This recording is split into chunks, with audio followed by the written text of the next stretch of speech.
Morning, everyone.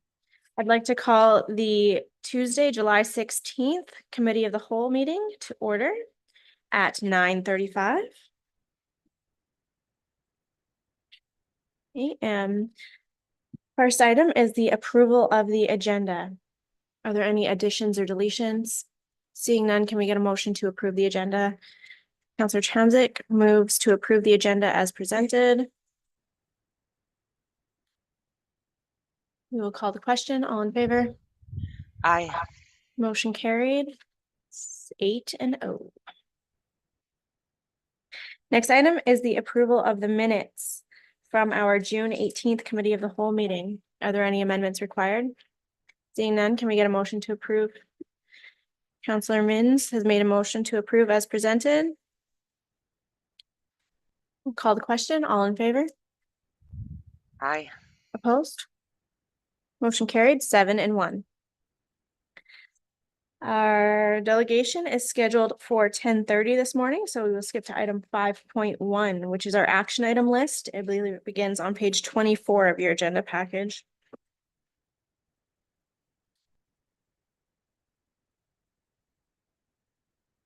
Are there any questions pertaining to the action item list that was included in our agenda package? I would like to note that the action item list is now only 4 pages long. I believe it was 12 plus when we first began seeing the action item list. So thank you to administration for working to narrow that down. Were there any questions pertaining to the action item list? Reeve Hall. I'm wondering if an update on so page 26, CC 24153 can be prepared for the next committee of the whole meeting. So hold on, CC 24153. Yeah. Which is the legal engineering assessment. Yeah, it was a closed session item, so I'm just hoping that for next time we could have an update on that. And administration, would that be possible? Yes. Thank you. So we will see an update on that item at the next committee of the whole meeting. Any further questions pertaining to the action item list? Counselor Holland. Thank you. On page 26 as well, CC 2470. I think that's complete, but just wanted to confirm. 2470, which is to add Minnook County Community Club as an additional named insured under the county insurance policy.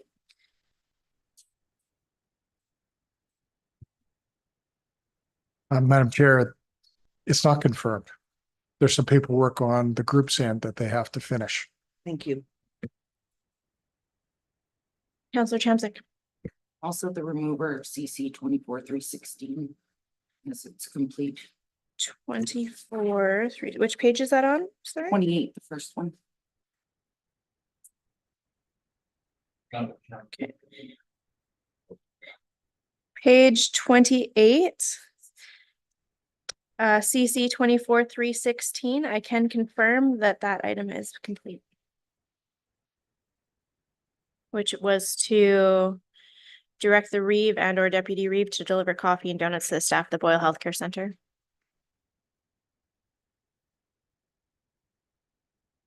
Are there any other questions? Counselor Holland. One more, page 25, CC 24311. CC 2431, which was the CAO evaluation. Still on the list. It's still on the list. It's not done. As a follow-up, are we looking at a date we can complete can- that? Ask for an update for that for the next committee of the whole meeting.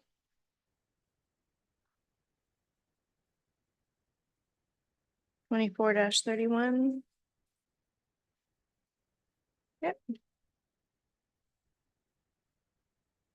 Any other questions pertaining to the action item list?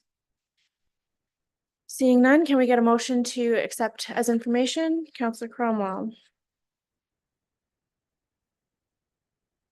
Call the question, all in favor? Motion carried 8-0. Next item on our agenda is item 5.2, which is the CAO update. Were there any questions for the CAO pertaining to his update?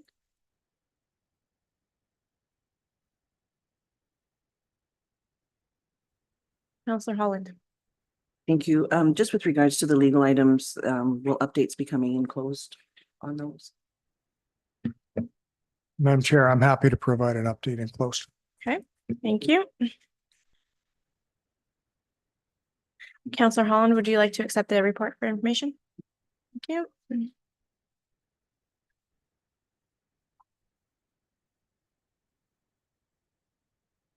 We'll call the question on the adoption of the motion to accept the report as information.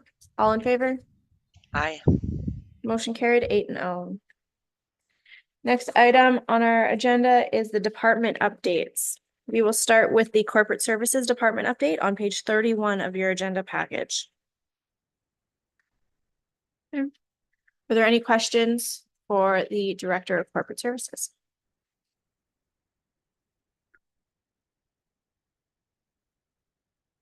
Read all. On page 34 with the accounts receivable, again, a question, are we still providing services to those customers who have over 60-day account balances? Through the chair. This is regarding the outstanding accounts, 90 days plus. The bottom chart. So the question is, are we still providing service to anybody with a balance greater than 60 days?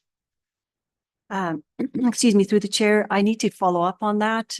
Are still sending monthly statements, and I do know that majority of the accounts are truck fills. There's a few large ones that are fire recovery related that we're also following up on. And later on in the agenda, we do have a process and procedure that we'd like to introduce to recover some of these receivables through the general accounts. Thank you, Director. Any further questions for the Director of Corporate Services? Counselor Holland. Thank you. Just curious for an upcoming possibility next year under grants. We learned that there is a possibility that FCM, if you have a lower population in your municipality, that you may be eligible for a subsidy to attend FCM. So I was just wondering if that's something we could possibly look into, or if we know more information on it. Sorry, that's an FCM grant where. Yeah, they mentioned in FCM that there possibly could be a subsidy to attend. Okay. Yeah. So just wondering if that's something you can get more information on. Please.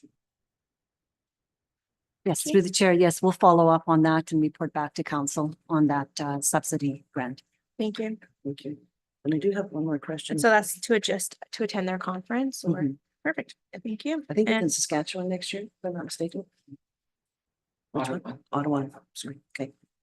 And one more Please. question, on page 33, under the taxation chart, I was just curious, with regards to the tax installment program, so the monthly payments that folks choose to make, how does that factor into this particular chart for outstanding amounts? Well, obviously, I'm gonna have to follow up with our tax clerk, but from my understanding is it is factored in there. We take the payments and to do the credits and the debits in there. So we do have quite a few people on tip. It is factored in there. So I'm wondering then if the receivables really are showing, outstanding because people are, their payments are being made every day, but this might not necessarily reflect that. Or Yes, every month, pardon me. through the chair. It just depends on which day we're printing the report. And so Okay. at this time, of course, it's at the end of the month. something to keep in mind when we're looking at the chart. Absolutely. Appreciate that. Thank you. Counselor Gerlich. Yeah, kind of in regard to the water hauling, water truck billings.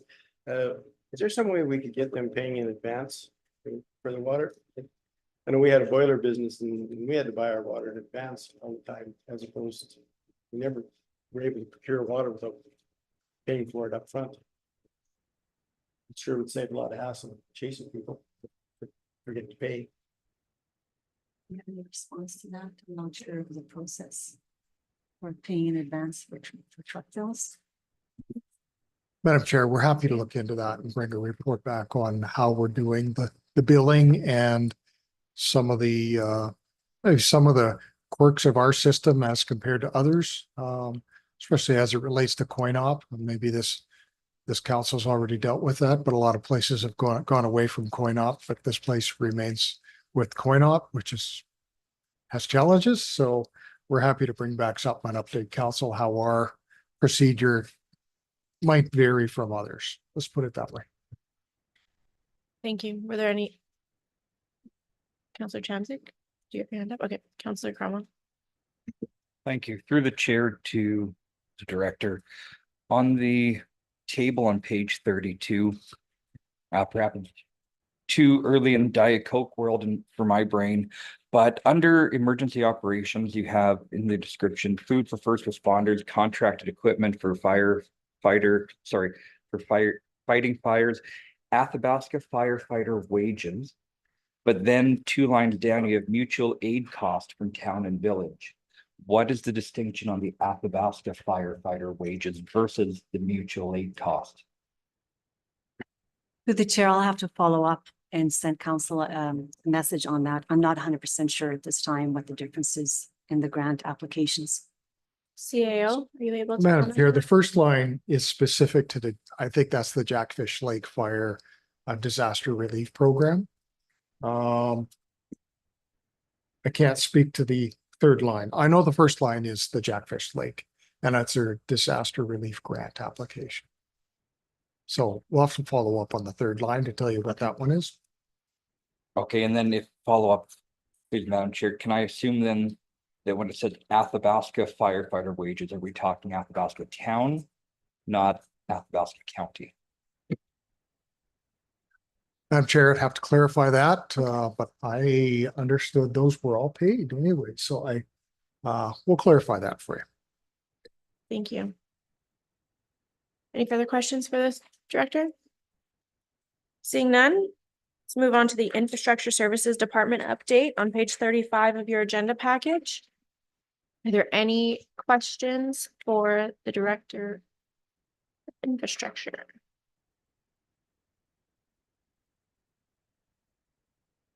Page 35. You good? Counselor Cromwell. Not a question per se, but I would like to, through the chair to the director and through the director to her staff, compliment them on all the hard work they've been out there doing. I know for a fact I've seen Chris probably 400 times on every different county road we have under our control. And for a fact, I know he's run quite a lot of miles out there, as well as many other staff. So please pass on a thanks for a very rough start of the season, how your staff are doing. Thank you kindly. Counselor Mintz. I guess a few things here. Patch gravel completed. I don't think we ever actually complete patch gravel, do we? It's just a comment, is like it just zing all of a sudden. Through the chair to Councillor Mins, the planned portion of patching has been completed, but no, patching is never, ever Yeah, done. Okay.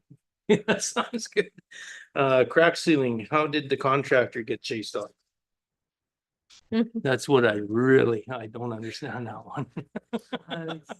Through the chair to Councillor Mins and all of council, there was an irate ratepayer in one of the subdivisions, and it was apparently quite harsh treatment.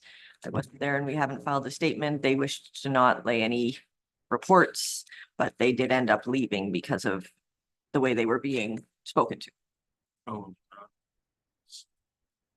Yeah, that's too bad when you're trying to improve something and people don't see the benefit of what we're trying to do out there.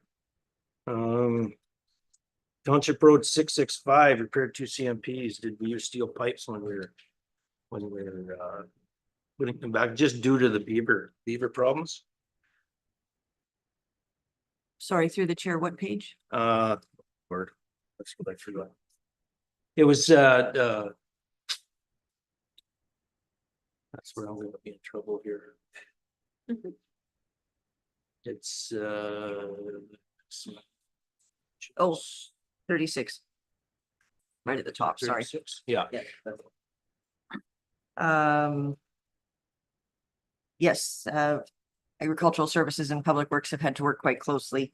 We really do need to train them to start working to our advantage as opposed to working against us. Yeah, you betcha. So agriculture is working with they're screening the ends of the pipes and stuff like that? Yes, through the chair they are. Yeah. In fact, we have had the welder building extra screens due Oh, to the okay. numbers at the moment, so. Okay. Sounds good. So they were able to get into them two, or the one pipe on the causeway? The beavers were able to get into them pipes?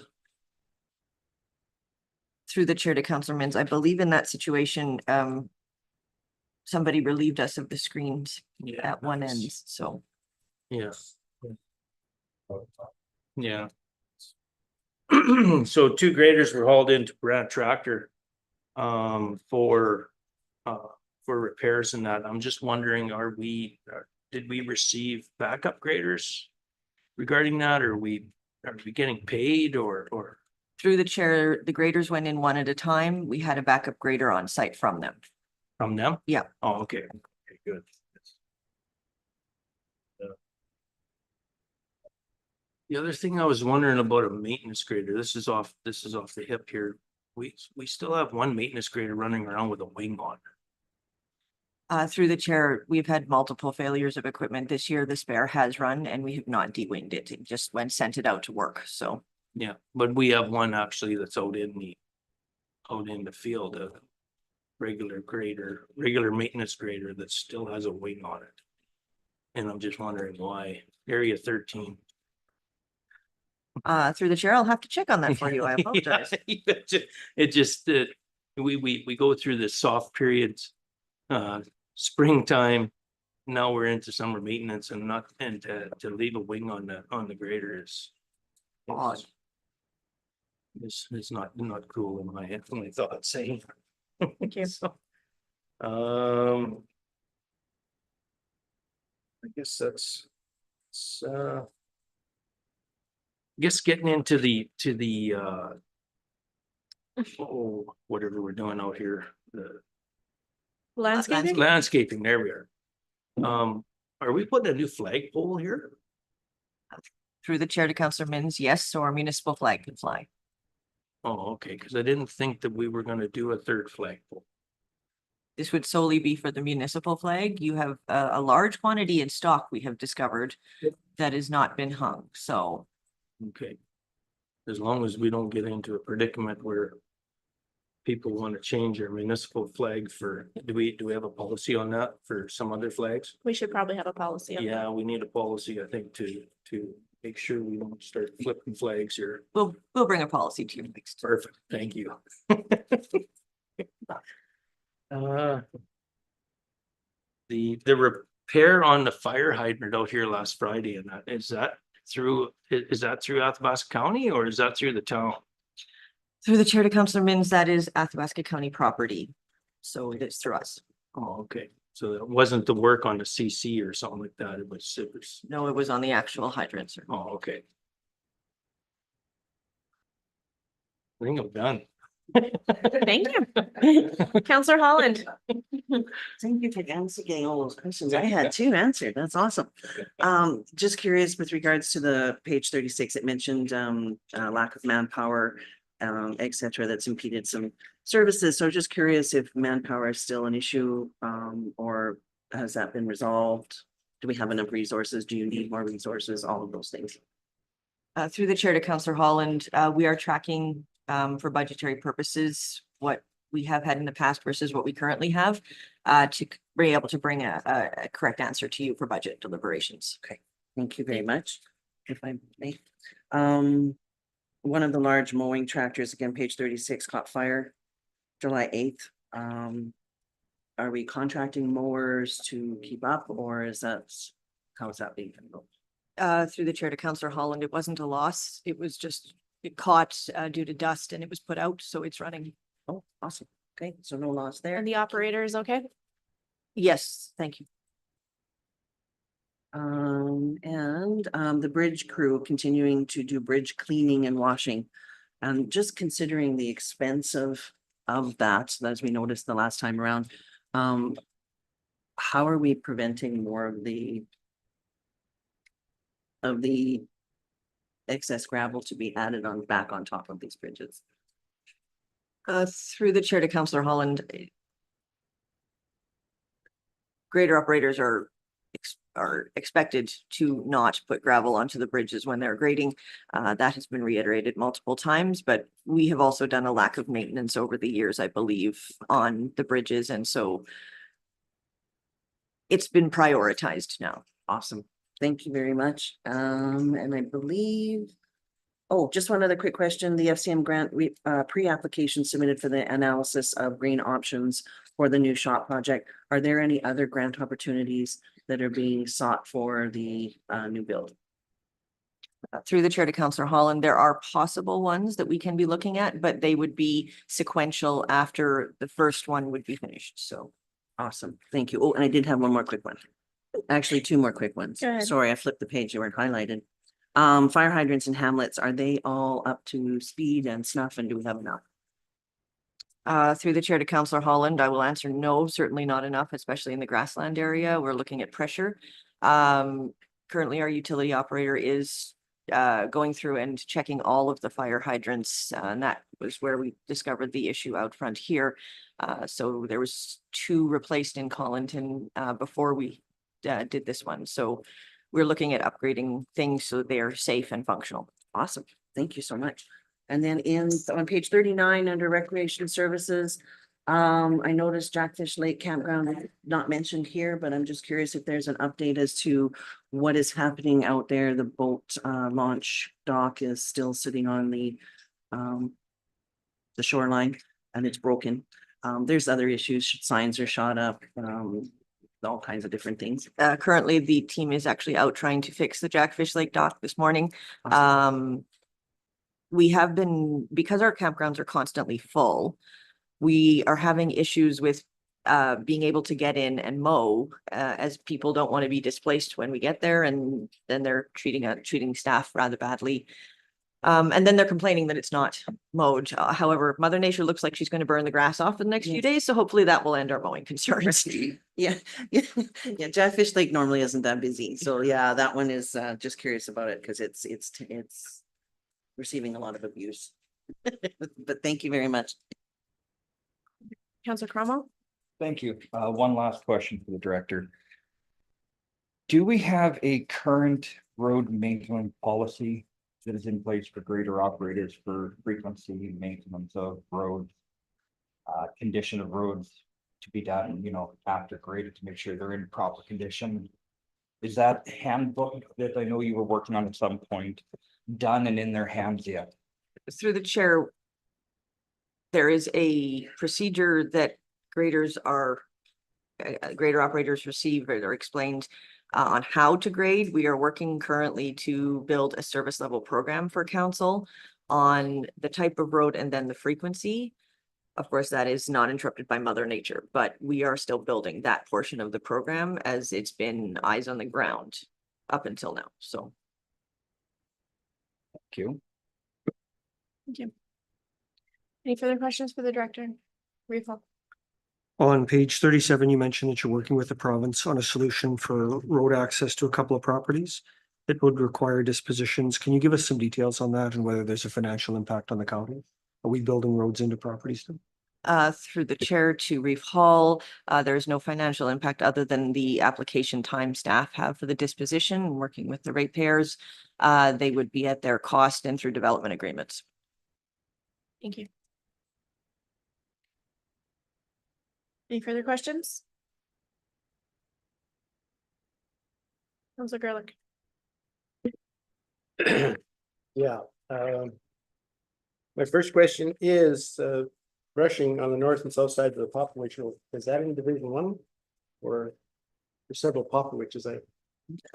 Through the chair to Councillor Gerlach, no, it is close to Richmond Park. Okay, good. That's not my population. Okay, secondly, in regards to approach construction, it says 5, 6, and 9. There was one in Vision 1 last year that was staked and whatever, but it didn't get put in that fall. I hope it hasn't fallen off the list. Through the chair to Councillor Gerlach, you'll have to give me specifics after the meeting and I can check on that for you. Okay.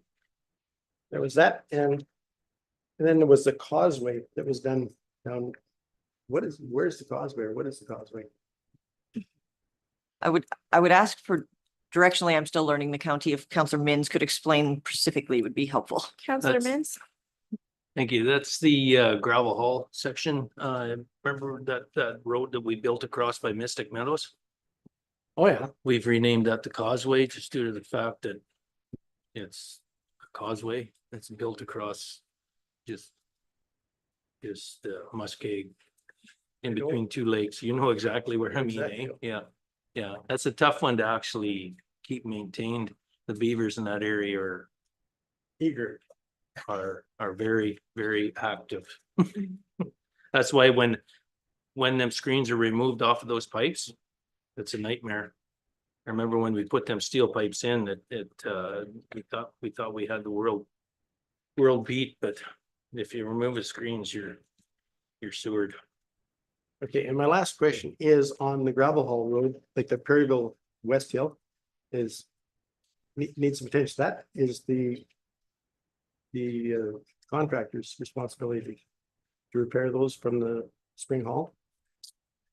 Through the chair to Councillor Gerlach, yes, we are working with the contractor on that. They're not gonna heal themselves. Something needs to be done. Good, that's it for me. Thank you. Counselor Chamzik?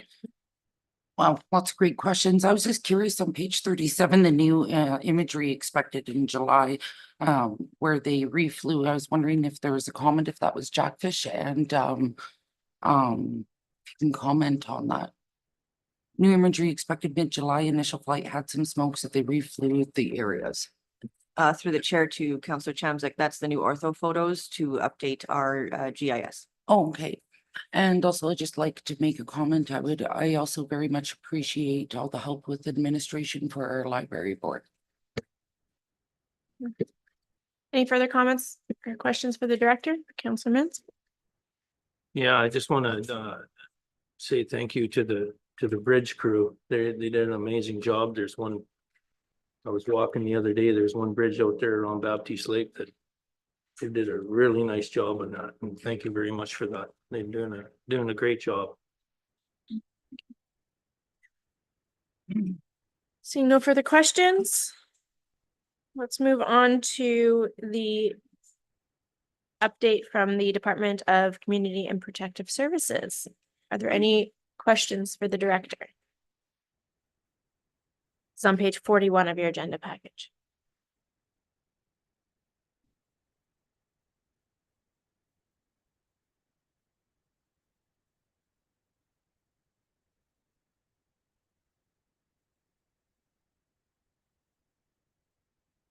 Counselor Holland? Thanks very much. I just noticed on page 41, testing has commenced on the new body cameras, which is great. Just curious if that information is going to be advertised so the community knows that body cameras are going to be utilized. Page 41. Director? Something that we can consider putting in a newsletter for sure. Oh, that'd be great. Thank you. I noticed, if I may continue, page 42, under Athabasca or ARED, there's the discussion on the tourism website redevelopment. And just a comment with regards to another item we had learned at FCM, and it was in our report here, that there's an awesome tourism website that has been created through Destination Canada and Athabasca County. All the stats are there. So I was just wondering if that's something that ARED is aware of and may be able to utilize. Duly noted. Thank you. Any further questions for the director?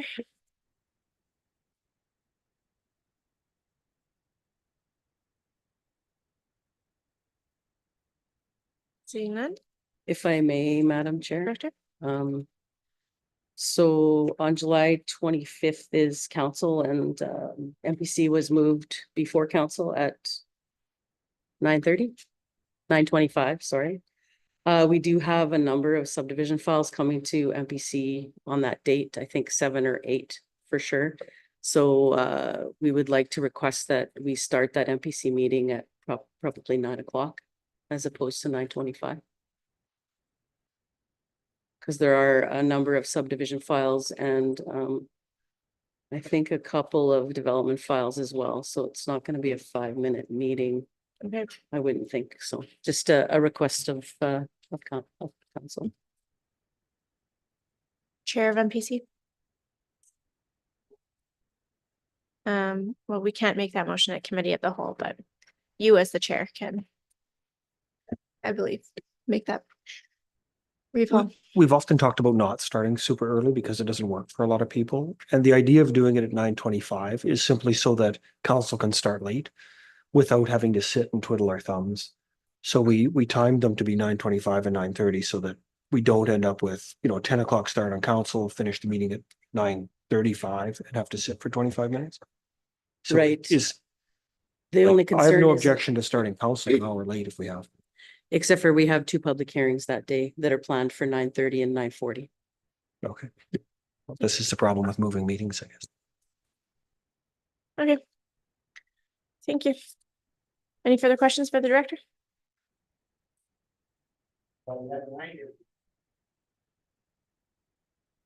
That's to you.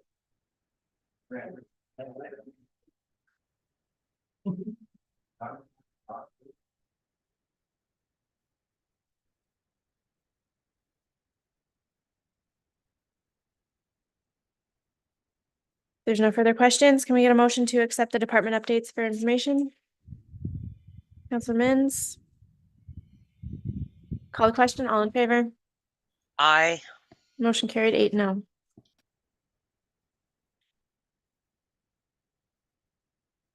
Administration, is our delegation here early?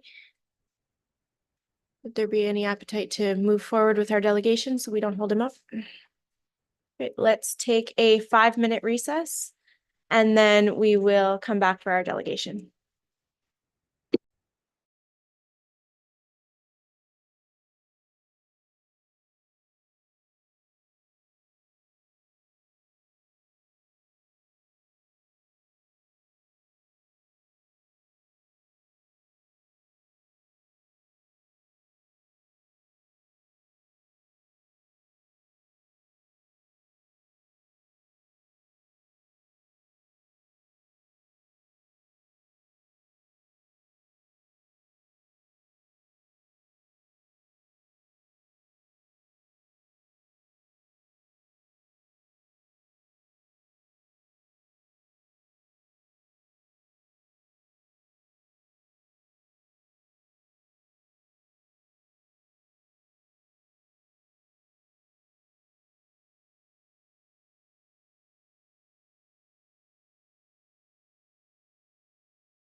Meeting back to order.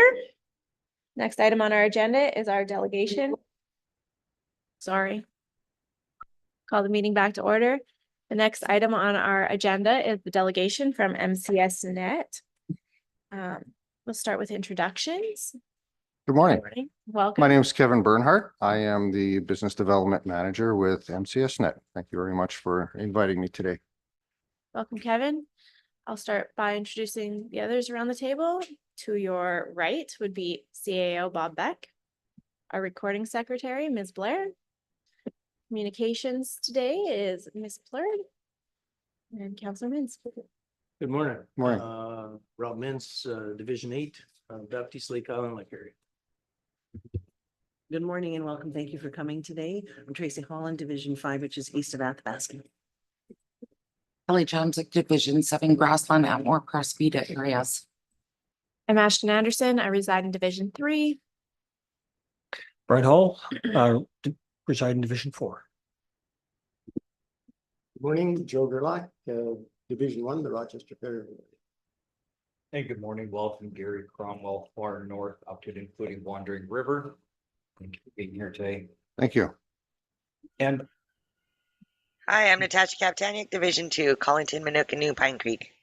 there we go. Hello there. Thank you. Sorry. Councilor Kapitaniak's joining us via Zoom today. So for the person that's attending virtually, are you hearing my mic all right? Yep, I can hear you fine. Thank you.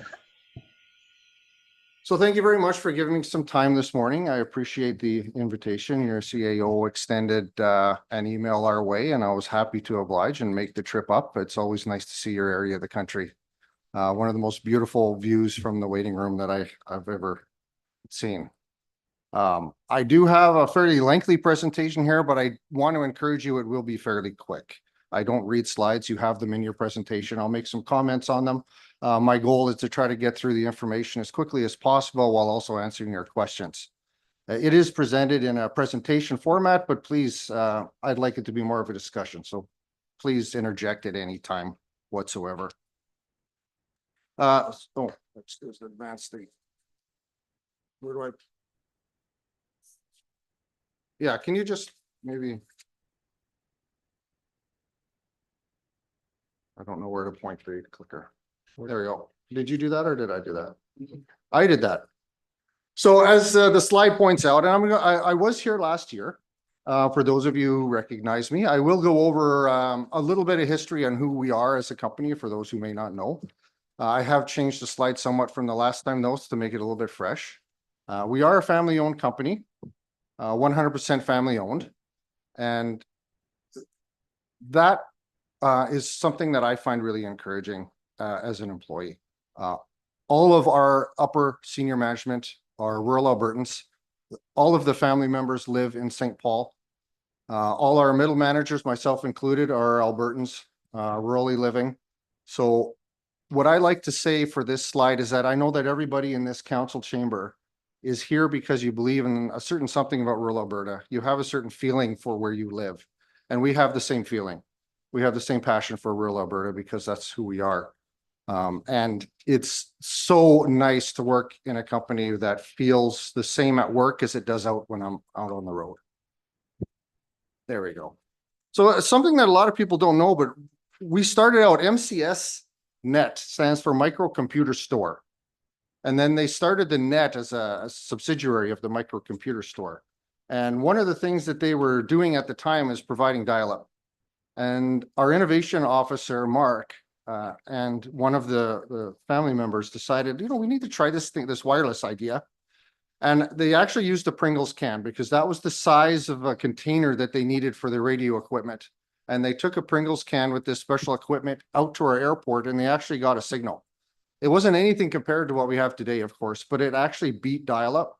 And they figured, wow, we have something, we're onto something here. And 28 something years later, we're at almost 26,000 customers and offering gig speeds. So from the humble beginnings of a Pringles can, I think it's quite an interesting beginning. Today, just sort of a summary of who we are. We have, at the time of the slide, 25,500 customers. We're just creeped over the 600 now. 70 gig air communities. 4,000 gig air customers, and we are the largest commercial deployment of the 60 gigahertz, which is the what we've branded gig air, which is the fiber speed wireless service in the world. We're not the only provider of it. We just have the largest network of it. We are a member of an organization called CanWISP, which wireless internet service provider is a WISP. And we attended the conference in Ottawa this last year, and we did discover that we have by far the largest deployment of this technology anywhere. So we're very proud of it. We've had to innovate quite a bit to make it happen, but it's something that has changed the game for us. Absolutely. So we're very focused on our gig air deployment. At the end, we do have 3 fiber to the premise communities, and we are working on Thorhild, and coming up next year, the municipality of Bonnyville will have a community.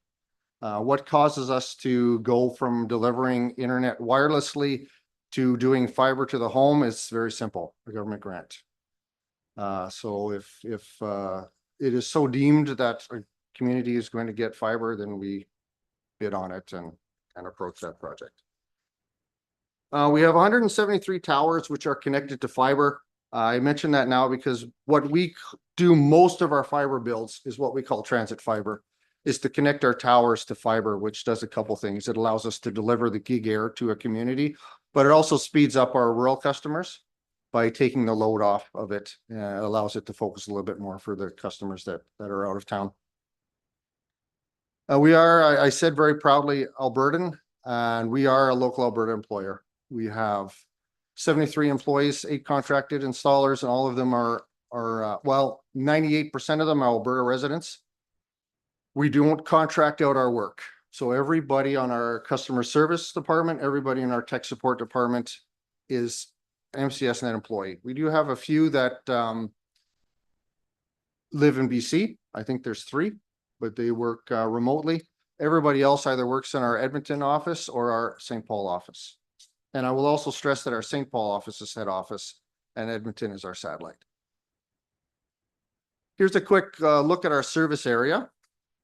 And all of our towers are indicated on this as well. The circles in the cities, that's just to indicate there's nothing special about those locations per se. It's more just to landmark the map. And you can see that we've expanded, I'm going to say about a good 2 hours in every direction from St. Paul, approximately. It's getting, part of my job is reaching out and expanding our territory, and it's getting fairly good drive to get to the edges of it. So during COVID, we focused quite a bit on shoring up our current infrastructure within this area by building transit fiber, by upgrading our towers, because we saw in COVID, of course, so there was a lot of at-home entertaining, educating, working happening. So the demand for internet went up greatly.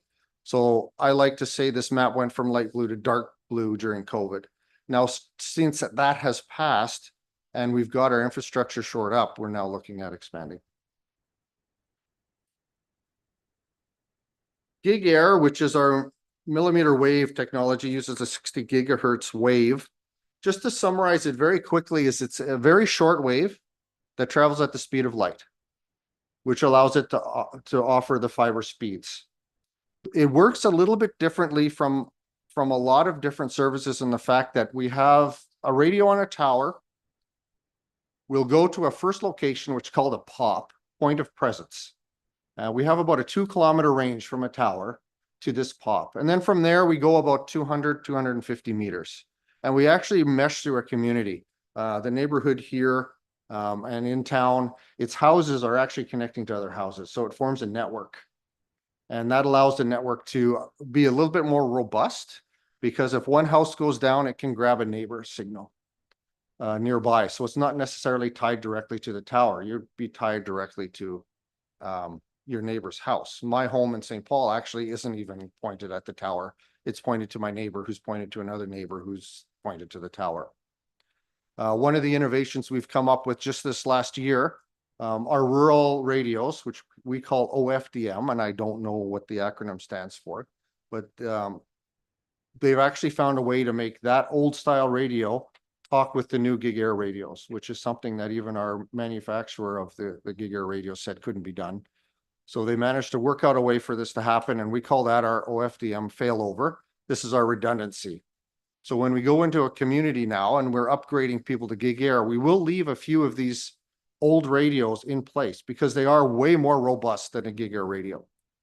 And should something happen with the network, these older radios can still pick up a signal. And instead of going to 0, you might just drop to 50 over 10 or 100 or so. So you don't really even notice it. Especially this is especially handy when we have corporate clients that can't have their point of sales go down. One of the things we also do in all of our gig air communities and fixed wireless communities is we form community partnerships. So we will make an arrangement with a not-for-profit, be it, it can be a municipal building like an arena, or it can be a not-for-profit like a Lions Club or an Ag Society. And we'll put a free Wi-Fi hotspot in there. In exchange, they just put up a poster saying provided by MCSnet. We have just under 100 of these hotspots right now throughout our service area. It's something that is part of my responsibility, and I have about 8 or 9 of them on the go right now. So we're constantly adding to our offering of this community engagement, and it's something that I'm very proud of. It allows a not-for-profit to take that off their budget line, put the money somewhere else. Oh, I think I've missed a few slides. There we go. So now enough about me. Now let's talk about you. This is as rough as I could get the county using my square screen capture. This highlights the fiber and the towers within Athabasca County. You can see that we essentially run around highways, and it heads out to the west and then up north and south of town. And all of our towers there are located as well. The towers that aren't near a community would be offering what we call our fixed wireless service to the rural customers. And then the towers that are within a community that are close to fiber would have gig air.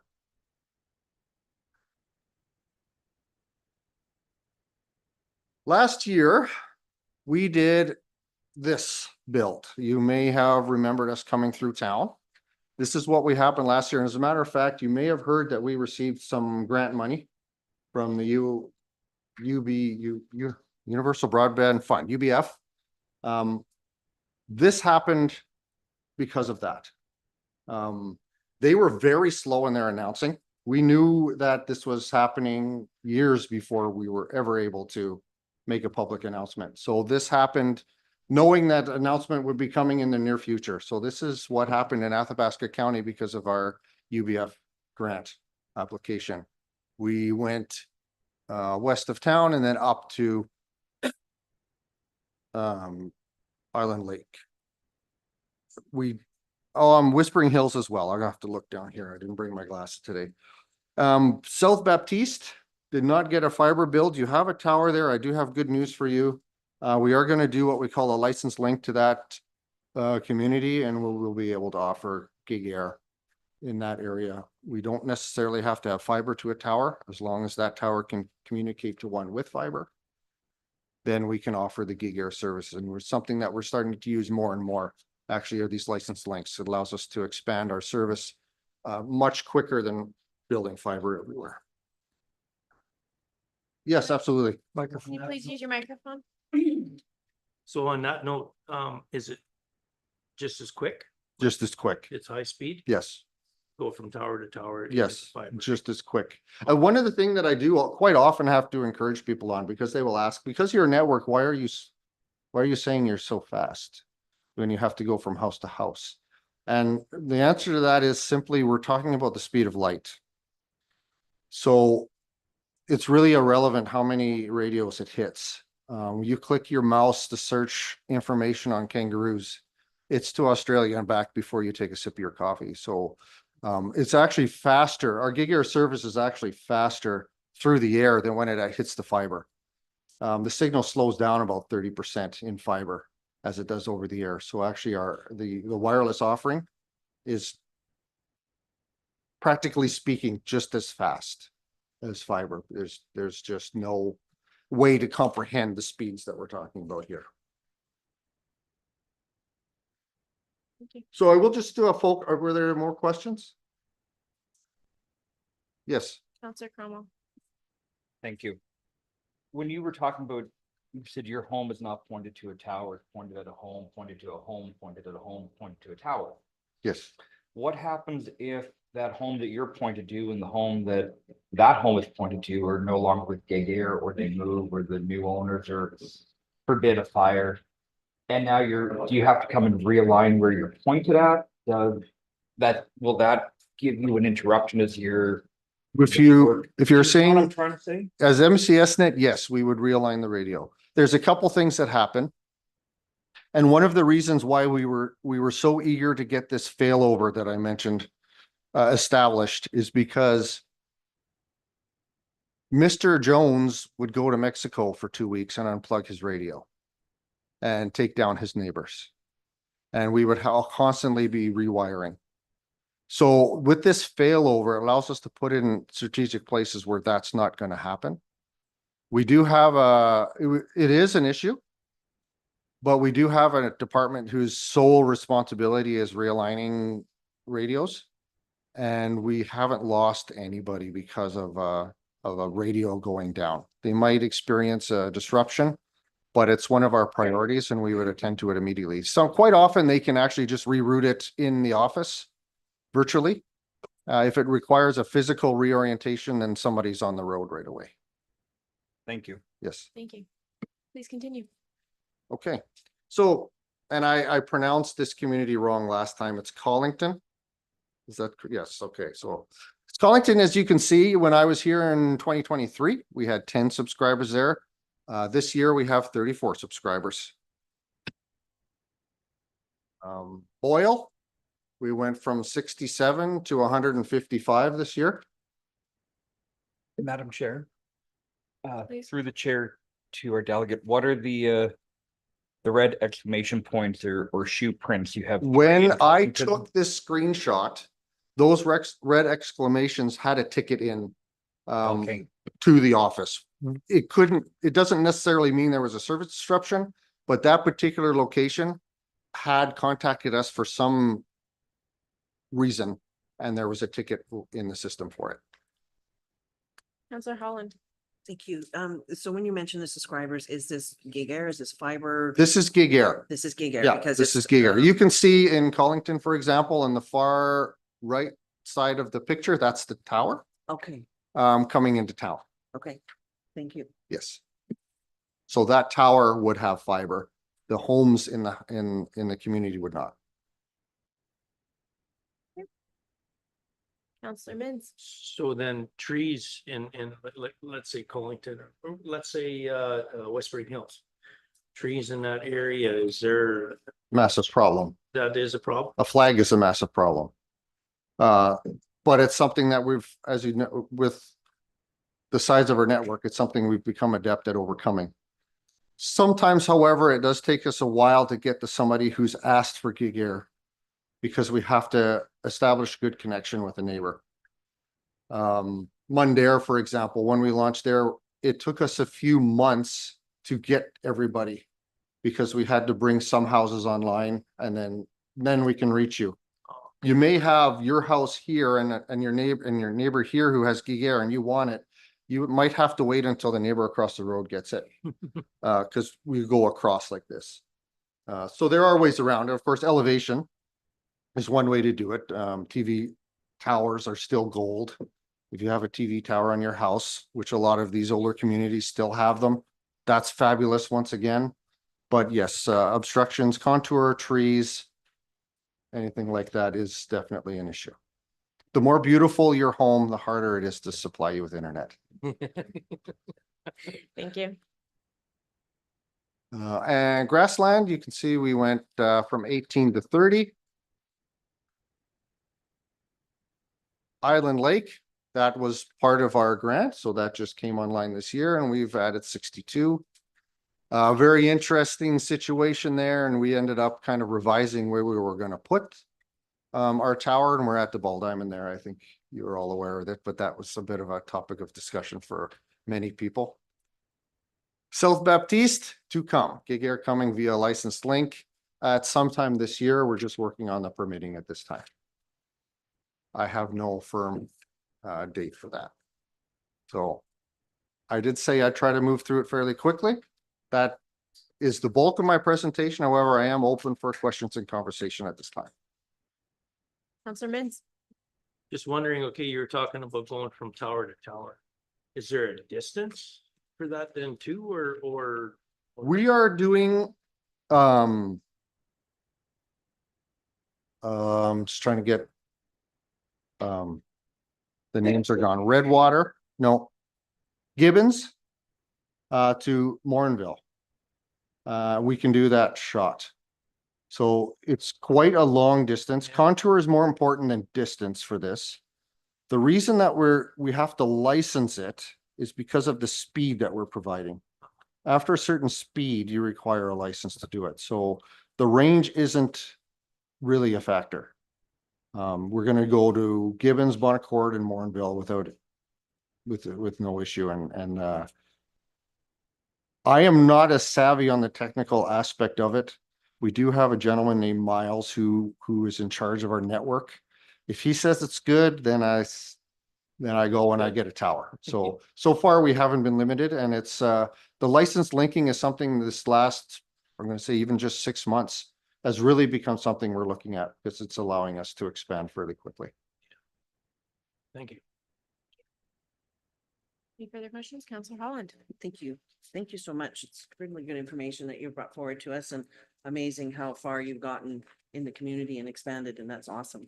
The fiber you mentioned, I think it was, if the community is so deemed to get fiber, you bid on it. Can you expand on that a little bit more as to who determines if a community is deemed to receive fiber, and what the bidding is? It an auction? Is it how does that work? It's the federal government's responsibility in a way. They're the ones who decide. They have a 50-10 standard. And so they will hire, and I'm not sure the name of the companies that they use, but they will hire a third party to do speed tests in communities to determine where they think internet could be improved. And then once they have determined a community, they determine how they want it delivered. We could do it cheaper with GigAir, but sometimes they just determine in their wisdom that this community will get fiber, and it gets fiber. Please. So thank you very much. And I understand grants are huge, and what MCS Net has put out for their own pocket as well to, make this all happen. So there was a recent announcement as well that ExploreNet or Explore, I guess it is also putting in fiber, some in the same locations that are already existing. Now, does that tie into your existing fiber? Or is that another fiber line for Explore? Or how does the competition work? Well, I can only comment really on how we approach it. And this fact is that we're always looking to have our own. I will say it is a fairly inefficient system. However, when we go to put fiber in, we do like to have our own because it shores up our network. We do have quite a bit. As a matter of fact, along Highway 2A south of Leduc, we are working with Axia to partner with them and get a few tie-ins, we call it, to use their fiber to expand down that way. So there is a provision whenever you build fiber that it is available to a competitor. You can't close it off. And we have purchased dark fiber, which is unlit fiber in a conduit from another provider as well. So we have that fiber, it's along their line, but we happen to have a few strands in it. So as much as everybody wants to have their own fiber, we do at times work together as well. Please.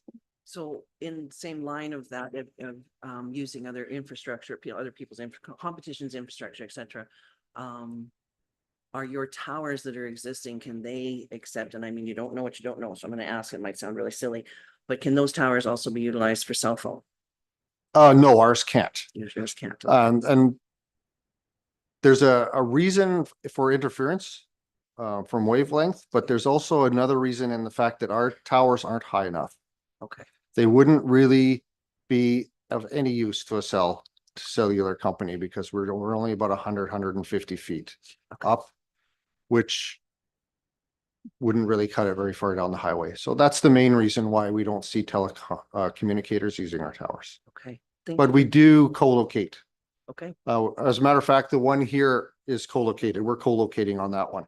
So we have several towers that we co-locate on. So we don't own the tower, but we're on it. Yes. We're doing the same thing in Morinville. We're working on a co-locate agreement with the tower that's there.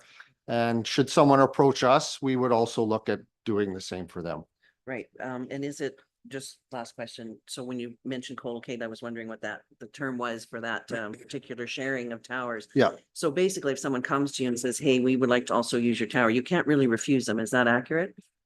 I don't think we can refuse them. I think that there's assessment on the tower that has to be done. It's more an engineer's assessment and what they want to put on, because there's certain wind loads that towers can handle. Okay. And we have been prevented from going to some towers because our equipment would take it past its wind load. So that's the main thing that we're looking at. Okay.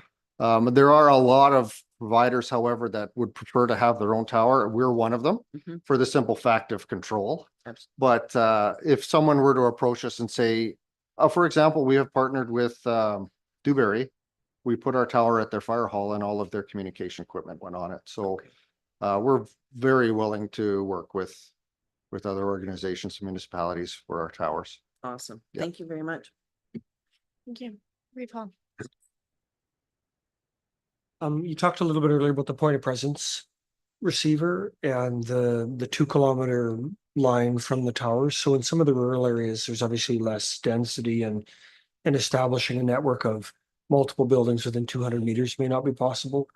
Are there limits in the rural areas to how many of those point of presence receivers you could set up attached to each tower? So if there's 1 or 2 houses somewhere that are within range of that tower, can they get that style of service to increase their speeds, even though there's not They 40 can. houses around? They can. And it's one of the things that we're looking at quite seriously now, because we've really taken a hard look at our gig air deployment. And one of the things we are looking at are actually a project I did is all the customers within 2 kilometers of a tower. So we are able to reach a rural customer if they're within 2 kilometers of a tower, but we wouldn't be able to go another 2 from there. So it's very limited rural. However, there is a ray of sunshine on the future as far as our fixed wireless goes. There's some new technology coming out, which will significantly increase the speeds of our rural customers. So we're very excited when this new radio comes out within the next year or so, and we're hoping to begin increasing the speeds to rural customers. Thank you. Thank you. Any further questions? Seeing none. I know of a few different locations in our community where the free Wi-Fi is available in community buildings, and I think it's been very well received, and I'm very thankful for it. Some nights when my child can watch her Disney Plus or whatever it is while we're trying to do different things. And I'd like to thank you for employing rural, building rural, and being in our community and helping us expand and thrive. So Thank you. thank you I very much for your appreciate the invite. presentation. Thank you. We will take a 5-minute recess and then come back. Thank you.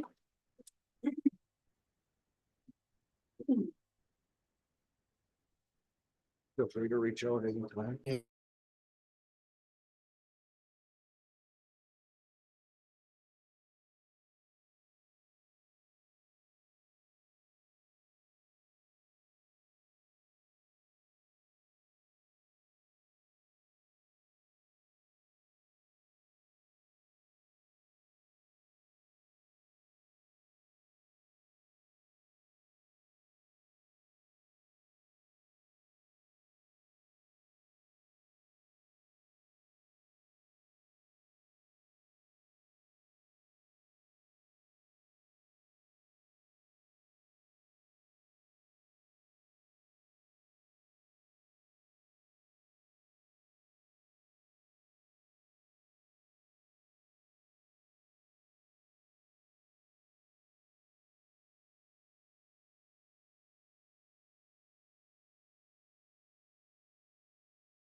We're good?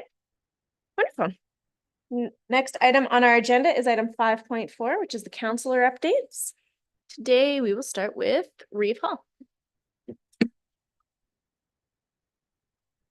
Rob will still likely have the longer one.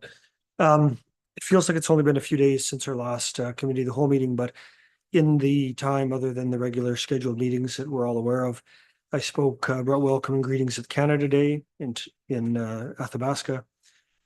Attended a number of water commission meetings in both Thorhild and Colling Lake to discuss potential to provide service, which I think, as we all know, has impacts on our residents and users because the greater the volume of water that the commission can move, the lower the price per unit.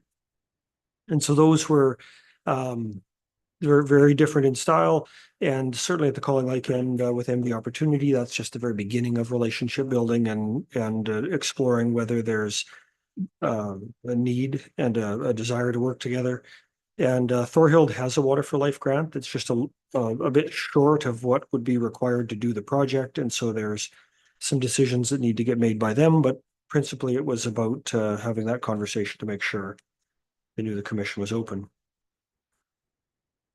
There was also a steering committee meeting last Friday to discuss the water line extension to the west in the county. And this will require some additional discussion and decisions by our council, which I expect to see on the next council agenda for our consideration and additional conversation. I also attended the Boyle Hospital at the end of June and can confirm that I spent a whopping $52 on coffee and donuts to take over there, which were delivered by Deputy Reeve that morning. And that's kind of been it. Thank you. Counselor Gerlich. Not a whole lot to report other than what's been reported before. Other than to make a request that if they get on a gravel haul here in the next little while, heading south, that they make sure and do some water, road watering or something, because we had it there a couple days where there was a truck every 3 minutes going one way or the other, and the dust hardly settled before the next one was going the other way. And if we're gonna get 10 days of this hot weather and they do decide to haul anything, I hope they start first thing in the morning with some dust mitigation. Other than that, there's not too much. Thank you. Counselor Cromwell. Thank you. Well, we're going to start off with attended the fly-in barbecue with a number of my peers, and it was a very well done event. Kudos to our ECDEV and our infrastructure department for rocking the world on that. Being minorly petty, I will say the only thing I wish I would have seen the fly-in barbecue was our logo on the sponsor list, but we did host it, so I think it's implied, but it would be nice to have seen our logo on there. But it was a great event. So very happy with that. Myself and Councillor Kapitaniuk attended the Healthier Communities Golf Tournament held in Lac La Biche in support of the Lac La Biche community for rural healthcare and Portage College. Being that a large number of our residents also use that healthcare facility, was a great event to attend. We had some good networking. We were able to have 2 members of staff attend with us. It was a even split between council and staff, which was grand. Very nice to get out with the people that are actually boots on the ground for the county, working hard, and I think they enjoyed that day. What Councillor Kapitaniuk and I both got were many comments of surprise and happiness to see Athabasca County actually attend. Those were the words used on more than one occasion. Oh, it is great to see you guys actually attend and come out again. And, you know, it made us both, we spoke about it and we realized that we do need to do more events where we're out in the public. We're here for a reason, and going out to those type of events are very, very important to ensure that we keep up on that. Dealing with same road complaints that everyone else is dealing with about roads and frost boils and maintenance. As always, I'm getting many complaints about the cut across to Plamondon, which is on our agenda here later on today. And I will take the opportunity later to read an email received from one of the ratepayers in that area. Also, just putting a plug in for the Wandering Rivers Farmer Market coming up this weekend, July 20th and 21st at the Wandering River Senior Center from 10 a.m. to 4 p.m. Vendors from everywhere between Edmonton and Fort McMurray will be down, so it should be a great event, and there will be a bit of a hot dog barbecue and that going on as well. So if you're bored on the weekend, come on down to Wandering River. Joe, that would be the far north end of the county opposite of you, but it is a beautiful, beautiful area up there and hope to see you. That is all I have for today. Thank you, Counselor Mintz. Okay, pretty well the same thing as Reeve Hall, attended a few meetings regarding the water line to the MD of Opportunity, regarding the water line to Thorhill County.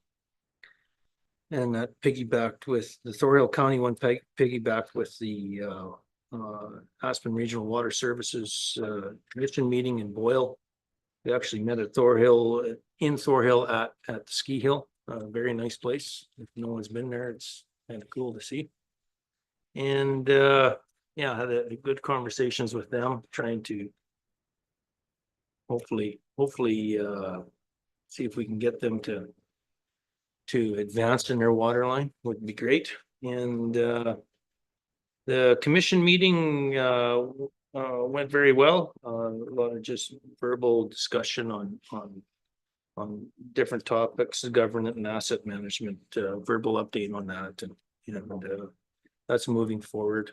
And a little bit of a few closed session items that we'll probably be talking about here later on. And yeah, that was on July 2nd.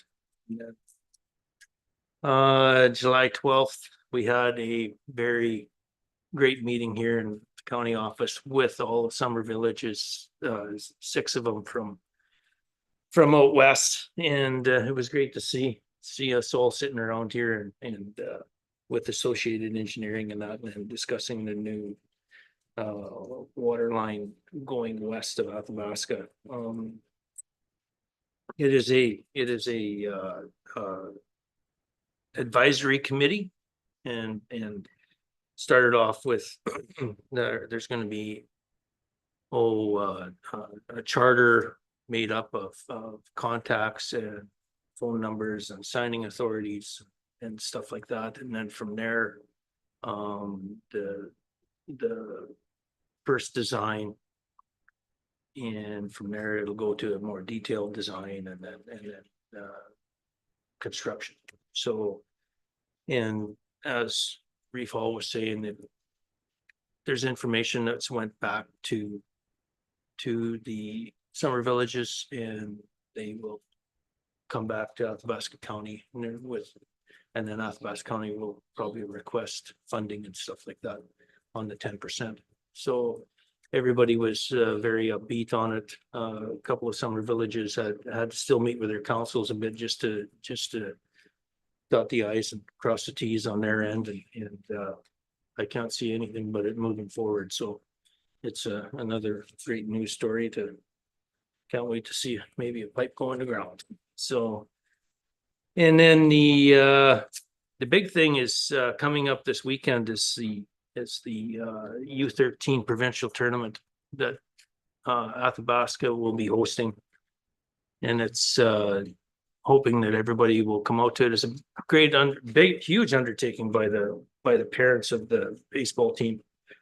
There wasn't a lot of advance notice. Like, they actually got this awarded on Friday evening, and they were asked to actually host it. So it's U13.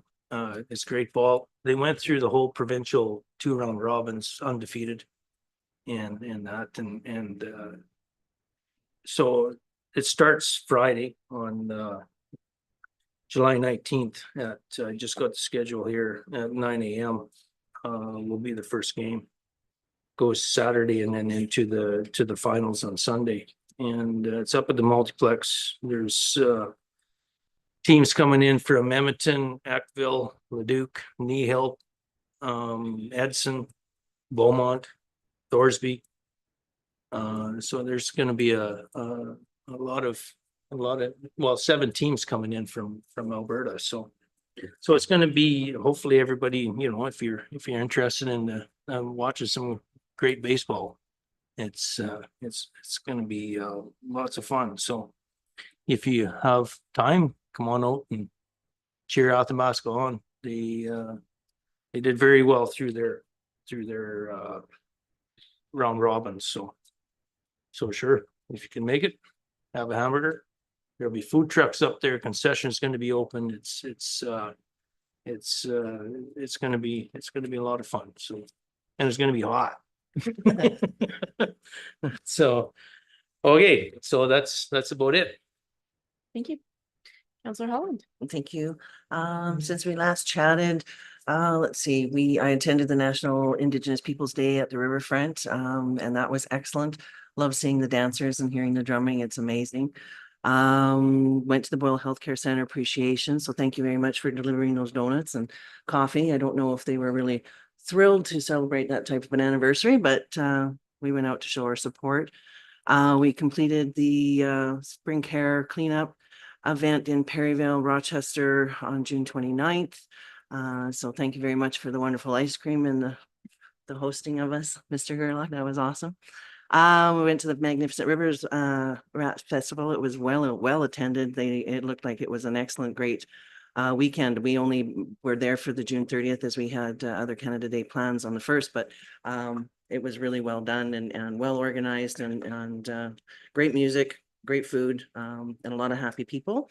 Also attended the Fly-In Barbecue, which again was, I think it was 1,100 plus people that was put through there. So that was a great success. So thank everybody for administration for putting all that together. And there was a lot of happy faces there as well. We finished up in Collinton on the South Bridge with the last fill that needed to go in, volunteering for the last bit of the cleanup. So that was completed. And other than that, it's a lot of meetings with residents, phone calls with residents, having conversations about their concerns, and hopefully finding some solutions for them that brought some more smiles to faces. So I think that's about all for now. Thank you. Counselor Chamzak. Well, County Library is moving right along. Met with the Friends of the Library group in Rochester. I was absolutely amazed, over 13 attendees in the big city of Rochester. Also later on in that week, I met with Councillor Gerlach for the monthly fundraiser in Rochester. And I have to say I was amazed. It was a packed house with people attending from in and out of the county. Great event to go to, and I think it's a wonderful way to support the nonprofits in that community. I attended the River Rats Festival and of course the Fly-In Barbecue, which was a great time.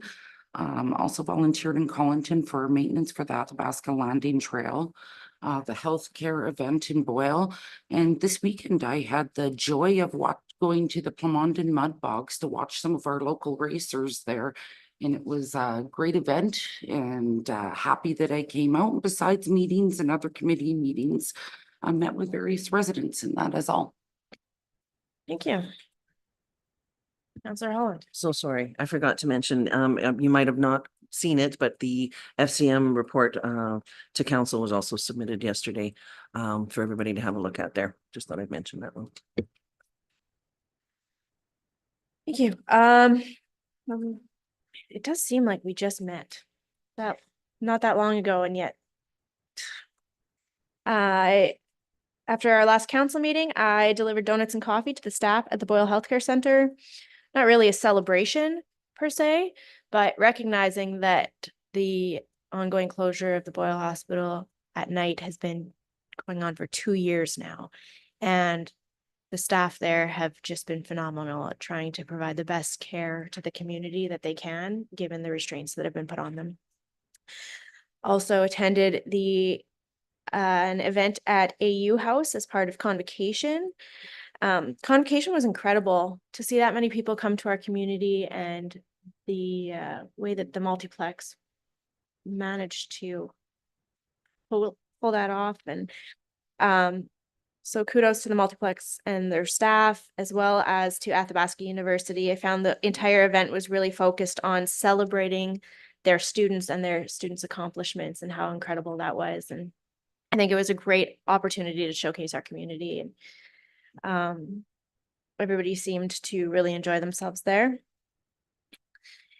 We then committee of the whole agenda review, check signing and arms agenda reviews, prepping for the next Pembina zone meeting, which is July 22nd for anybody joining us in Edmonton.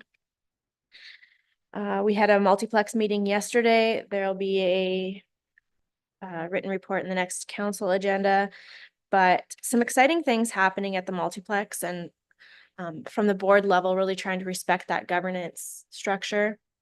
We decided on a strategic planning consultant. Finally, we are hiring an expert to review the aquatic center boiler system. Move that along. And we also directed administration to issue an RFP for a consultant to assist in updating and rewriting the bylaws. I don't know if anybody's read the bylaws for arms, but that's long overdue. So some great progress, and also a lot of discussion around how best to work with Edwin Parr to better things for the student experience, while also dealing with the patron misconduct things and different things that come along with that. So making sure that all people feel welcome in the building, but that all patrons are safe. So a lot of great stuff happening there.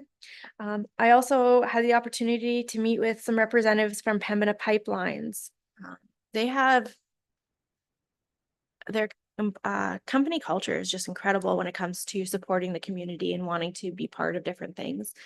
And they are looking for opportunities to share the link to help our community groups connect with their company when they're looking for either help with funding different projects or get different ways that Pembina can get involved in the community. Maybe it's volunteering at an event or something. So I will share the link to that with members of council, and I've already shared it with some members of the community. So it was a really great discussion about how they want to help us enhance our community and help in different ways. So that was wonderful. And other than that, I've been working hard on assisting with some upcoming community events that we have so many incredible community groups and incredible events that happen here in the summer. And so great to see that people not only from our community, but from outside of our community come to share and celebrate. And we live in like an amazing place. So Reval. Can I add a follow-up? I guess some of the comments I neglected to mention, flying barbecue and convocation, but I think one of the things that will interest council is the reports from convocation are that they received the highest satisfaction ratings from users and staff that they've ever received after this year. And that, I think, reflects the work that they've done and the community's done and all the volunteers to put that together. I also spoke there briefly to bring some greetings, but there was sometimes I think we have a moment where we'll wonder about the decisions we make, what kind of impact do they have? One of those evenings I attended the Alberta Forest Products Association. They had a small gathering, and I came into a conversation where a representative from Alberta Pacific was talking about how meaningful they felt the gesture that the county and our regional neighbors had done with the signs celebrating their anniversary. And they were bragging about it to somebody from Warehouse Road or Grand Prairie.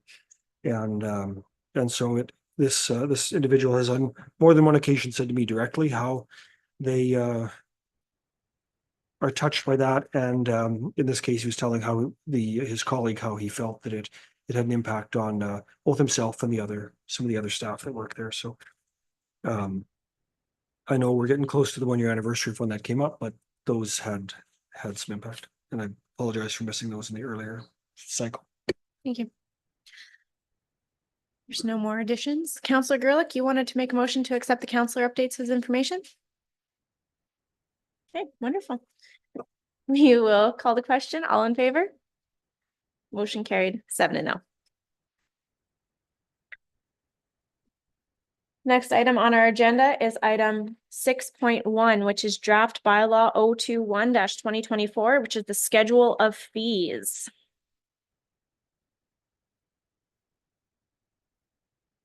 Counselor Cromwell. Thank you. Guess I'll take first gig at it here. First question I have through the chair to administration. Where did the projected fees come from? Were they from other municipalities? Were they looked in comparison to? Or were they kind of our own building? And then I'll get to a few of the other things I have in there after I get that question. Administration, did you want to address that? Yes, Madam Chair, thank you to the whole committee. These fees are currently embedded in your own policies and bylaws. These are all of the current fees charged, but located in multiple locations. This document draft is a consolidation of that. Appendix B will then be a listing of where everything will need to be amended should you pass this bylaw for the January 1st start date, of where they will be coming out to say the words as per schedule of fees bylaw. Okay. Thank you. So appreciate these that. are all existing fees. None of them have been increased, decreased. It's just what they currently are. Existing fees, awaiting feedback of this council for what you would like to see when the bylaw is read and passed. Wonderful. Okay, Thank you. Counselor you. Cromwell. thank you very much. First question, I'm just gonna go in order here. I wrote this on page 53, but it might not be exactly where it will fit in. Is there a fee for a stop work order? Through the chair to Councillor Cromwell, no, currently there is no fee for a stop work order. Okay, I would like to see a fee for a stop work order when we, Through the chair to Councillor Cromwell, and my apologies for interrupting, I forgot to mention this earlier, we will be pulling the fines out of that, as that's generally not something you find in a schedule of fees bylaw. And I would recommend that a stop work order would be a fine because nobody is applying for it as a service. okay, So would there be a secondary bylaw that's just the fines, or would that be continue to be embedded in different bylaws? Through, or to you, Madam Chair, fines would generally be found with the policy or bylaw it would be related to. Related to, okay. okay, so I think a lot of what I'm looking at are going to be fines that I Okay. want to talk about, but they're currently embedded in our fees bylaw. We can make note of any question or Okay. change you wish. So my personal opinion as we proceed forward, there should be a fine for a stop work order for people that are non-compliant, non-conforming. For, especially when we're looking at staff time and trying to get some reinforcement on how we follow the ways of the county. On page number 54, community safety is paramount under emergency enforcement services. We have starting at burning without a fire permit, all the way down to failure to comply with a fire control order. These are the things that keep our community safe, that keep our wooded areas from catching fire, keep our hamlets from catching fire. And I think that personally, a $500 fine is not sufficient for community safety when you're looking at your neighbor's property and your property due to, let's say, burning without a permit or failure to comply with a fire control order. I would like to see some changes made there. One that I'm also confused on page 55. What is the definition? Because of false representation as a fire service member or fire rescue service member. Let's say we have a person who is driving down the highway and at a gas station, and they're wearing a fire rescue shirt. Is that false representation? Is it that 40-year veteran of the fire service who's wearing a Somerville or a Baptiste Lake Fire Department jacket that he got from 25 years of service, but it says fire rescue on there and he's not a member anymore? I think that we need to have a proper definition of what we're talking about, because having such a blanket statement with no backing can I- We'll I have think administration look into that. You understand what I'm trying to say on that. Page number 57. Biting or chasing a person under our animal control bylaw, $250. We're talking about somebody getting bit and or chased by a dog. There are deep fears of animals and being bit, and even people with religious issues about certain animals. And I think $250 for a person being chased and or bitten by an animal can definitely be a higher offense. And I'd like to see some changes made on that line item. I did not see, and perhaps the Director of Community and Protective Services can tell me, I did not see a littering fine when I went through here. Maybe we don't have one, or maybe I missed it in the many times I read through it. But I would, if we do have. Director, do you happen to know if that's currently included? Oh, excuse me. Madam Chair, just to remind council, everything to do with fines should have been removed from this draft bylaw. So Okay, the next version, everything to do with fines won't be there anyways. Those are good points. But these are taken from other bylaws that are adopted today. So we'd have to, those are all great points to raise, but for example, everything to do with the fire services bylaw, we'll have to look at the fire services bylaw, which was just adopted by this council not that long ago, to make those changes. This will focus on fees and charges only, not fines. And so that was a bit of a omission that we made in the drafting of this. So your next draft will not include fines. okay. Councillor Cromwell, Thank do you have any questions that weren't related to fines? It's no, but it unfortunately, if that's the draft in front of us, the time that I'm gonna have to bring them up. And actually, that fine was the end of my list that I had currently for discussion. But so my question then, my final question, please, if I may be so bold. No, never mind. That'll do. We can come back to you later if you need. Any further questions? Rehoff. I think this is also an opportunity to bring, as we talk about rates and fees, things kind of more in line with current practice. Things like an NSF check fee, there's no reason to not boost that up to $50, which is quite common around the world. That, although also kind of seems like a fine, so I don't know if that's in or out of the discussion. On the campsites, I wonder if there's this warrant, so we're talking about that, a discussion that we should be asking as council administration to bring a business plan to us to have campsites run in a planned way on a more cost recovery basis, accepting perhaps, a discussion around discounts for our residents.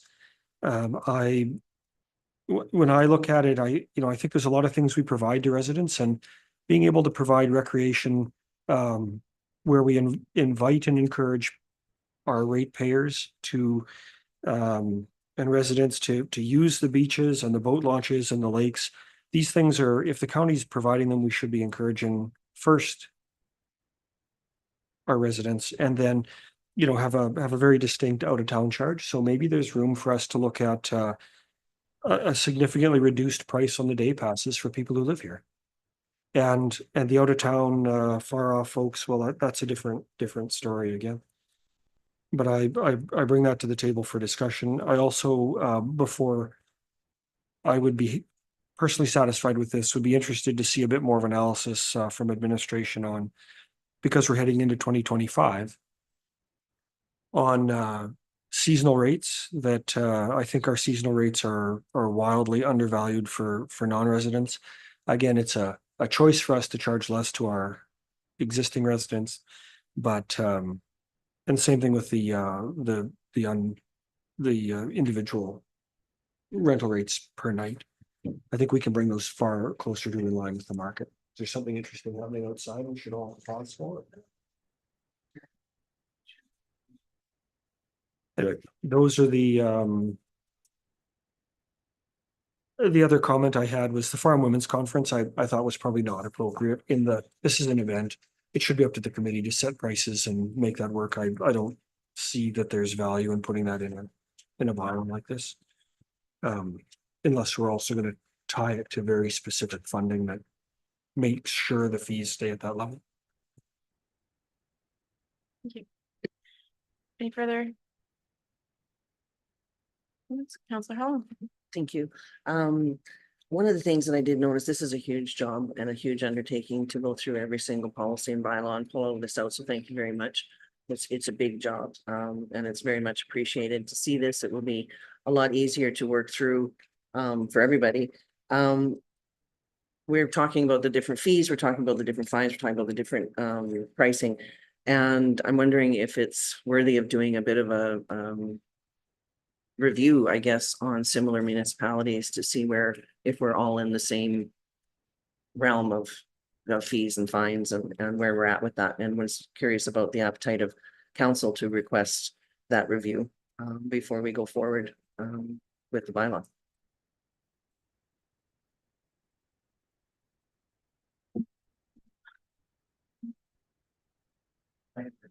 Quiet bunch today. Oh.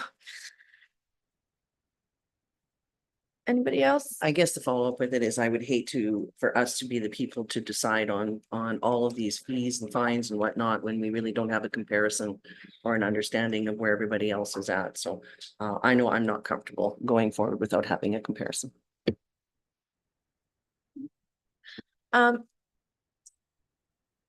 I had noted that this copy of it didn't seem very user-friendly, and I think the removal of the fines from this draft would make that significantly easier. I think the fines just kind of made it so long and hard to read that I think that would be an excellent amendment to make. Look forward to seeing the next draft. And I do agree that maybe we should adjust some of our fines, but just including them all in the fees bylaw didn't really make sense to me.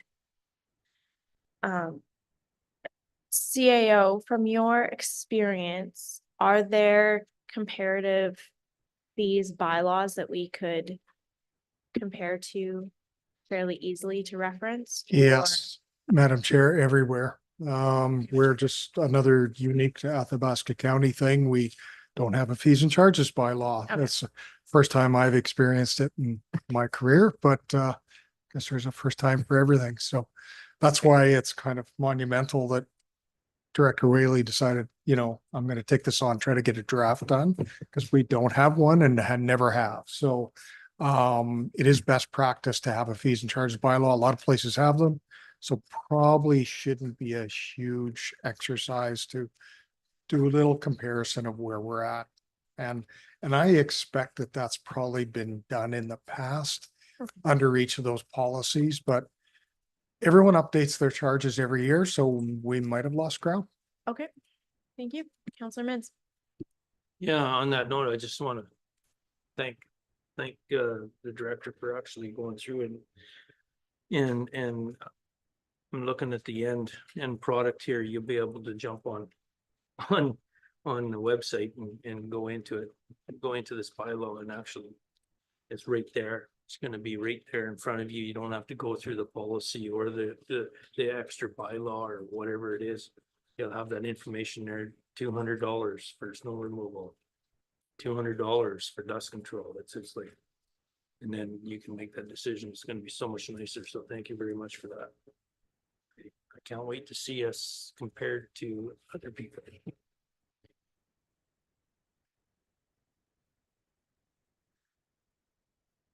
So the recommended motion today is that the committee review the draft schedule of fees bylaw and direct administration to bring back any changes to the September committee of the whole meeting. Counselor Mintz is making the motion to direct administration to bring back the amended draft bylaw to the September committee of the whole meeting for review. Counselor Holland. Can we add a friendly amendment there to include a comparison to comparable counties, say 3? Recall. we just ask admin to do that and give us their best advice. I don't feel the need to get into micromanaging that. If they do the research and come back to us and say, these are the numbers. I'm concerned about all the things we keep asking admin to do and that we're just adding another large task. So I feel like if admin will take a look and make sure that they make sense, I don't personally want to have all that raw data. It is their job to provide us their best advice, and I think we should seek that. And I'm worried again about how much time we are allocating on this. Councillor Holland, follow up?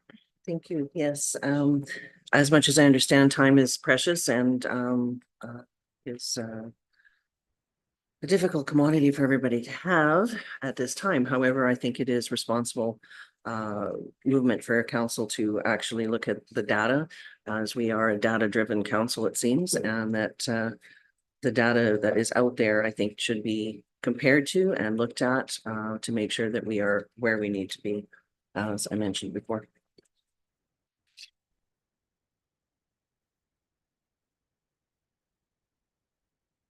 I know myself, I probably won't be waiting until the next meeting. I'll probably just look up a couple of those bylaws and compare to what we have today, just to try and pick out any ones that I think are real outliers, but Councillor Mins?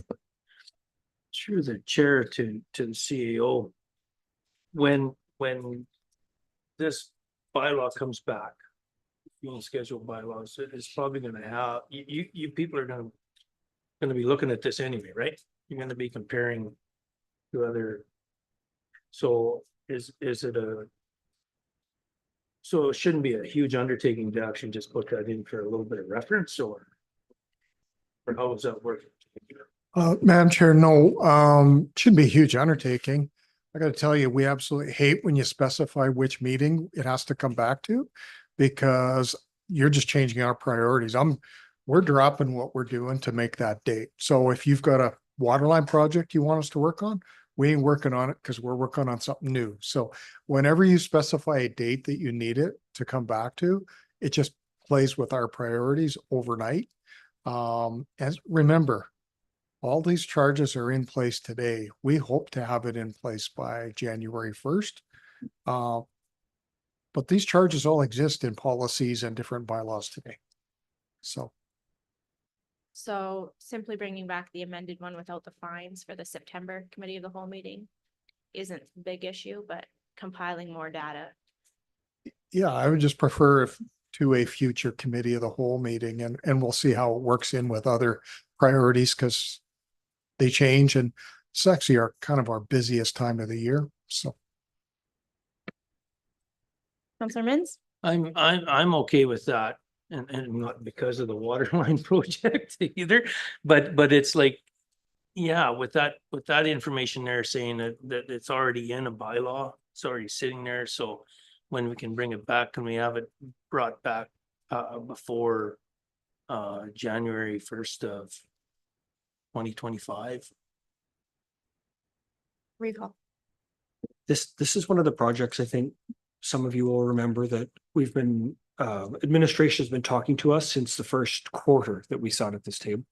So it tells you how much time and energy goes into this. I would propose really that it's a two-step process.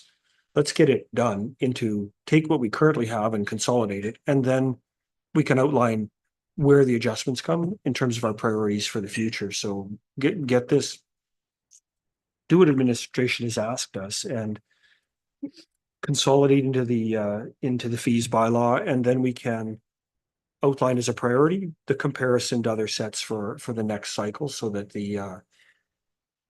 for the 2026 update as a way to balance time for admin and give them time, given that it's taken 2.5 years just to get us to this stage. Councillor Mins? Yeah. I wasn't sure if you were actually waving at me or if you were waving Oh, at your no, computer, I'm so. I'm just agreeing to that because I just wanted to make sure it's schedule of fees bylaw. It's got nothing to do with fines, absolutely nothing to do with fines. So take the fines out and do the fees bylaw, and we're good to go. Well, and if there's a lot of concern about the fines that are in the fire services bylaw, maybe we can add that to a future committee of the whole meeting, just so we can have that discussion then, but since it's already in bylaw. Okay. So Counselor Mins has made a motion to direct administration to amend the draft schedule of fees bylaw and bring back to a future committee of the whole meeting for review. Okay. We will call the question. All in favor? Motion carried 7-0. Next item on our agenda is item 6.2, capital projects. This begins on page 71 of your agenda package.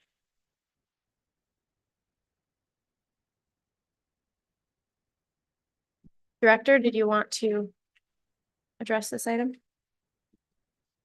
Thank you, Madam Chair. There was money put in the budget when you passed the final budget in April or May. Sorry, I can't remember the date.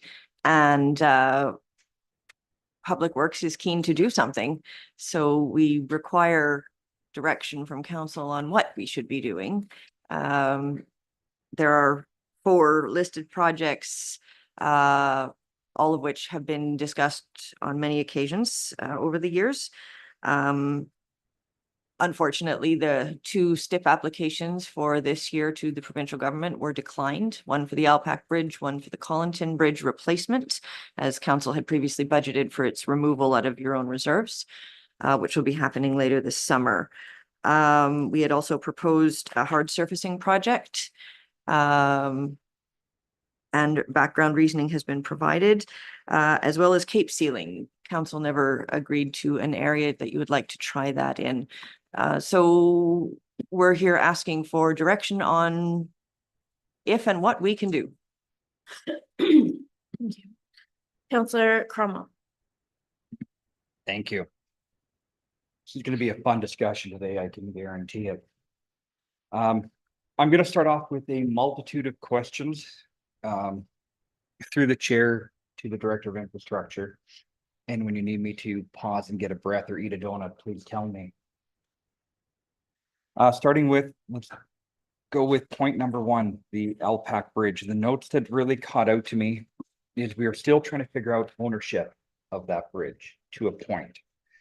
And a partnership agreement with Alpac for that bridge. Do we have any details, any leeway? It is definitely a vital project, and I'm not taking away from that at all. But what are we looking at for, like I said, ownership, cost sharing, timeline that that project needs to be done or can be done?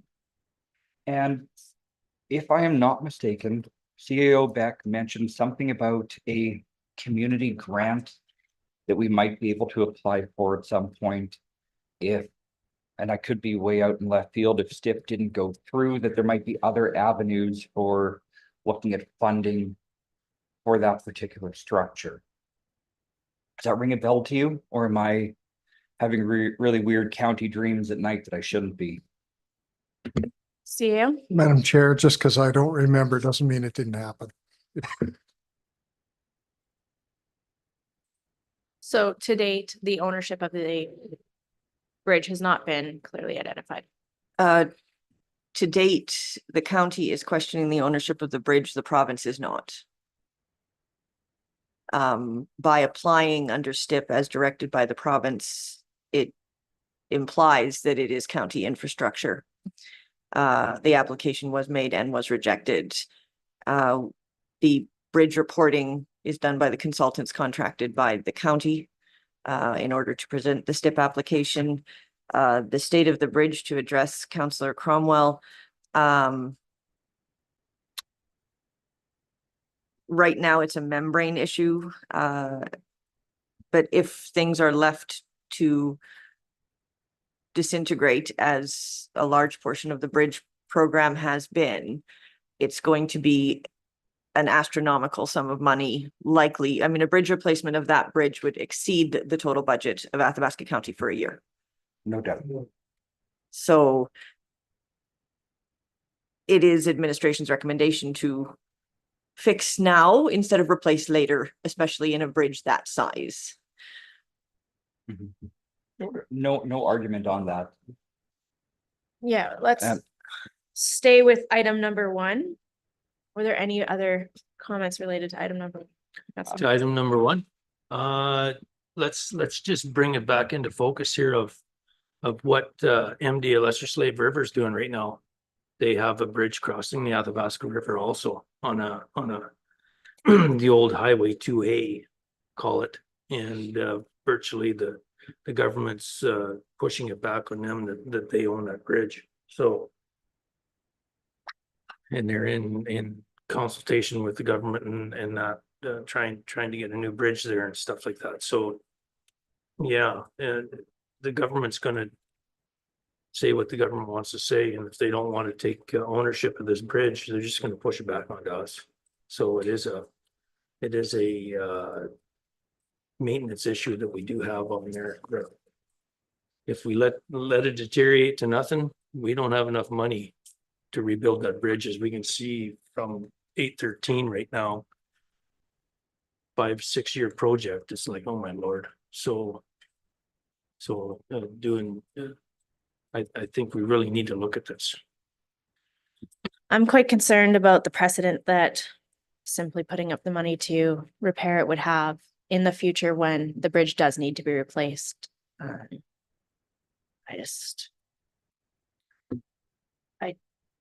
Even if we had the money sitting here right now to do it, I worry about in the future, but I also worry about the impacts to our local business and economy that not repairing it would have. So I don't think there's a truly easy answer either way. Counselor Holland. Thank you.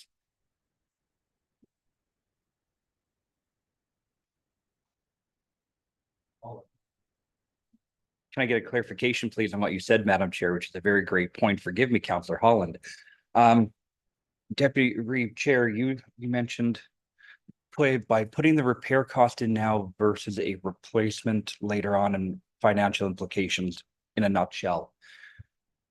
Through the chair to the director, doing the repair now, what would be the lifespan of that bridge without repair or with the repair as stated right now? Because I think that would be a very important question to ask. Through the Director? chair to Councillor Cromwell. I can't give you off the top of my head, sorry, the full life expectancy of the fix. I can just tell you that it would no, I don't want to give you dates. I can't do it off the top of my head, but Sorry. our consultants have said that this is a priority if you don't want the bridge to face failure. And sorry, to answer his earlier question, we have partnership agreements in principle with Alpac for assistance. So Counselor Holland, I'm sorry you were cut off earlier. Oh, no, that's okay. Thank you. That's what I was going to mention was the partnership with Alpac. I guess I'm confused. We had conversations last year and it was prior to when you were here, but I was under the impression that there was quite a few talks happening with the government to say that we have some sort of an agreement. Is that agreement not in existence? Was it found? Like, I guess, there was quite a robust conversation with our previous CAO about it. Did that fail with regards to where the agreement was supposed to be held? There were a lot of discussions. From the trail of discussion, I can see that the province believes this is our bridge. That their reading of the agreement, and it dates back to the construction of Alpac to begin with, is that they believe that this is our bridge and encouraged us to apply under the STIP grant. And I believe that was right from the regional director and may have even reached up to the minister's office and encouraged us to apply under the STIP grant. So they're saying that it's a local bridge, but it's certainly something that could be covered under STIP. We didn't make the final cut this year. Okay, thank you. As well, the 1.9 million that was applied for, is that what the maintenance costs, like the repair for the maintenance to get it to where we need to be? Is that amount? through the chair to Councillor Holland, yes, that is the estimated cost. But just for the maintenance? And Alpac is still partnering with a little bit of financing, or is that outside of? There is an agreement in principle for financial assistance. Okay, thank you.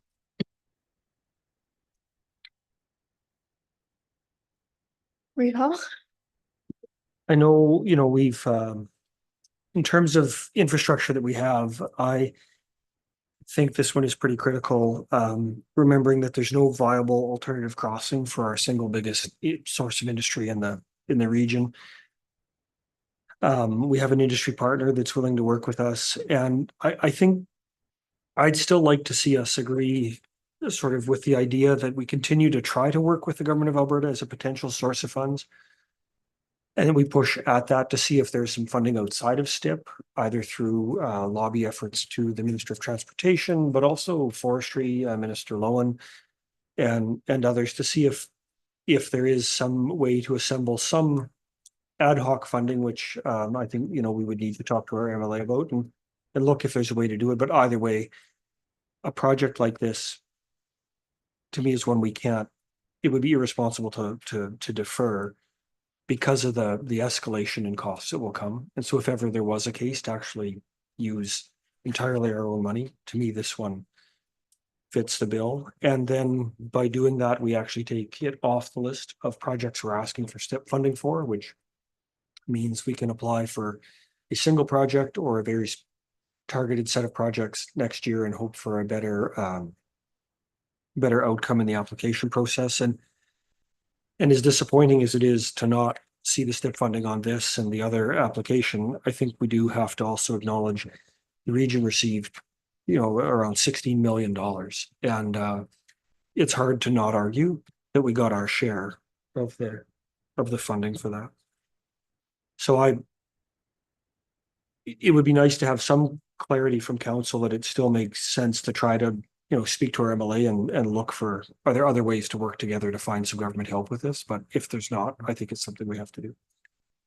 But again, without having that clarity, it's a little bit, when I've been in, spaces where I've been talking to the ministers, it's hard to really put that forward without knowing that it makes sense to council. Councilor Mins? Yeah, I totally agree with that. Right now, I know we wanted to go for STIP funding for it and all that, but in a way, if there's a partnership with LPAC, for now, for doing this maintenance, that's kind of in a way STIP funding. We get a little bit extra money from LPAC to do this, and to not do the maintenance on it, in a way, we could end up having another Collington Bridge on our hands where all of a sudden we have nothing. So it's because we didn't want to do the repair on it. So, but and yes, let's keep advocating. That's what we're here for. Keep advocating to the ministers mentioned, transportation and forestry, that this is a very vital, important, and LPAC needs to, which I'm sure that they have, needs to jump on that bandwagon too, right? Everybody needs to advocate for it. So it's a very important lifeline that we have crossing the Athabasca River.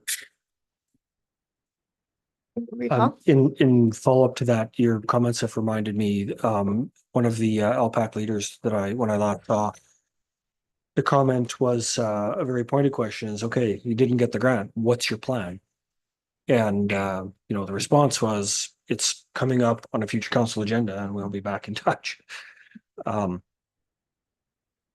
But this is what, it'd be great if we could actually see sort of a third, which is we're close to. And that's the way we did, excuse me, that's the way we did some of the paving out there, some of the resurfacing of LPAC.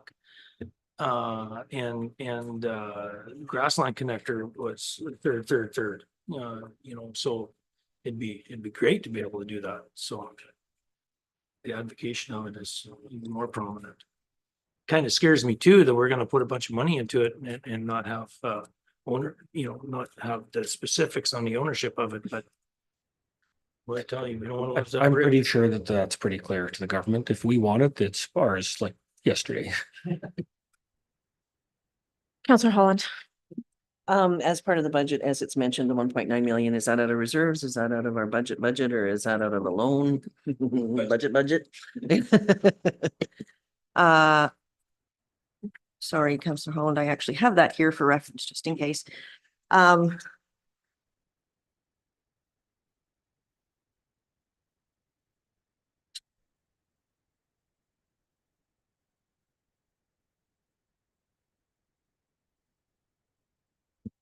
So currently it was budgeted to hopefully come from STIP of 1.3. Other would be the ALPAC contribution of proposed 600,000. But we did also learn through your audit process that you have a large component of unused grant funding in your CCBF. So, And that can be redirected? yes, Fantastic.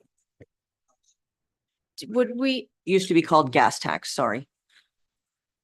would we be able to get statistics for an upcoming meeting on how much that would be? I guess because this decision would have to go to council anyways, would we have those numbers when that decision comes forward? Yes, I'm very confident that we can tell you how much is remaining in your gas tax, your upcoming LGFF and your previous MSI. Thank you.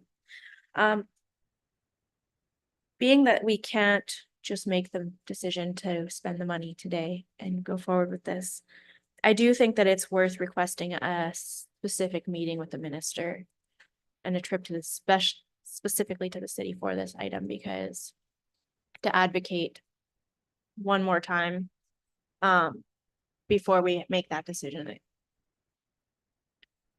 Or, well, maybe not before we make the decision, but I was just wondering about the time frame that we maybe would request have at least. in the season to complete the work. How much time that is requiring? Do we know what, do we have an idea of what that project will, time frame for that project? Through the chair to Councillor Holland, the sooner you have a decision, the better. Reeve Hall. Would council be agreeable to asking admin to have a recommendation in front of us for the next council meeting that sort of propose, here's how we'll pay for it. Here's the plan. And then at the same time, parallel to that, be doing that other advocacy, because I think at the end of the day, this is one of those needs to get done. If, to me, the question is, what if the government said, tough luck, there's no chance ever you're getting a nickel for this. We're not gonna say, okay, well, we'll let it deteriorate. We're gonna find a way to get it done. So I would propose we ask admin to have that ready for a decision next week so that they can get going. It's already the end of July. I'm not sure, winter's coming in 2.5 months.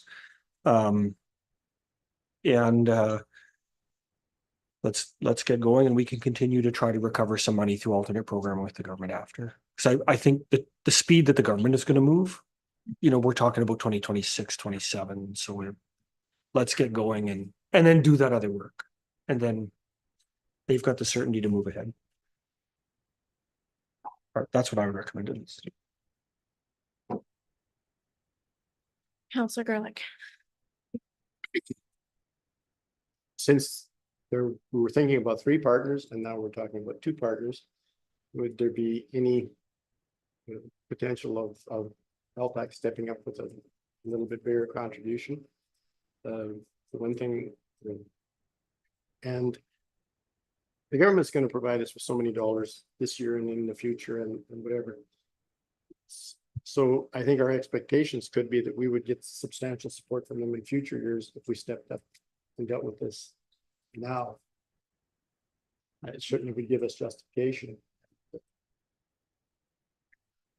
If it's going to be done, I think we got to do whatever it takes to get it underway as quickly as possible.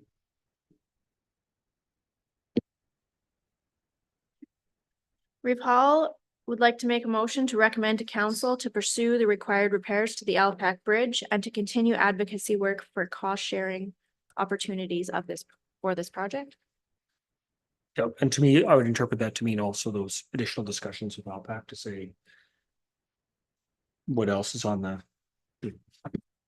But remember, the change to schedule D or E of the property assessment thing also made some changes for them. So it in this particular instance is probably not unreasonable for us to step up.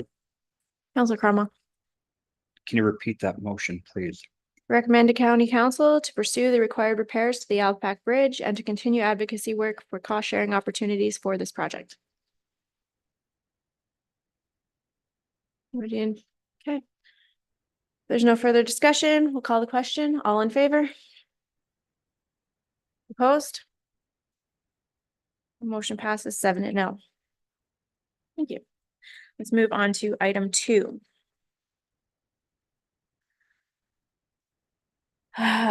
This is regarding Township Road 682 and Range Road 172. Counselor Cromwell. Thank you.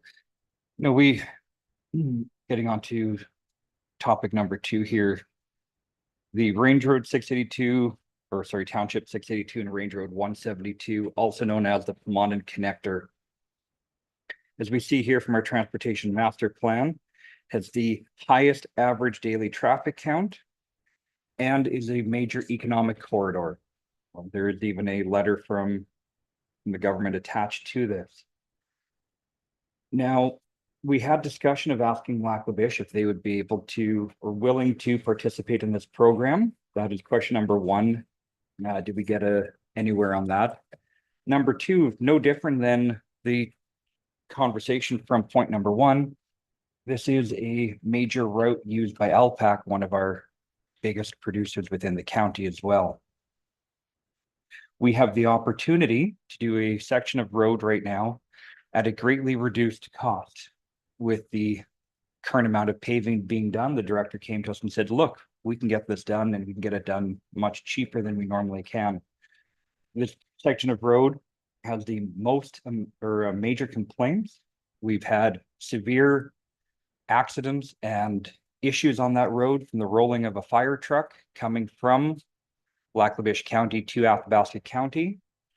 I frequently get phone calls about busted windows and how when that road is non-passable, people are now taking their semi trucks, their log trucks, their Super Bs and going down the Blue Jay Road and tearing that road up because the connector is non-passable.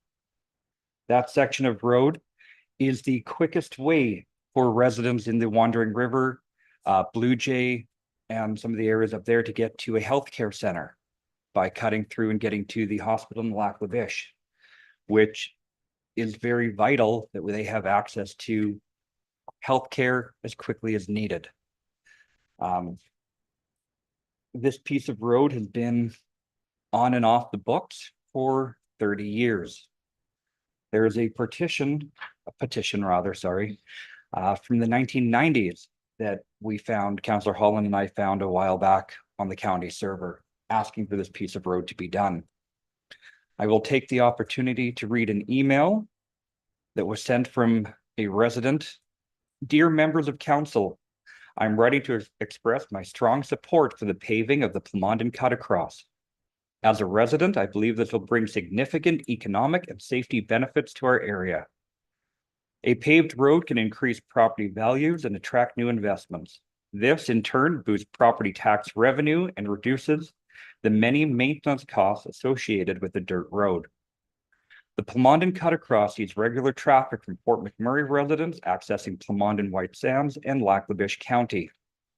As someone who works in Fort McMurray and has many friends and family there, I know how frequently this road is used, not just by local traffic, but by Fort McMurray traffic. I would also like to point out the amount of commercial traffic, including tankers and log trucks, that use this cut across. The amount of commercial traffic on this road is staggering. In conclusion, paving the Plumonton Cut Across will improve property values, reduce maintenance costs, enhance safety, and support local tourism.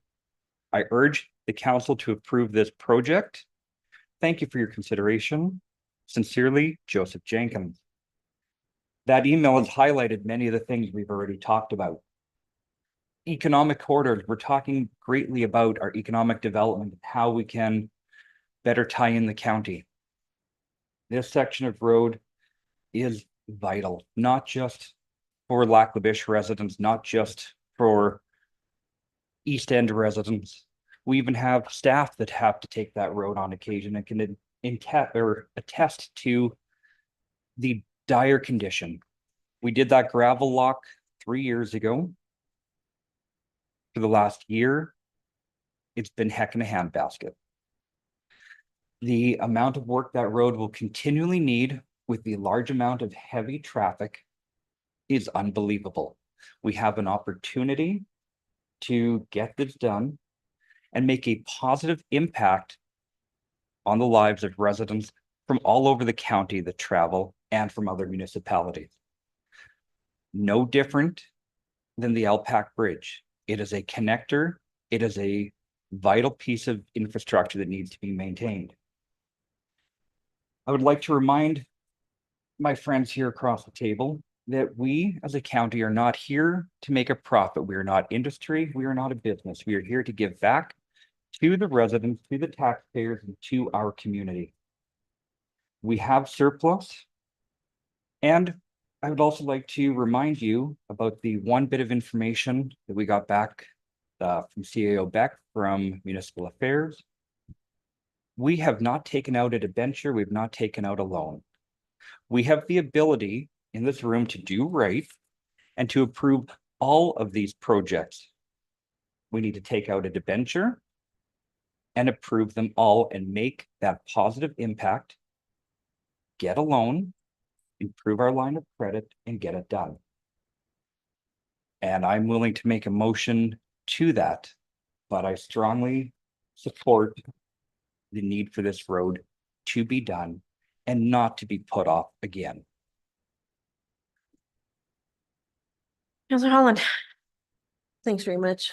I also agree that the Mountain Connector is an extremely vital corridor and really important to not only to the Wandering River, but to outlying areas as well as the rest of our county residents who happen to go that direction on a regular basis for whether it be work or whether it be recreation. I guess my question becomes, is the state of the road currently, what is the issue with, is it a rebuild that would be required to bring it up to gravel road standard to handle that type of traffic, or is it beyond? What exactly needs to happen with that if pavement isn't happening this year? Director Whaley? Through the chair to Councillor Holland, currently the gravel that was applied 3 years ago, from what I'm able to assess, is forcing some of the larger boulders that were underneath to surface. And it is one of the main roads that the operator in that area has to deal with because of the traffic count. So it's just simply a matter of, it is receiving gravel this year. So it is on the gravel program, the entire road. But it is used more, and so therefore it disintegrates faster. In order to bring it to a paving standard, it would require grade and base this year, and then paving would be the year after it settles. That's how that should be done. So So in preparation for pavement this year, what would the cost be against the budget? Do we have kind of an estimate, and what would it be next, because of course we're going to split that up. the total cost provided as an estimate by a consulting firm was the 3.6. I don't have the exact breakdown of the two, and I would hesitate to speak on behalf of a company, so. Right. Okay, no, it's just something I was thinking about with regards to, I, as far as I'm concerned, the county is in extremely good shape. We have surplus, like you mentioned, Cromwell, I'm not gonna, Councillor Cromwell, repeat everything, but when we look at all of the different things that we've been pushing off for years and years and years, and disintegration continues to happen, it continues to increase in price, et cetera, et cetera. I'm just gonna throw it out there that I'm in support of all of these projects getting done, and that we look at either reserves and as well as a loan to get them done. I mentioned a loan for Carlton Bridge many years ago since it was out, and I think that that's the direction we just need to go, and we need to bite the bullet, get it done, and quit messing around. Councillor Gerlich. What is the number in the budget for capital project this year? The total for all capital projects, Yeah. sir? Budget? The current total for all capital projects is 15,495,870. No, what portion do we have in the budgets, like the dollars that are dedicated to capital improvements? Like the 3 or 4. The total, the Athabasca total amount excluding grant funding, sir, I'm Yeah. confused. I don't have the exact breakdown. I can have these printed over your lunch break again for you to have a look at your capital if you wish. Yeah.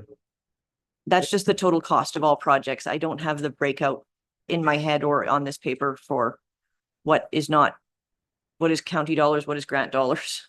Mm. So, The copy of the budget that I have in front of me says borrowing 2.6 million, CCBF $937,307, and MSI 62,693. So.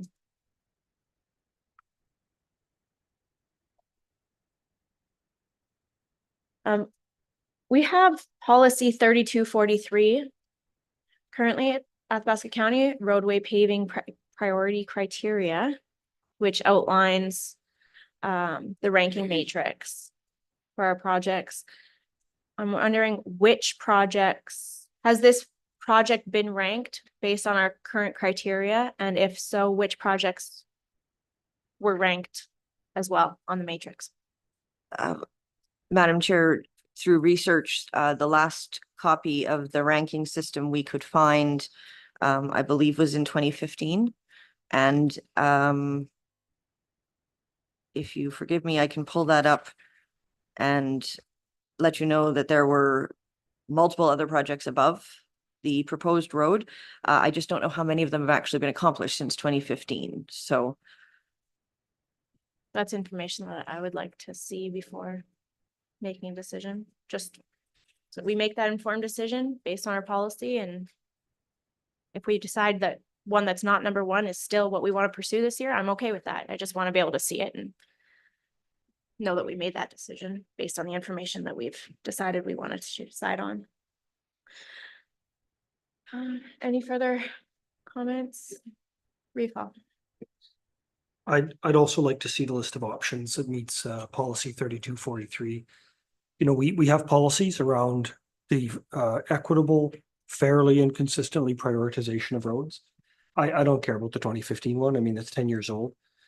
We should be doing a ranking right now to see what are the top 5 projects. And again, if we want to choose to make a decision that's outside of the number 1 or number 2, then that's certainly our prerogative to do. But I think we need to know what they are, and we need to be able to look the ratepayers in the eye who are on the number 1 and number 2 priority and say, we bumped you for number 4 or number 3 or whatever.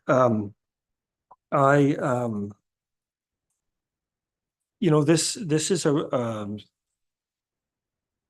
this particular piece of roadway. I was looking earlier at our updated roads report, and it defines describes the road as in good condition. And when you look at the chart that came in our agenda package, you know, there are other gravel roads even on that are described in fair condition that, you know, for all material discussion, have an identical traffic count.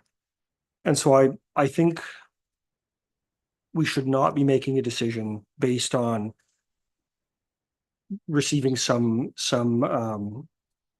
feedback from ratepayers on this one in particular, because it implies then that we're back to the squeaky wheel system of doing business. And I think we should follow policy and assess our priorities using objective criteria. I have had ratepayer reach out to me to tell me that they can't see the justification for this kind of spend as the number 1 priority, when ultimately it makes a 2 to 3 minute difference on another paved road. There is a paved road that gets around that, depending on how you map it, it's 2 or 3 minutes. So I not that I would say I would never be supportive of doing it. I just don't think we have the kind of information to say we should or shouldn't do it today, because we haven't followed the policy that's in place. And really, we've gone many years without any significant amount of debt. And if we borrow, we have to talk to ratepayers. There is no way we should be making that decision at this table on a 15-minute discussion. It is something we need to consult widely with people. And borrowing anything without a thorough review of the priorities is wildly irresponsible in my mind. There's a gigantic opportunity cost when we do that and fund with our own money. So if, as an example, we want to borrow $2 million for a project and we pay it entirely on our own, the opportunity cost is $6 million. We should sit down and decide what $6 million for the projects we're putting off because we've spent 100% of our own money. I think that we just have to do a more thoughtful, careful job of doing that, and I'm in no rush to make an approval here without that priority list and without a better discussion with ratepayers more widely. And just as a reference, the letter in the package is a mandate letter, not a letter specifically about this road. Counselor Holland. Is there an opportunity to have a conversation with the RMWB and Lac-La-Biche also to partner and look into this particular project? Since RMWB and Lac-La-Biche use it quite often? Administration? Through the chair to Counselor Holland, it's always good to have conversations. That probably would be a more political conversation than an administrative conversation, I would suggest. So. Okay. Thank you. Is that something we want to consider having? It's Counselor Champion. I do really like that idea. I think it's fantastic. Living in an area that closely reaches the Across. I would say I've equally heard from ratepayers from the positive side of getting it done, but I've also heard ratepayers' concerns of good financial spending on our accounts too. For me, 100%, I think it would be in favor of it, but right now, some of the other priorities on the table takes precedence for me. Just Director, I do have a question. In our budget, that grant funding, CCBF and MSI that we had allocated for the hard surfacing, could those be reallocated to the Alpac Bridge repairs for that $1 million if? Madam Chair, yes, administration has been unable to file for those particular grant fundings until you have projects to file for. Okay.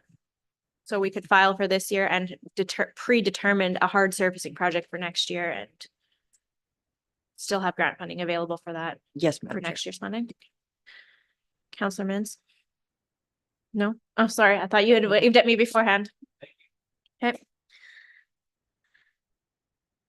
Is there an app? I do believe also that we need to make some great or some very much thoughted decisions on, especially when we're looking at doing asphalt roads. We do need to make some understanding of why we're picking this and stuff like that. And that's what happened to council before. We were paving roads in the middle of nowhere, and it's and that's why that policy came in, to make sure that you're going to actually do the roads where it should be done. And so yeah, that's my point of view on it. Let's get some data. So did you figure want this to out. make a motion to direct administration to compile a list of roads and rank them based on the paving criteria? No. I do, No, but I, that's but I don't want to throw a bunch of more work onto administration and take away from our water line project. Counselor Cromwell. I appreciate the conversation. I understand that, you want to see roads done in other areas as well that may or may not be more important. We also have to realize that administration brought this forward as their recommendation of road to do. And we are here to support our admin, and they know what roads need to be done. So with that, I am going to make a On a motion. point of order, can you clarify when they brought this as their recommendation to the road to be done? Because I haven't seen the priority list.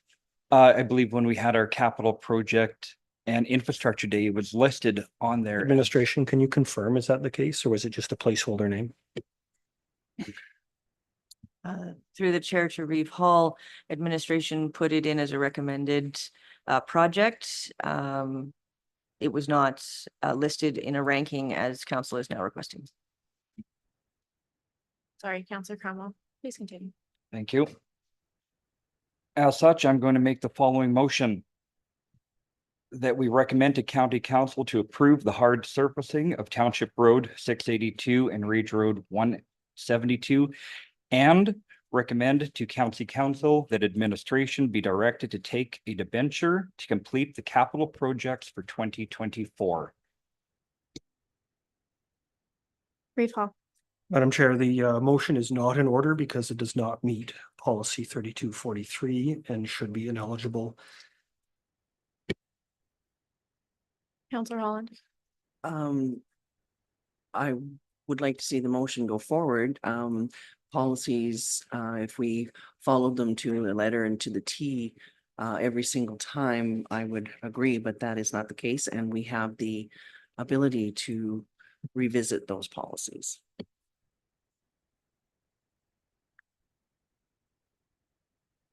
Counselor Cromwell, could you read your motion out again a little bit slower? Recommend to county council to approve the hard surfacing of Township Road 682 and Range Road 172. And to recommend to county council that administration be directed to take out a debenture to complete the capital projects for 2024. And that would then cover all of the 4 capital projects.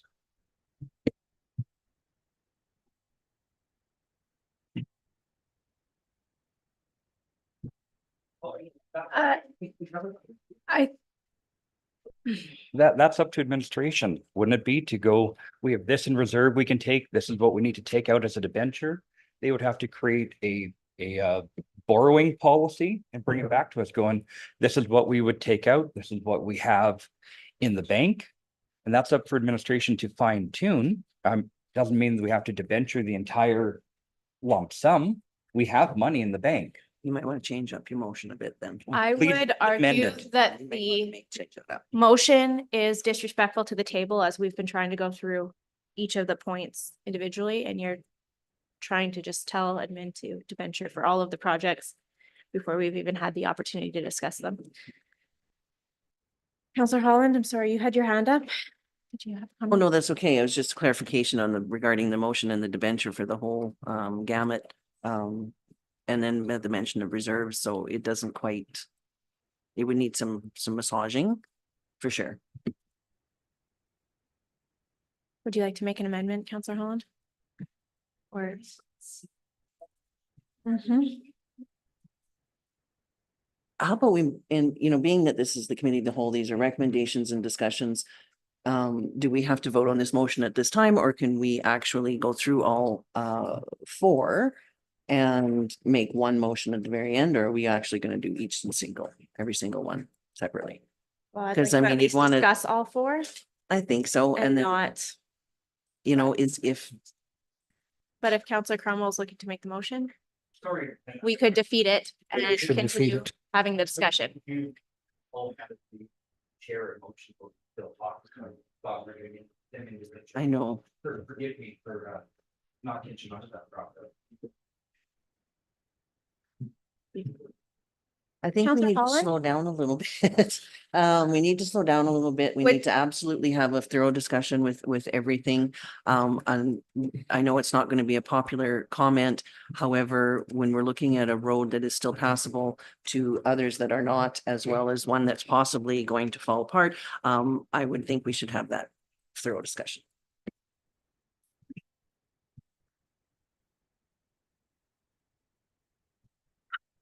It's the way to move forward. So Counselor Cromwell has wanted to make this motion, which would push everything forward. We procedurally, we could defeat that motion and make a motion to compile a list of paving projects as per policy, and then further discussion that way.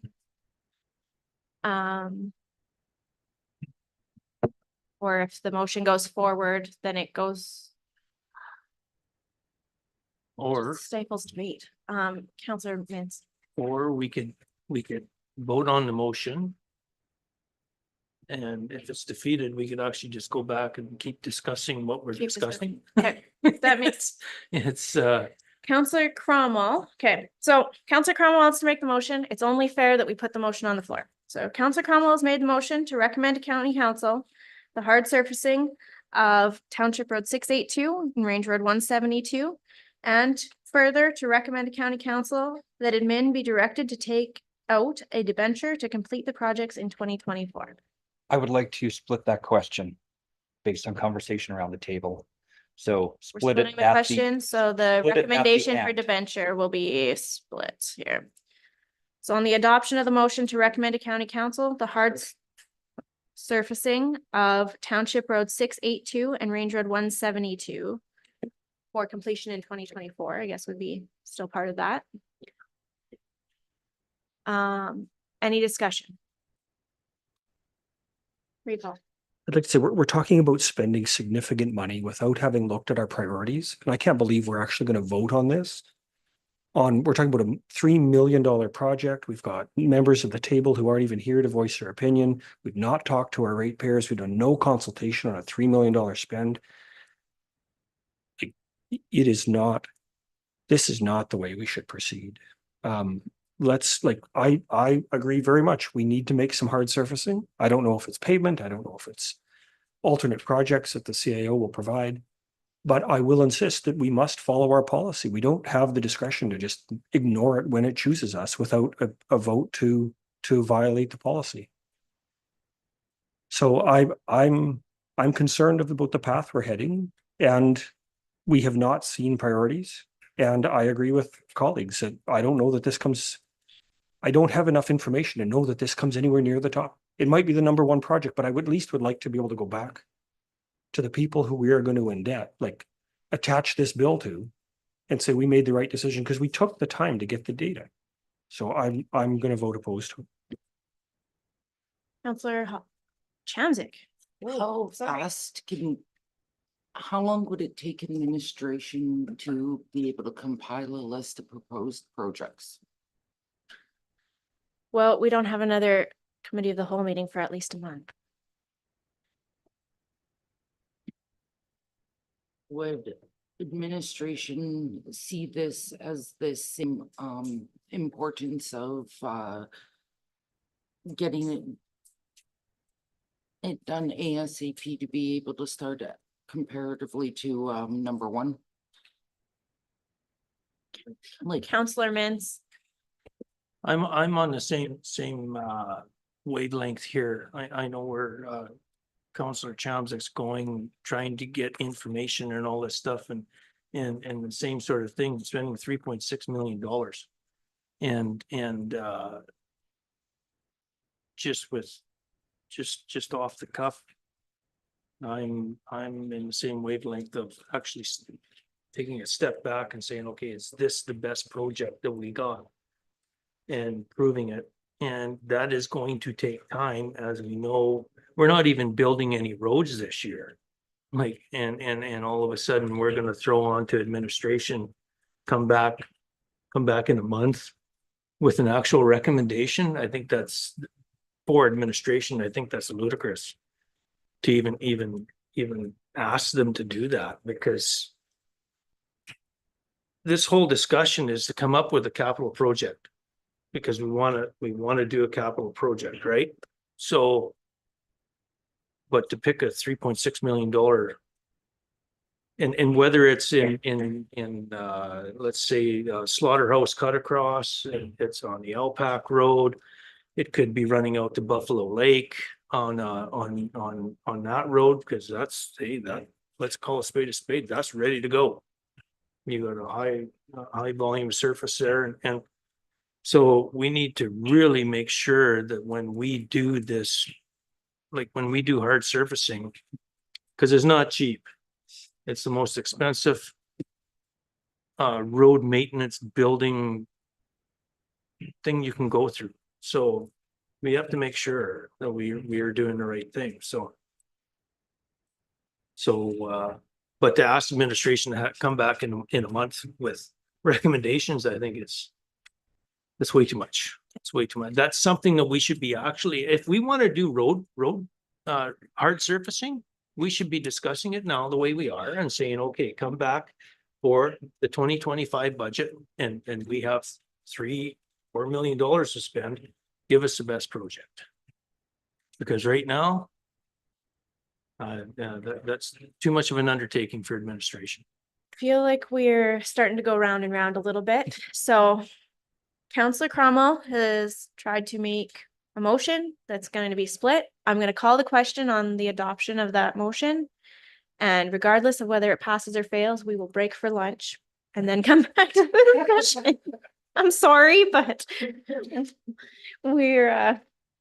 I think it's only fair that we deal with the motion that's on the table first, though. So Counselor Cromwell has made the motion to recommend to County Council the hard surfacing of Township Road 682 and Range Road 172 be pursued in 2024.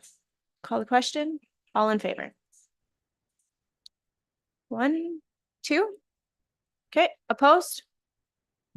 5. So that motion fails. 2-5. Next portion of Councillor Cromwell's motion was to recommend to County Council that admin be directed to take out a debenture to complete the capital projects in 2024. Call the question. All in favor? Opposed? That motion failed 1-7. So that motion is defeated. We'll now call a recess. Let's give ourselves.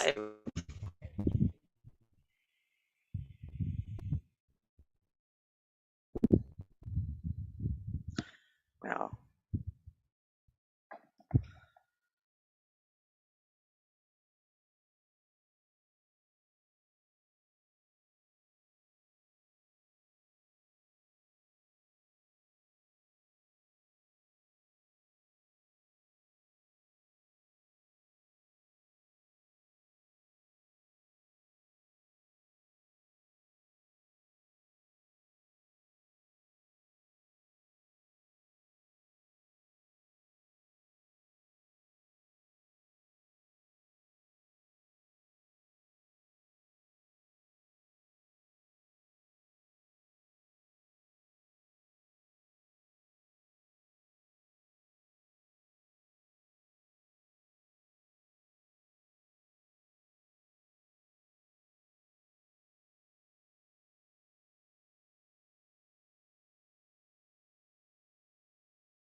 We are coming back from our recess to continue talking about item 6.2. For the recess, Counselor Cromwell had made a couple motions. Both were defeat. One motion was split, sorry. One motion, it was split, it was defeated. So do we want to, were there any follow-up motions to item number 2, or are we going to move on to item number 3, the Cape ceiling? Counselor Cromwell. Question through the chair to administration. When might we be able to see that ranking list and information that we need to be able to move a project forward? Through the chair to Councillor Cromwell in regards to a hard surfacing project, to fill out the requirements of the policy referenced, it would come for council at budget deliberation. So in clarification then, so we are postponing all hard surfacing projects for this year, then if we have to wait till budget time? Correct. So is that something we're really ready to do, is go, we're not gonna do any project right now? Counselor Mintz? Not a project, not a capital project, but we're not gonna do any hard surfacing until we have the proper criteria in front of us to say that, you know, and maybe Pomona Connector will come out as number 1. Maybe it won't. Maybe it'll be another one, but at least we have the proper criteria. Again, I go back to, we're actually looking at spending $3.6 million, pulling the trigger on $3.6 million.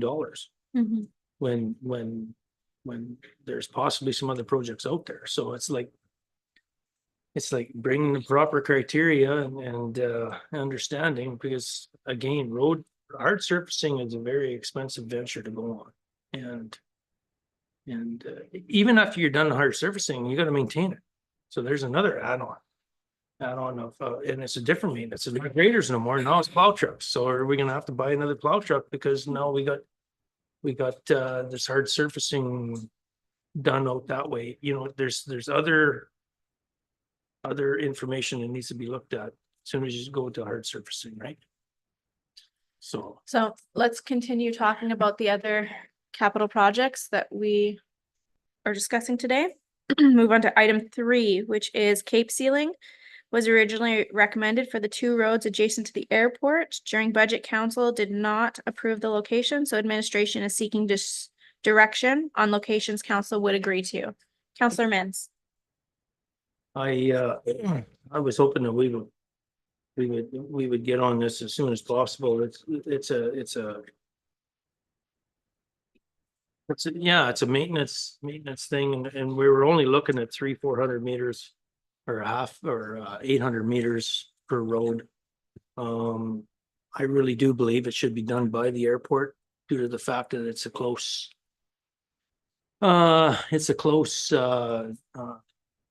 area to go and look at it, to go and see how it gets done and to monitor it. We have prior, we were doing these little experiments on Saudi Road way out north of Athabasca where nobody wanted to come to and look, and we still have these road systems there that are experimental things there that can be looked at, but something close and something you can monitor, and plus we're coming off of a hard surface road onto gravel portion. There's heavy traffic there, high volume traffic. It just, to me, it just makes sense to do it there. The only other spot that I could really think of doing anything would be over by LPAC on the Durko section coming off of the highway into Husky, or Greenleaf, or whatever the heck you want to call it now. That is tremendous for the road. And that's a half mile that was just rebuilt, like 2 years ago. We rebuilt that. There's another. So if let's say we wanted to do a half a mile on the airport and do a half a mile out by LPAC, hey, you're getting lots of truck traffic. So like it. Rifa? I think, you know, over various months, we've had conversations with our CIO who has experience from other areas and talks about various ways of solving problems that are a little bit less traditional than we might have just default to in terms of hard surfaces. And so I also like the idea of let's work out a couple of test cases and see what's the right project for our region, because if testing something like has been proposed at the table, you know, in a heavy truck area or another, you know, near the airport or both, if we can test some things out and figure out that we can do that cheaper, it means we can hard surface more roads for the same money. And I'm not really sure. I mean, as a resident, I don't care if it's pavement or if it's a hard surface. I mean, it's about rocks and dust and maintenance. So maybe we have a good you know, we've got a good resource, and let's test some of these things. And I think I don't know the traffic on the road network to the extent of my colleague here, but I think those sound like pretty reasonable places because of the heavy trucks, especially on the one by the mill. And the other thing about doing the hard surfacing on these two areas is we get to the maintenance, we have plow trucks running there already. So if they gotta go down and remove the snow right there, they can do it. And yeah, I think I'd be willing to move the motion to do that. To do them two spots. Now, do you want to do a half mile? Do we want to do 400 meters? It's may as well do a half mile. We're there. And go from there. But I'd be willing to move the motion for that. So you'd like to recommend to county council to approve the roads adjacent to the airport and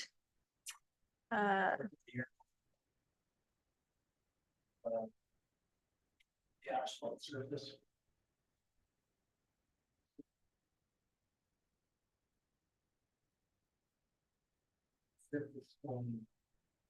West. and west of, that would be Range Road 195, Yes. adjacent to Greenleaf.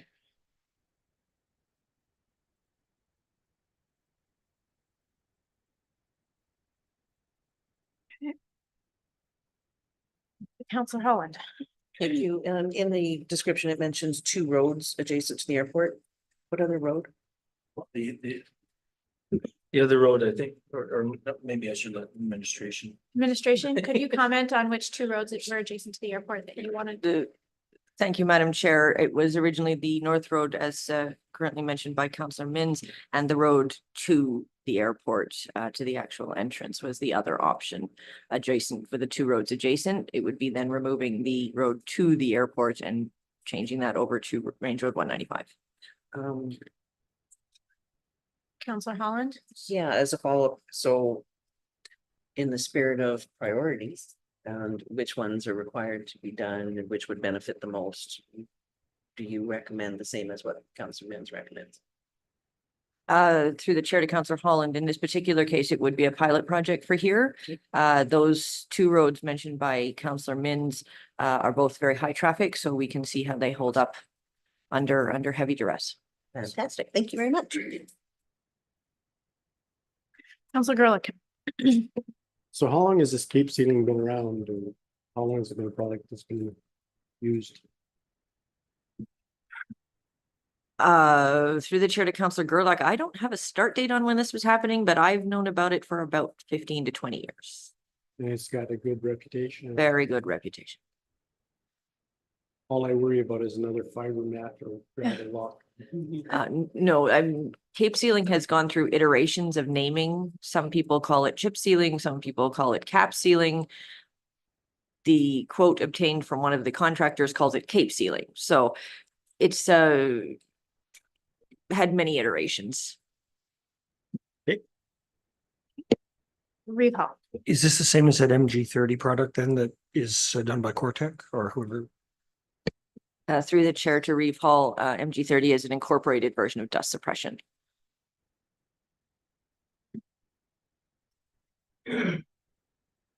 Any further comments? Counselor Chamzik, you have your microphone on. Did you? Oh, okay. So Counselor Mins has made a motion to recommend to county council to approve the road north of Highway 55, adjacent to the airport. And west of Range Road 195, adjacent to Greenleaf Fuels. For 2024 Cape Sealing pilot projects. Is that correct? Yep. Any further discussion? If not, we'll call the question. All in favor? Yay. Opposed? Okay. That is 8-0. We will move on to item number 4, which is bridge file 13833 Collington Bridge. Council has already approved the amount of, I believe, 650,000 this year. To have the bridge removed. The bridge that administration receives the most calls about is bridge file 13833. Administration is recommending that council move forward with engineering for a new bridge in the 2024 year with a view to tender and replace in 2025. The bridge has been denied twice for STIP funding from the government of Alberta. Any comments? Recall? This is really, clearly very important to the hamlet of Collington and the residents there. And I think you said we've allocated funding for engineering. We did that, I think, in 2023. And so for me, I think we need to do a better job of communicating and providing updates to our residents on the advocacy around this. And while it's been denied twice, I guess I'm wondering if admin would provide us an opinion on the potential for it or the likelihood, how likely you think it might be to be approved in a 2024 application if it's more or less shovel ready for work in 2025 if the go ahead is given.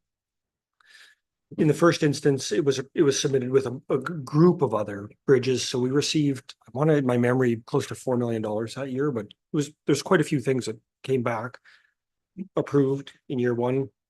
This wasn't one of the top ones, but it was in that group. In the second year, I mean, we ended up with that $16 million worth of other money. So I kind of feel like I can rationalize why the ministry may have, in trying to divvy up scarce resources, said, look, we're giving out $60 million on the water program. We can't add another 3 or 4, whatever this bridge is going to cost to in the same year. So if we come into a fresh year, no ask for LPAC, the other projects we've got money for underway and in the works, do you think we have a pretty good shot at seeing some positive results? Like what would obviously you're not in the ministry's office, but in your experience? CAO, do you have any advice? Absolutely, we should make it a priority application. And if it's absolutely clear that that's the only one we're making application for this year, then we should emphasize that. And being clear on that from the outset, then that gives, all of us a chance to really put pressure on our elected officials at the provincial level, whether it's an RMA or summer barbecue circuit or wherever you see them, to know that this one's coming and this one's a priority. Councillor Holland? Thank you. I personally think the Collington Bridge is something that needs to be done and needs to be done yesterday. However, when we're considering pushing it forward for another round of STIP funding requests, what does that leave off of our docket to ignore? If, we keep asking for the same one, we've been denied twice. Are there other ones that, are not going to happen because we're going to try this one again? We've been throwing money at it in little bits and little pieces to the point that I'm curious what the engineering cost would be. Engineering for a new bridge in the 2024 year, what is that cost? Through the chair to Councillor Holland, it can range based on the situation. The engineering's been done for the removal. I would hesitate to guess anywhere between 75 and 175. Just because I can't nail down an exact, sorry. Which isn't a horrible, nasty number to add to this list here today, or well, in council meeting coming up.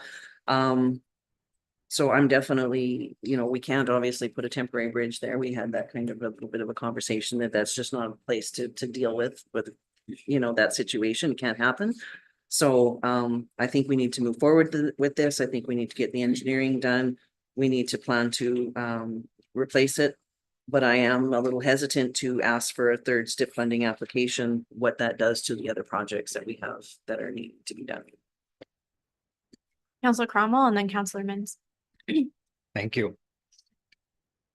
Through the chair to the director, a few questions. So again, tell me to hush when you need a minute to catch up. Remind me, how long has that bridge been out? Ballpark. Forgive me, Counselor Cromwell, it's definitely been closed for at least a year. Mhm. I don't know exactly how long it's been closed for. Okay. And what was the daily traffic count on that bridge prior to closing? Through the chair, I'd have to email you that information. Okay.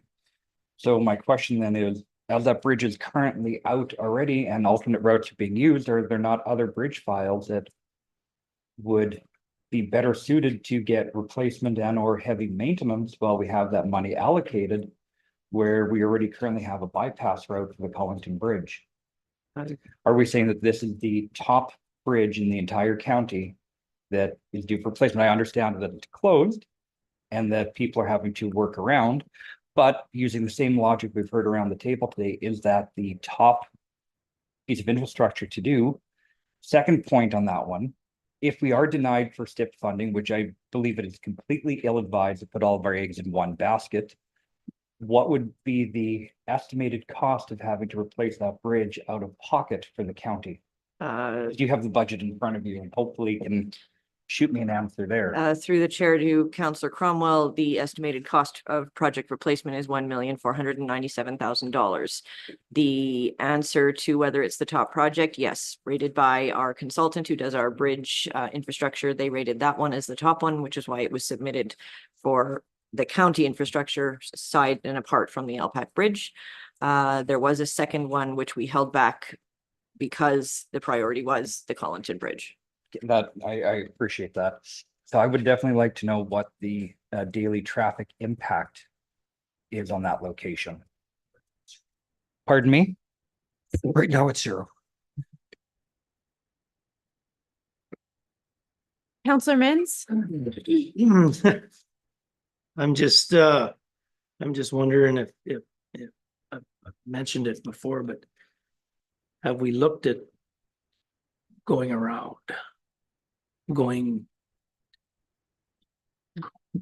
around.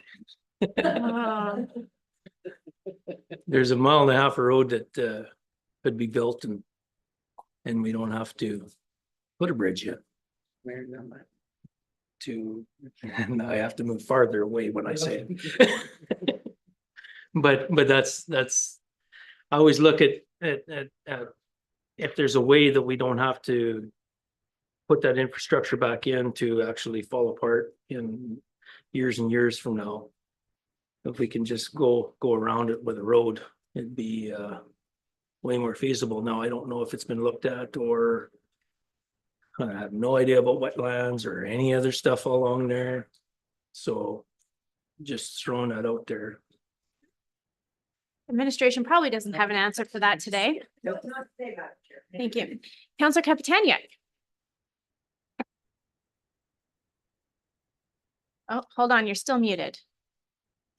There you go. Sorry, I do apologize. When my video is on, you all sound like robots, but when it's off, I can hear you. So that's why I have my camera off, but I'm the one speaking, so I don't sound like a robot right now. Thank you for letting me weigh in on this. I really truly believe that the residents of this community and county have been patient, and that is not going to last forever. I think that we have tried our best. We've looked at all the options, but I do believe that we just need to replace our infrastructure. And I think that in this instance, it would be very hard to get those traffic counts, as Reeve Hall said, because the traffic is 0. But as we know, there is no access to the fire hall for anyone on the other side of the bridge, other than from Athabasca. The bus routes have had to completely change, adding time to their morning and evening commutes. We do know that the ambulance has mistakenly gone down that road on more than one occasion, and in one occasion potentially causing the loss of someone's family member. This is a well-traveled road, and whatever it was 50 or 60 years ago when that bridge was put in for the future community, it eventually wore out. Like anything, our homes wear out, our cars wear out, we wear out. It is our duty to put in a bridge for the future, for the next 50 or 60 years. It's not that we don't do things because they're going to fail in the future. Everything fails. It gets worn out. It needs to be fixed. And I don't believe that we are not in a place that we can't do that. I think that people have waited. They've been vocal, but they are also going to get very impatient. And I don't think it's fair on our administration to be having to take complaints and abuse because we are sitting basically on our hands waiting for the government to hand us an allowance. We've asked, let's move on. And that's where I stand. At our January 10th, 2023 regular county council meeting, we approved a budget of $200,000 from our unrestricted reserves for the engineering of the Collington Bridge and Bridge File 73081. Can you tell us how much of that budget has been spent on the engineering, or how much of it would be remaining? Madam Chair, I would have to bring those numbers back to you. Councilor Holland. Thank you. To, looking at other alternatives is always a good thing. The 1.5 mile road to rebuild, what does that normally cost to build a 1.5 mile of road? On a ballpark, big ballpark. Because it's not exactly, there's some issues in that area as well. On average, through the chair to Councillor Holland, on average, we generally quote it out for our developers at 40 a meter, 140 a meter, sorry. I need to get a calculator. How many meters in a mile? Yeah. So $225,000. Give or How take. much? 225. 225. 225,000 just to build a road. Huh, That seems low. it does seem very low, That would be on the low side. very Is- much. The WSP report has it at like cost per mile between 480 and 560 for regrading with gravel surface. And I think at about 1.3 kilometers north of the trailhead there is we would need a bridge culvert of some sort as well. I think your cost is better to just, let's replace the bridge. And I really appreciate what Councillor Capitanic said, and I echo that. It's also impacting the subdivisions on the other side of that community as well. And I hear about it regularly as well. And I'm also familiar with the incident with the ambulance, and that is really unfortunate. And these are things that we shouldn't have closed roads that impact families in that way. So, Director, can you just refresh our memory? In this year's budget, we have allocated to remove the existing bridge structure because the time frame, you could only do one. Yes, Madam Action Chair, priorities.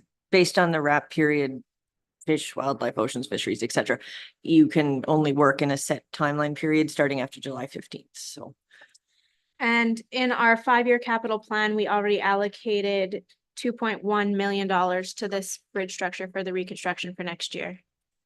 We just didn't stipulate what the funding source was of. yes, Madam Chair, that was in the hopes that we would see the STIP funding. So Okay. Somebody,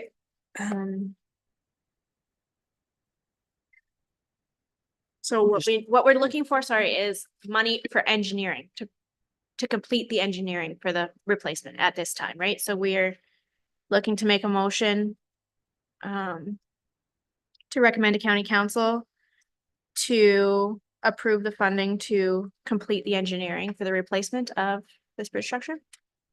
I'll be happy to Councillor make. Capitaniak, did you want to make that motion? Yes, thank you. I would like to make that motion. Thank Yeah. Is there any further discussion? Reeve Hall. Just for clarity, it's like if, I don't know, we all went bonkers and just decided to write the check this afternoon, which of course we can't, but it's too late in the year to actually do the work this year. So regardless of what's happening, we're talking about getting the work done in 2026. So there still is that opportunity for us to submit for STIP, try to find the funding through 2025. Good, thank you. I'm a year ahead of my time, Joe would say. It's and then there's that through the budgeting process, there's that opportunity to talk about, okay, well, do we allocate money for funding it 100% out of internal resources, or do we allocate out of, STIP? But I think it creates opportunity for us to still apply for STIP and as we get into next year, look at where we're at. And it might be the case that if, we'll get the STIP funding and we can save our own resources, or we won't, and we'll have made a decision through the budget process about how we fund it. Whether it's entirely with our own or some other manner. Councillor Holland. Go ahead. Well, and as much as we mentioned again to look at it for STIP funding, we have surplus and reserves that would easily cover the 1.5 mil for the replacement. And so the motion basically was for engineering only, correct? We didn't mention, can you read the motion again, please? I'm sorry. Because the director said that due to the time constraints of the environmental stipulations, we wouldn't be able to complete the actual replacement this year. This year. But in the motion, did we mention, because it does mention here with a view to tender and replace in 2025, did the motion include that? It did not. But I think it's just because it's already in our capital plan for Okay. funding for next year. Okay. Are we able to add in with a view to tender and replace in 2025 in the motion? Does that With the intent? the intent? Well, Madam Chair, the motion should probably be to bring it ahead for 2025 budget deliberation, like all the other capital projects, right? Thank you. CAO, do we need a motion to bring it forward for budget deliberation, seeing as it's already in our capital plan? Not really, because if kind of already council there. then adopts the motion to let us go ahead with engineering, we're going to include it for deliberation in 2025 and then ask for a council motion for us to apply for STIP as well. Everybody's on the same page then? I believe Councillor Holland asked, can you repeat that motion though? So the motion on the table is to recommend to county council to approve the funding to complete the engineering for the replacement of the Collington Bridge. Everybody's good? Do you have a comment, Councillor Mins, or are you trying to vote early? Excuse me, I'd just like to. Have we looked at going around with the road, or are we just saying that it can't be done because of this and it can't be done because of that? Have we actually went out there and looked to as administration went out there and scouted it or anything to say, because like we're there again, we're spending $1.5 million to $2 million where we might not have to spend that much to go around. So it's like, I would like to see it actually being looked at. Can this happen? And then it's a yes or no. It's not a, well, maybe, or maybe not, or I would like to see it actually being scouted and not engineered, just. So you'd like to see an assessment of. Yeah, assessment of the actual road going around, and then that way we have an idea. I think that's slightly competitive to the motion on the table. So Yeah. it could be another motion after the fact. I'll do the But motion after the fact. It's not really a great addition to Yeah. it. It's not. Councillor Gurlick. Does that road or does that creek not have to be crossed somewhere? It's already crossed when You're heading north to the west of the creek already, where he's proposing. So immediately west of the creek, there's a road that runs north. That's one the councilor's proposing going up. And It had been processed through there. Well, no, it doesn't cross the creek because you're already on the west side. And the bridge we're talking about replacing takes you from the east side to the west side. So if you start on the west side, you don't have to cross it because you're already on the west side. So how do you get to the east side? You come back around through town. It's right at the corner when you're coming into Collington, just before the bridge. Counselor Capitaniak. Hi, thank you. I was going to say, I think that that question was competing to this topic. I will say that if that was an idea, that could have come up 2 years ago and actually already have that answer. And sure, I am all for getting information, but I will not support it if it competes with anything that interferes with the timeline for engineering. Thank you. And Counselor Mintz, you're not recommending that we don't pursue the engineering, right? We can still pursue the engineering, right, to shovel ready. It's just. Yeah, we We can, want both options to consider. yeah, I just want to make it, I just want to proven that it doesn't make more sense to go around. That's what we're looking at when we start building roads and start, Because I've got sound on the left and sound on the right. So. Counselor Holland and Gerlich. I can't. I'll leave it at the map. Thank you.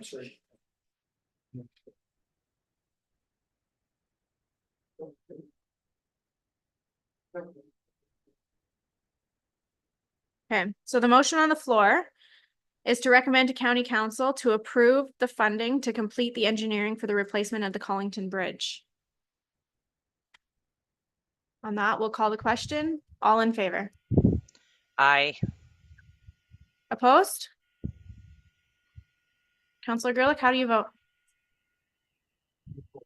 You're opposed? Okay, thank you. That motion passes 7-1. Counselor Mintz, so I'd like to move a motion to do a study or an assessment on the road allowance 223 from the lower McNabb to hold on, you gotta slow down on that part. From 654, yeah, 654. so 223 and 654 south of mile and a half. For assessment for possible road construction. For south for a mile and a half. And how that would impact the trail. Oh, yeah, the trail's all in, well, and that's the biggest thing, eh? So Counselor Mintz is making a motion to recommend to county council to direct administration to analyze the potential for construction of a road from Range Road 223 to Township 654 South. Oh, so from From 654. and.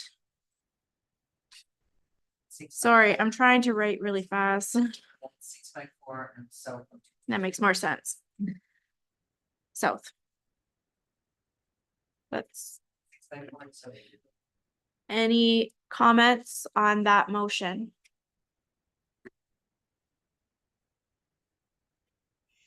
I have, sorry. Counselor Capitaniak. I just, through the chair to administration, I am not coming into this council with a great knowledge of road construction. What would be a general timeline and a cost for such an assessment? Director? Through the chair to Councillor Capitaniak, the cost for the assessment based on one we just did on another area for assessment is approximately 65,000.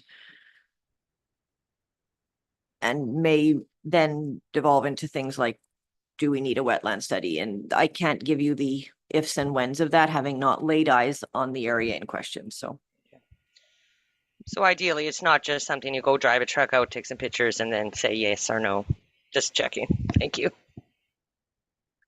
So being that this is a recommendation to council, when it came to council, would there be a ballpark I mean, we would have to approve some budget to this item at that time, correct?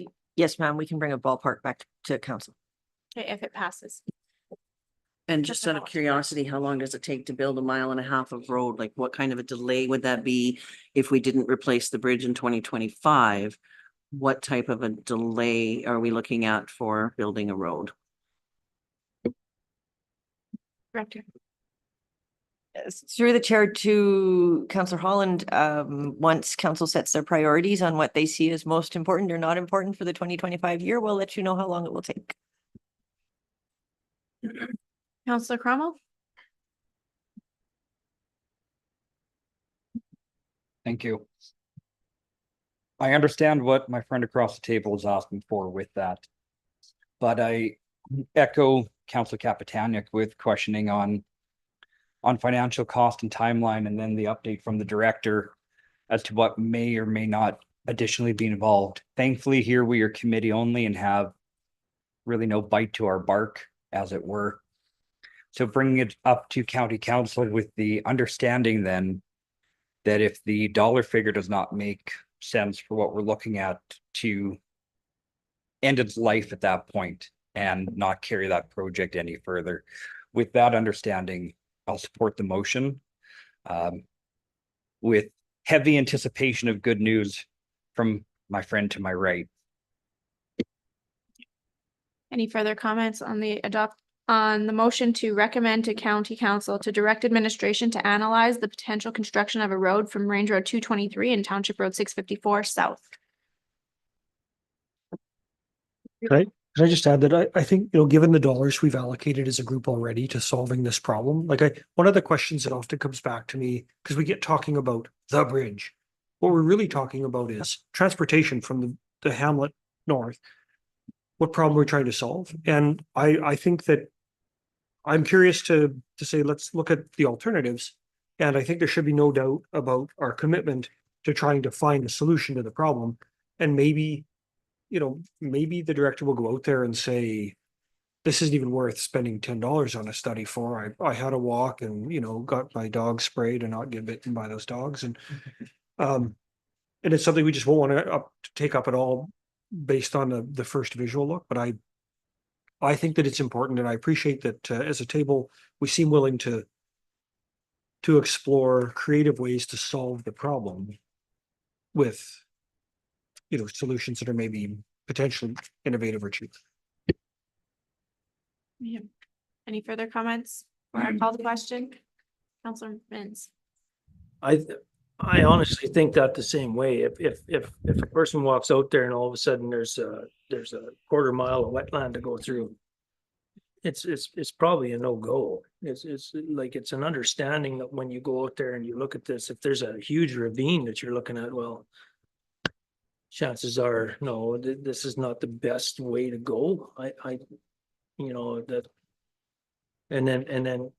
if it looks actually like it could be a possibility, well, then let's throw a little bit of money in there and make sure. But if it looks like it's absolutely a no-go, well, yeah, no, I'm not. I guess we'll go off of experience. Yeah.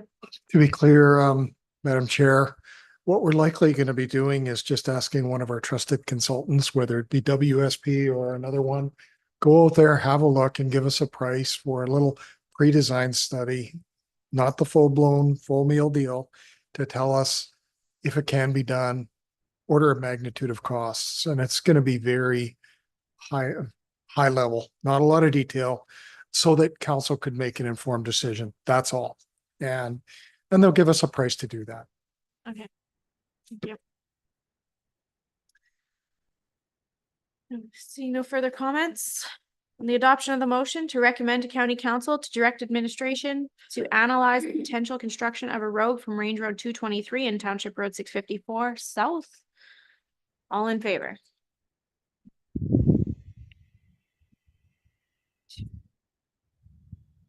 Opposed? Nay. No, motion is defeated 4-4.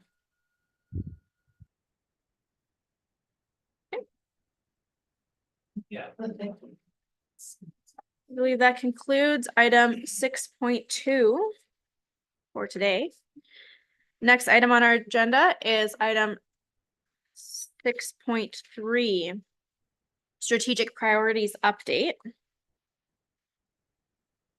We looked at our strategic priorities at the June 27th County Council meeting. And we asked for estimated timeframes to complete each high priority item to be brought today for discussion. Anybody have any comments or questions about this? CAO? No, you're good. Madam Chair, we put together a list. We commented on the medium ones too, but I know council really only asked for the high priority items to have a comment on timeline. So they're in the report. Any comments, questions about this item? Seeing none. Councilor Cromwell? For information. Okay.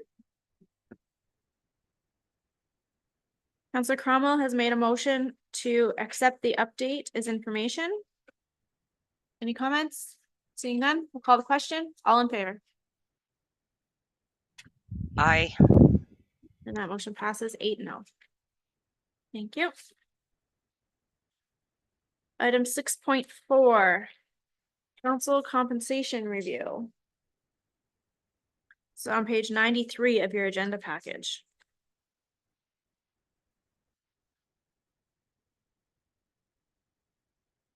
Councilor Cromwell, discussion? Well, no one else is willing to put their hand up to begin the talk, so I'll take one for the team and bring it on.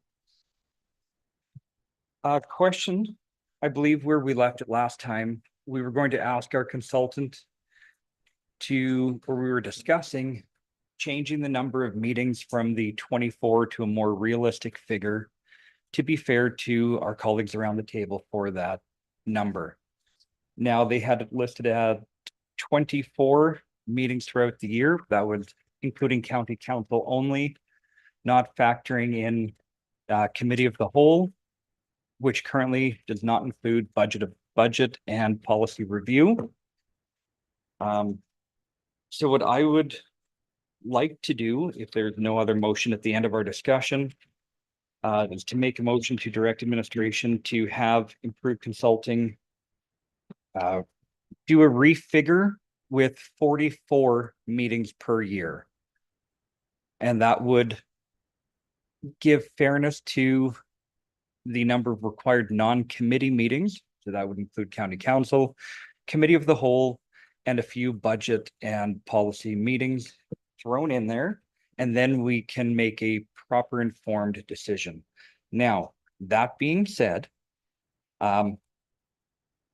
looking at what was brought back and standing by what I have said before, I wholeheartedly believe that a per diem model is not the way that we should be going, and that it should be changed to a strict honorarium and mileage method.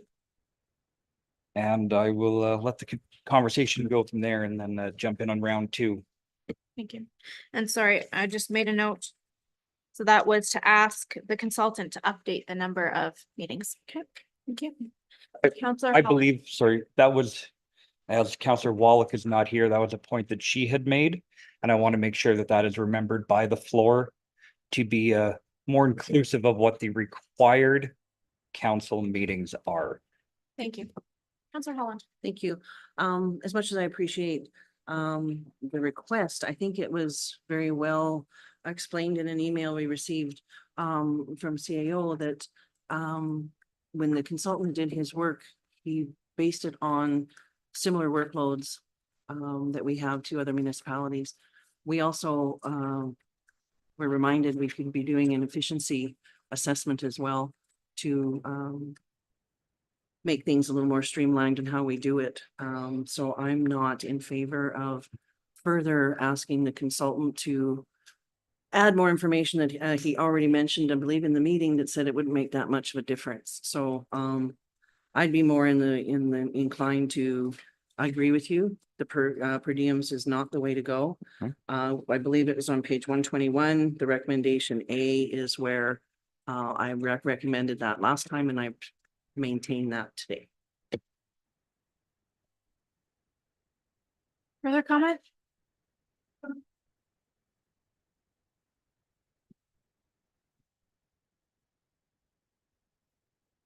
What? I can have your turn? Thanks, Joe.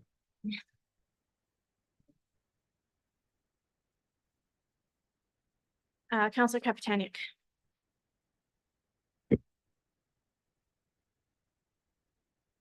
I get- There, we can hear you now. Oh, no. I get muted because I have There a you go. fan going. I'm sorry. It's hot in here. I am in favor of looking at it again. I do agree that we spent a lot of time on it, and that we had different advice and that it could be worked out better. It is not where we want it to be, and so we found that out. And I think that it's a good thing to be able to step back and say, you know, we had an idea, we didn't get to where we want to be. Maybe we made a wrong choice or took a wrong direction, but come back and reassess it. But I will stand by that we are not doing this for ourselves. We're doing this for the future. The council before us had a model that worked, and especially worked when they unfortunately didn't have to leave their house for 2 years to do meetings. And that I know is something I hope never happens again to councils of the future. But it's easy to not think about time when you can zoom into every meeting. You don't have time travel, you don't have overnights, you don't have conferences to attend that are 3 to 4 days at a time. And again, I know it's been said before, but I'm going to repeat it. If we want to attract people of all different wisdom and experience, we need to expect that in this generation, there are going to be expenses that come with that. And that is time off work, that is childcare, that is something that maybe has not really been looked at in councils of the past. I want to be a progressive council, and I want to leave a term knowing that at the next election, people will want to run because they know that they have something great to offer and will not have to give up. I don't want to use their lifestyle, but how about take on financial stress to be of service to their community? Nobody is coming into this position because it's better paying than what they're already doing generally. So I really want us to take a step back and think about that. It's not us, it's the future. And I know there are many young people coming up in our community that are going to be of great service. And I want to see them want to do this job. And I think we need to encourage that. Thank you. Thank you. Counselor Cromwell. Just a question that I'm sure everyone around the table is going to love, especially our friends from administration. With what Councillor Kapitanic mentioned, have we ever thought about switching and doing our meetings in the evening after the regular workday for those people that have to work and have childcare, and follow our friends from the village and the town and do our evenings here versus our day?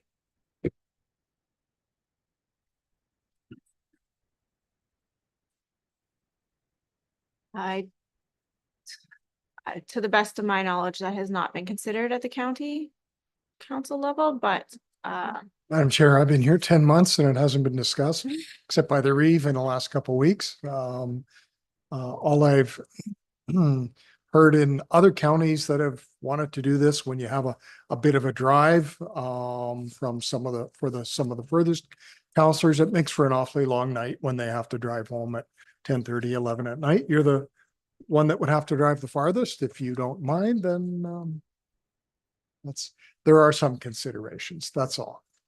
Through the chair to administration, it was not as a, hey, I think we should do this, but something that maybe we can think about, and understanding that I don't mind driving at night, but perhaps the next elected official from Division 3 or Division 6 or Division 1 won't want to drive at night. I just figured it was worthy of bringing up. I don't mind driving at night, but I will note that the daycare is not open in the evenings. Thank you. I wanted to mention that too, that all of a sudden now we have administration coming in at night. These aren't a town meeting or a village meeting or something like that where it's an hour meetings. These, look at today, she's an all-day event. Like, are we gonna go into the middle of the night, at midnight, all of a sudden? We're looking for coffee and crumpets all of a sudden because, you know, like, I don't know. I don't know how you'd make the meetings shorter or something like that. But whatever.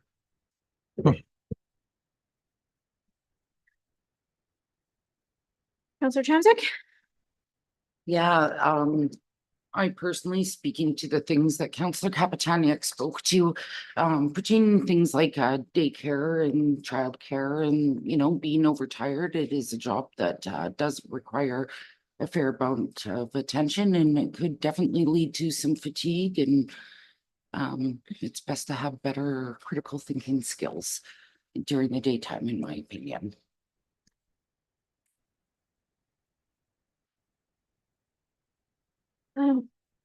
I think that one of the things that I have been complimented on the most in the community since we were elected is the diverse group sitting at this table. And how in the last election, really there was almost somebody from every background elected in our region to sit here and bring different views. And I worry that if we change the compensation too much, that only people who have a guaranteed second income would be able to run for these positions. And I'm not saying that those are terrible people to have at the table, but it would definitely have to factor into certain people's decisions. And I think that would make it really difficult to have the diversity that we've seen this council term sit at this table again. When we discussed the council remuneration policy, we discussed it at 6 committee of the whole meetings and then a council meeting before we passed it. And one of the things that I keep going back to is that it states that any resulting recommendations from a third-party review, if approved by council, will be effective at the beginning of the subsequent council term. So while we may rework the policy and make some amendments, I would stand by that those amendments would be taking effect for the next council term. And maybe we make them now so that people who are considering running in the next term know exactly what they're walking into. I also think we've done a lot to be more open and honest about the workload that we face too. And I think that's something that a lot of us may have been misled to believe the workload prior to our terms. So I think we've done a lot there. I think if we make any recommendations, I would advocate for them to take effect for the next council term as part of that process. Councillor Cromwell. Thank you, and I appreciate your words, Madam Chair. But I would like to remind committee that policies and bylaws of council are there for us to amend or break as we deem required, and that we had no problem having that compensation take effect immediately and not at the next following term. And I personally find it a little bit distasteful that we would hide behind policy to reduce wage, yet break policy to increase wage. When I did we think break policy to increase the wage? When we changed compensation package and had our new wage take effect now, not at the next term. But this policy wasn't in place then, Then, so. yeah, but out of spirit, it should be no different for us to go, look, we made an error. If that is the decision that we made an error and change that, I think we should be able to make that change when and if that decision is made.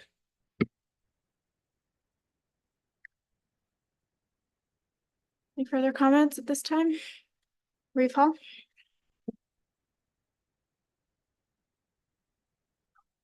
You know what, one of the comments at this table previously has been to this is the type of decision that we should work to find a consensus on. And I think that's wise advice. I would propose that if we're looking and thinking about who we want to attract in the future and who you want to fill the roles, that really a system that a base and a per diem, as the report tells us, should net out very similarly if there's a really balance in the division of work. But the reality is that there are individuals who, because of their, personal circumstances, will take on more committees, and others who choose or ask to take on less. And, we see that at our table. We see that even in neighboring, with our neighbors, where some individuals, because they're employed in certain kinds of work, can't always take daytime meetings, so they relinquish that, and other colleagues step up and take more. I think on balance, the total is similar in terms of the spend on counselor compensation, but it allows equitable compensation when you've got some folks who are maybe more active than others. And so I think that if we've made a decision based on, advice that was in hindsight less than sound, we need to be open to discussing it, but it's one that we shouldn't rush to come to a conclusion. We should try to make sure we figured out what is the consensus at the table, what makes the most sense, and then depending on what changes we make, we have to also ensure that there's underlying policy to support the choice we make. Because right now the policy reads, very clearly one way, so to flip to a base only doesn't actually align with the way the policy is written, so we have to work through that document as well and update that.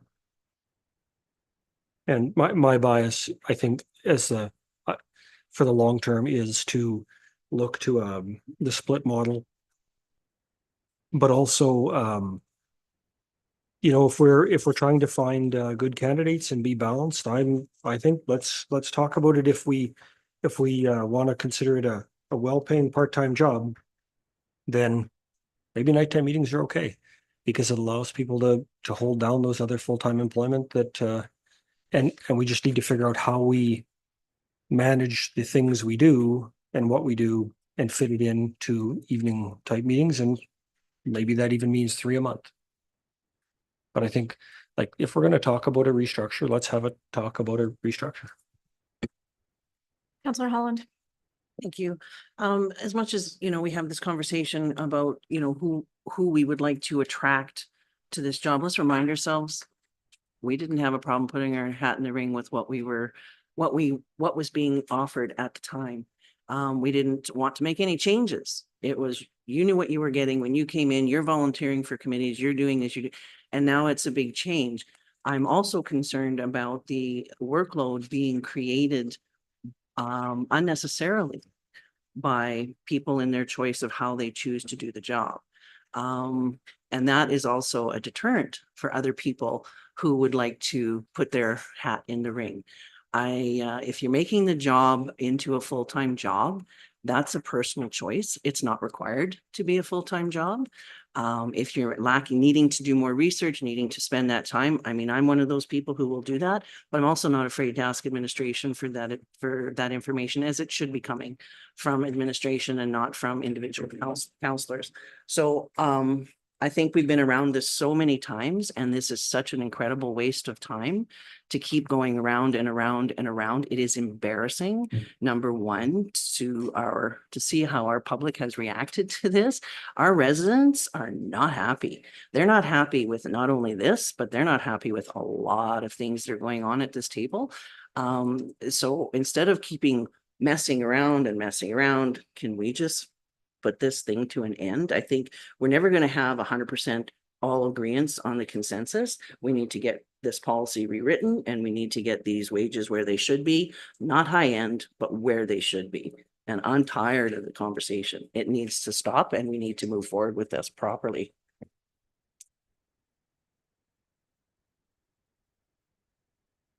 Any further comments?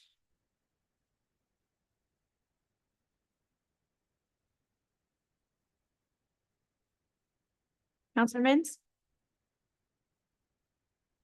I'll go back to when I threw my name in to to run for council. And I remember we were all sitting there and we all virtually said we weren't gonna be that council that takes a big pay raise. And I keep going back to that, like I keep going back to that time and all of a sudden out of what I feel was completely bad advice, we decided to take this big pay raise. And it wasn't really questioned. I remember through the meetings now, we didn't really question it because we didn't see no numbers. But as soon as the numbers came up, bang, it was a red flag. It was like all of a sudden, we are one of them councils that are taking a huge pay raise. And so administration went and got a wage study done on the employees, which was a perfect time for us to do a wage study. That should have happened through the third party. It's perfect time for us to do the wage study on ourselves. And that study brought out some red flags. So I think it's quite adamant what we should do. It's, and I go back to, I think we were given some bad advice and again, nobody noticed it until the numbers came out. And that's when people started stepping back. So I'd like to get this figured out because I think we attract people to run for council by doing the right things, and they want to pursue the betterment for the community and everything like that. It's, if we start running for council because the money's there, that's not the people you want to attract. And my thoughts. You want to attract the people who want to do something for the community. And that's the way I'm looking at it. You need to get this figured out. I'm not opposed to me actually saying with the paper sitting here that I voted wrong on bad advice. And I want to fix it. You know? Councillor Holland. I mean, if the discussion is fairly complete, I'd like to put a recommendation that we recommend to council to adopt the report recommendation 1A with mileage and have it applicable immediately. I think we would have to amend the policy. Absolutely. Recall. Just sometimes we talk about, I agree, the advice wasn't great. We maybe didn't make, based on the best advice we had, we made what seemed like a good decision at the time, which was, let's remember, unanimous decision. The difference in dollars between the 88th percentile and the 57th is about $4,000 a year. So we're like, just so that we don't get this out of proportion for anybody on the outside who's looking, it's not like there's some gigantic egregious change that's happening. We're talking about tweaking of a couple of $1,000s one way or the other between where we might have been, where we should ended up, and where we should have been. And I think there's still enough to talk about here. I mean, I'm looking at the honorarium model and thinking if we're going to change back to that, we should make sure that IRR, I can't read that letter. Like, we should make that down to 102 for everybody, not 110 for some and 102 for others. So I would propose an amendment to, if we're going to pursue that model, that the salaries be recalculated. So I think that's a JRR. The JRR is 102% across the board.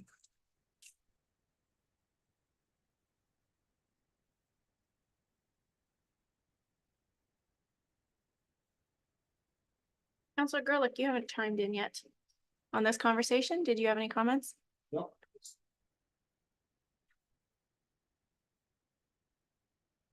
Councillor Chanzik. Well, I am also for the honorarium model and mileage.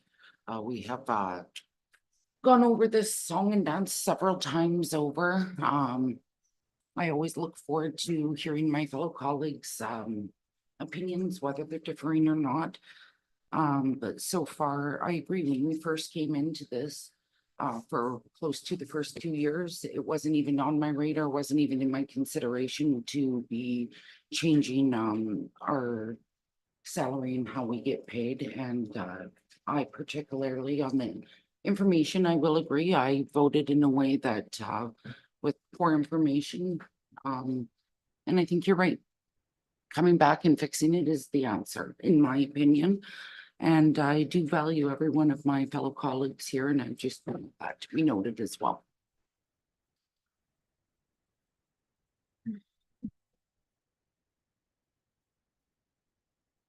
Counselor Holland, I know you wanted to make a motion.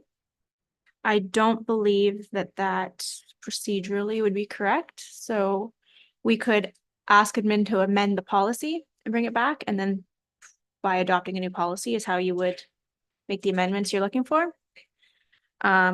Which amendments would you like to see made? Can you turn on your microphone, please? Thank you. In this policy, I think it is so incredibly convoluted and onerous to not only follow, but to execute. Administration is probably weighed down unnecessarily with all of the insanity in the policy. I think that administration would do very well at coming back with a one-page policy like we had before. It's, I would like to see it be honorarium model plus mileage. So Go you're back, looking to direct admin to draft a new policy, basically? basically, yep. Sorry, I'm just.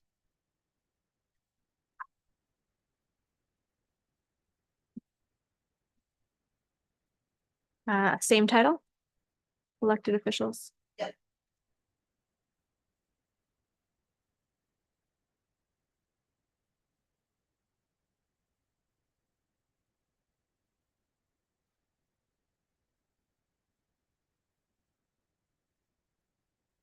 Policy incorporating an honor, sorry, Incorporating the recommendation 1A plus mileage.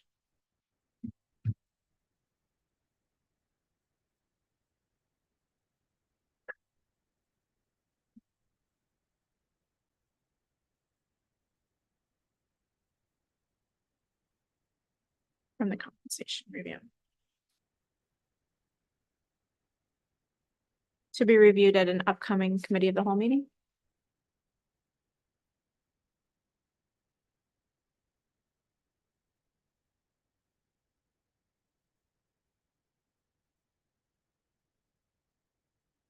So I'm going to read this back just to make sure I've got it. Made sure I've got what you think. So to direct administration to draft a new elected officials remuneration and expenses policy incorporating recommendation 1A plus mileage from the compensation review to be reviewed at an upcoming committee of the whole meeting. Committee of the whole or council, whatever works best for administration's time. Committee of the whole or council? Yeah, please.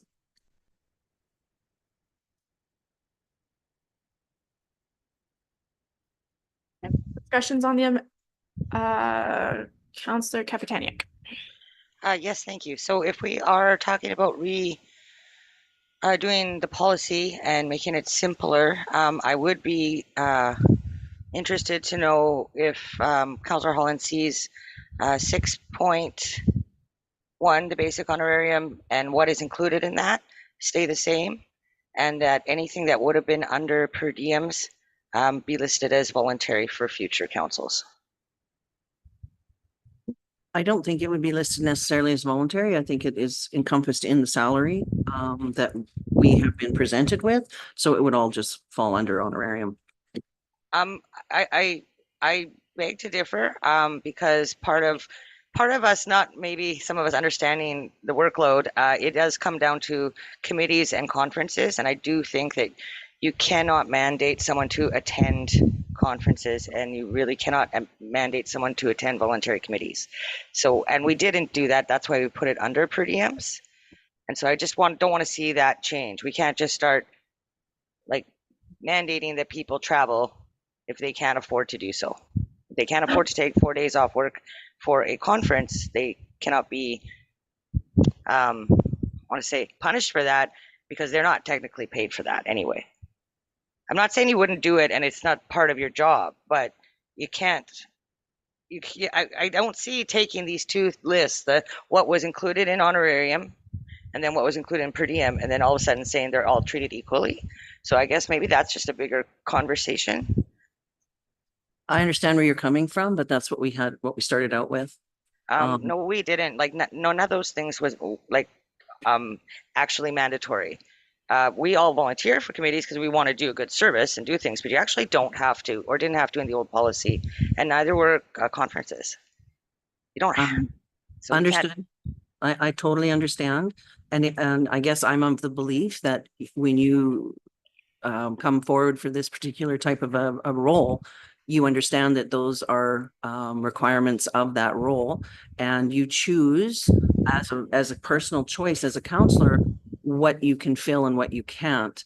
And if you're unable to complete your role to that's entirely a personal choice. So people need to really sit down and look before they decide that they're going to run for as a counselor, if they're going to be able to fit that into their lifestyle. May I? CAO, with regards to the compensation review, I know we've talked about the number of meetings potentially not being correct or an accurate reflection of what was expected of us. Were the conferences factored into those counts as well? Madam Chair, I did reach out to Mr. White. Without doing a pile of analysis, part of his response was, look, if you're a county councillor in any of those counties, you're probably just as busy. You know, there's might be a couple that are less busy, might be a couple that are more. On average, if you're a county councillor in Alberta, you're relatively the same busyness in most places. And that's the premise. Like, they all attend RMA. Some of them, their entire council is on ASB, so they might all attend ASB. You see the same folks at all your conferences. So they probably all attend the same things you do. And that's the general gist of it. It's same as staff. He didn't check with all the other counties and see, are our staff busier than everybody else? It's just Look, general. a public works foreman is just as busy here as he is in all those counties. So I think there's a general assumption, county councilors are busy everywhere, and it's generally the same busyness.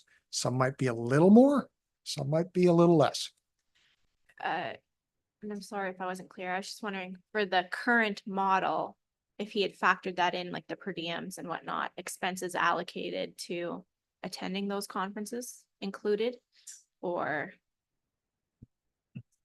but probably not. In terms of counting it, It was just a so the general model one. with salary and per diem, I'd have to double check, but I think it would include it. So, I mean, I think under his recommendation, and I would think that those would count. Generally, counselors are paid a per diem when they attend conferences. If you're on that system, if you're on the per diem system. So I think he's done it both ways, and he said either way is absolutely fair in the marketplace. Thank you. Sorry, coming back to the policy amendments, Councillor Holland, so you wanted to see a new one rewritten? So the motion was to direct administration to draft a new elected officials remuneration and expenses policy incorporating recommendation 1A plus mileage from the compensation review to be reviewed at an upcoming committee of the whole or council meeting. Recall. I'd like to just remind us all that in the analysis that we've had done, since we seem to put a lot of stock in what everybody else is doing and making our own decisions, the language in the report that both models are valid, although the salary and per diem model is slightly more prevalent in the municipal market. I would like to propose an amendment to the motion that the job rate ratio be recalculated to 102% across the board, and to delete the words "or council" in the main motion, because I think until we see the policy, this is something we need to have time to look at and talk through to make sure it reflects what we truly want. Because we're asking for a wholesale rewrite, and I think that the appropriate place is for it to come back to committee of the whole.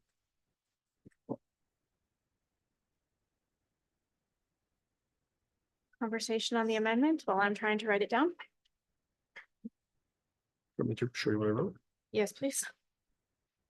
The job rate ratio is 102% across the board. Should be recalculated to be 102% across the board and delete the words or council.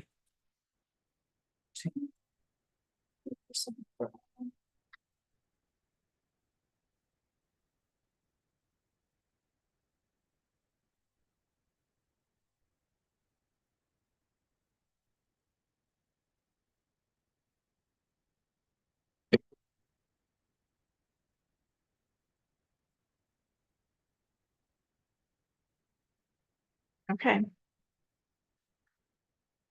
there any comments on the amendment of the original motion to recommend that 1A be recalculated to target a job rate ratio of 102% for all counselors, and further to delete the words or council?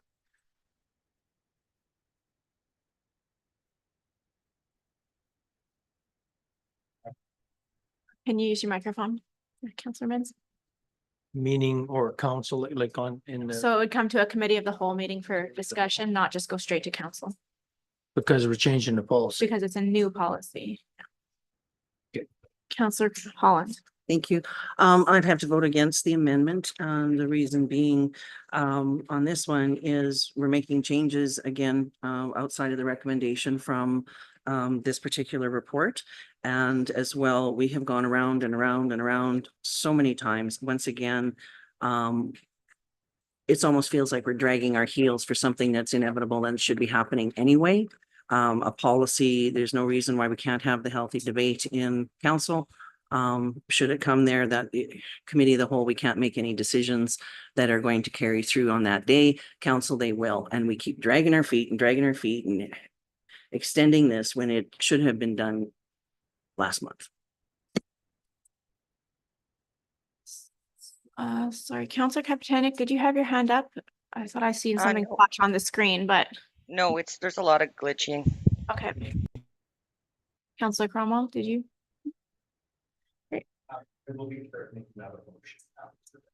So Reeve Hall has made a motion to amend the motion to have recommendation 1A be recalculated to target a job rate ratio of 102% for all counselors, and further to delete the words or council from the original motion.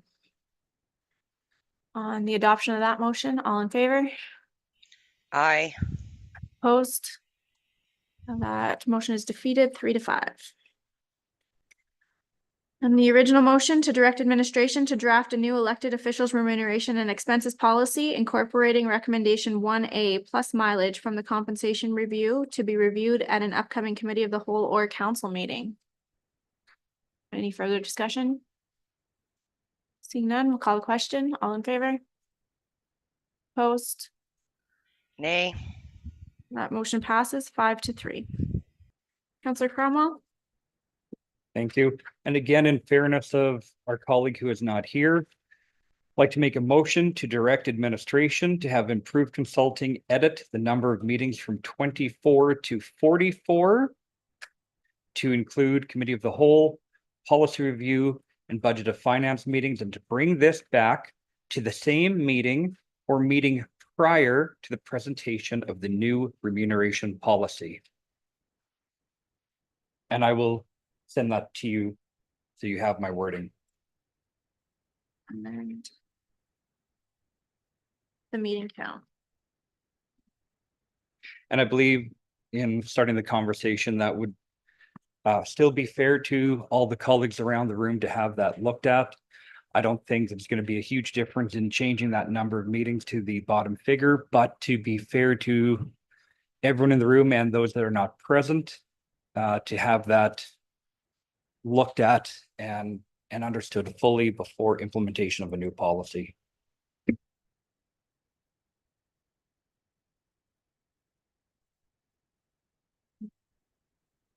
At the same meeting.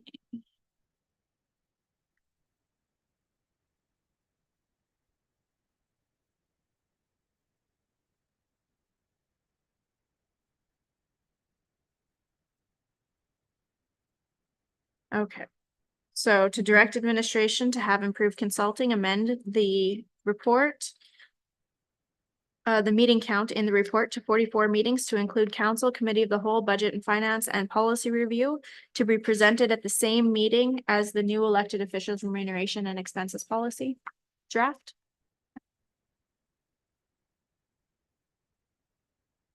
Counselor Holland. Thank you. I would vote in a proposition, just based on what we had already discussed.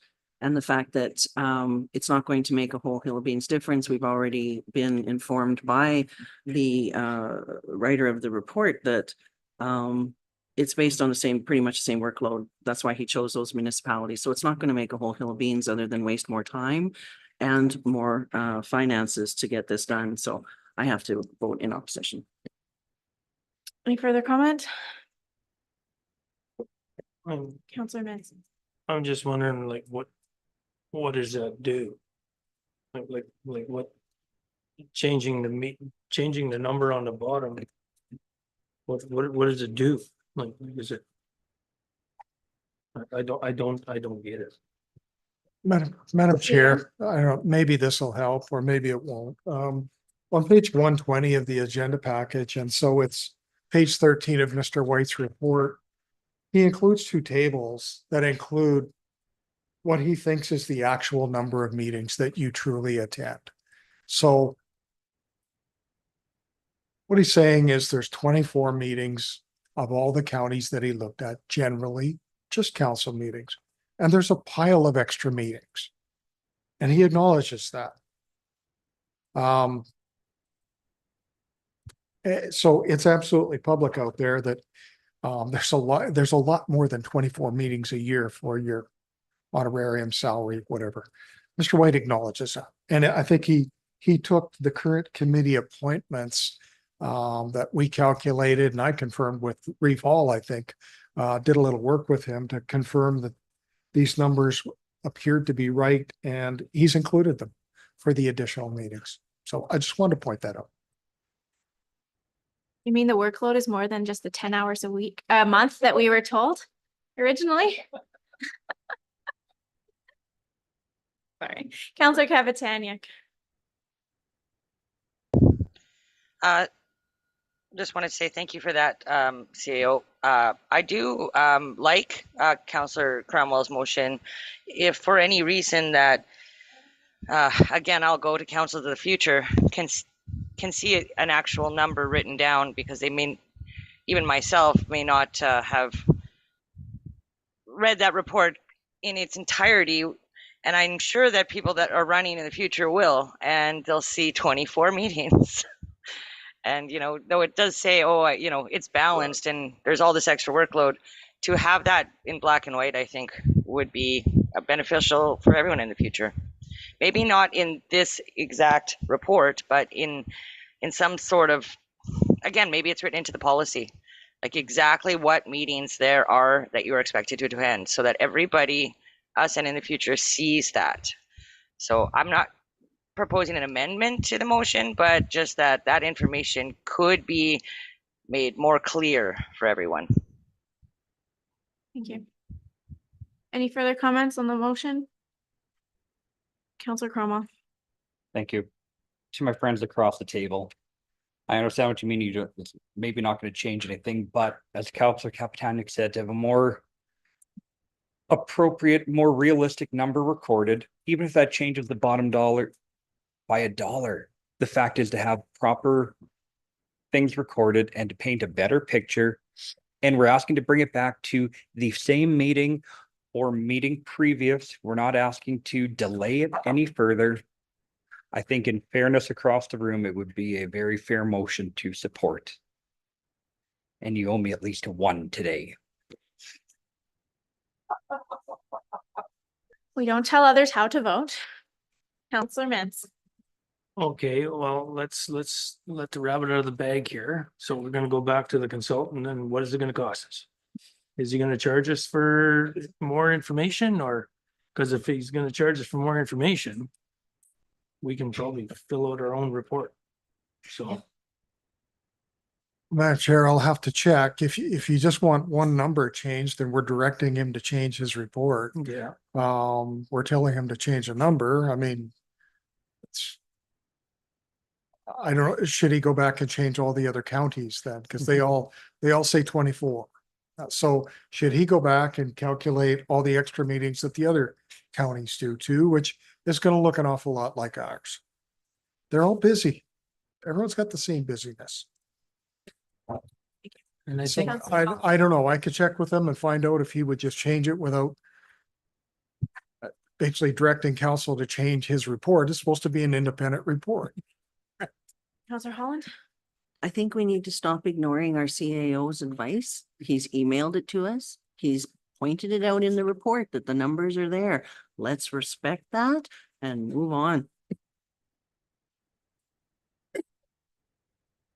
Is any, no further comments on the adoption of the motion to direct administration to have improved consulting, amend the meeting count in the report to 44 meetings to include council, committee of the whole, budget and finance and policy review to be presented at the same meeting as the new elected officials remuneration policy draft.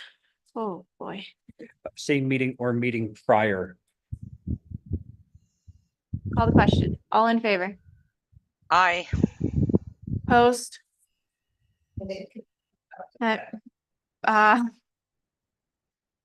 Fails 2-6. Defeated. Now be in order to take a recess for 10 minutes. And then we'll come back at 2:25.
The next item on our agenda is item 7.1, communications audit. This is on page 126 of your agenda package.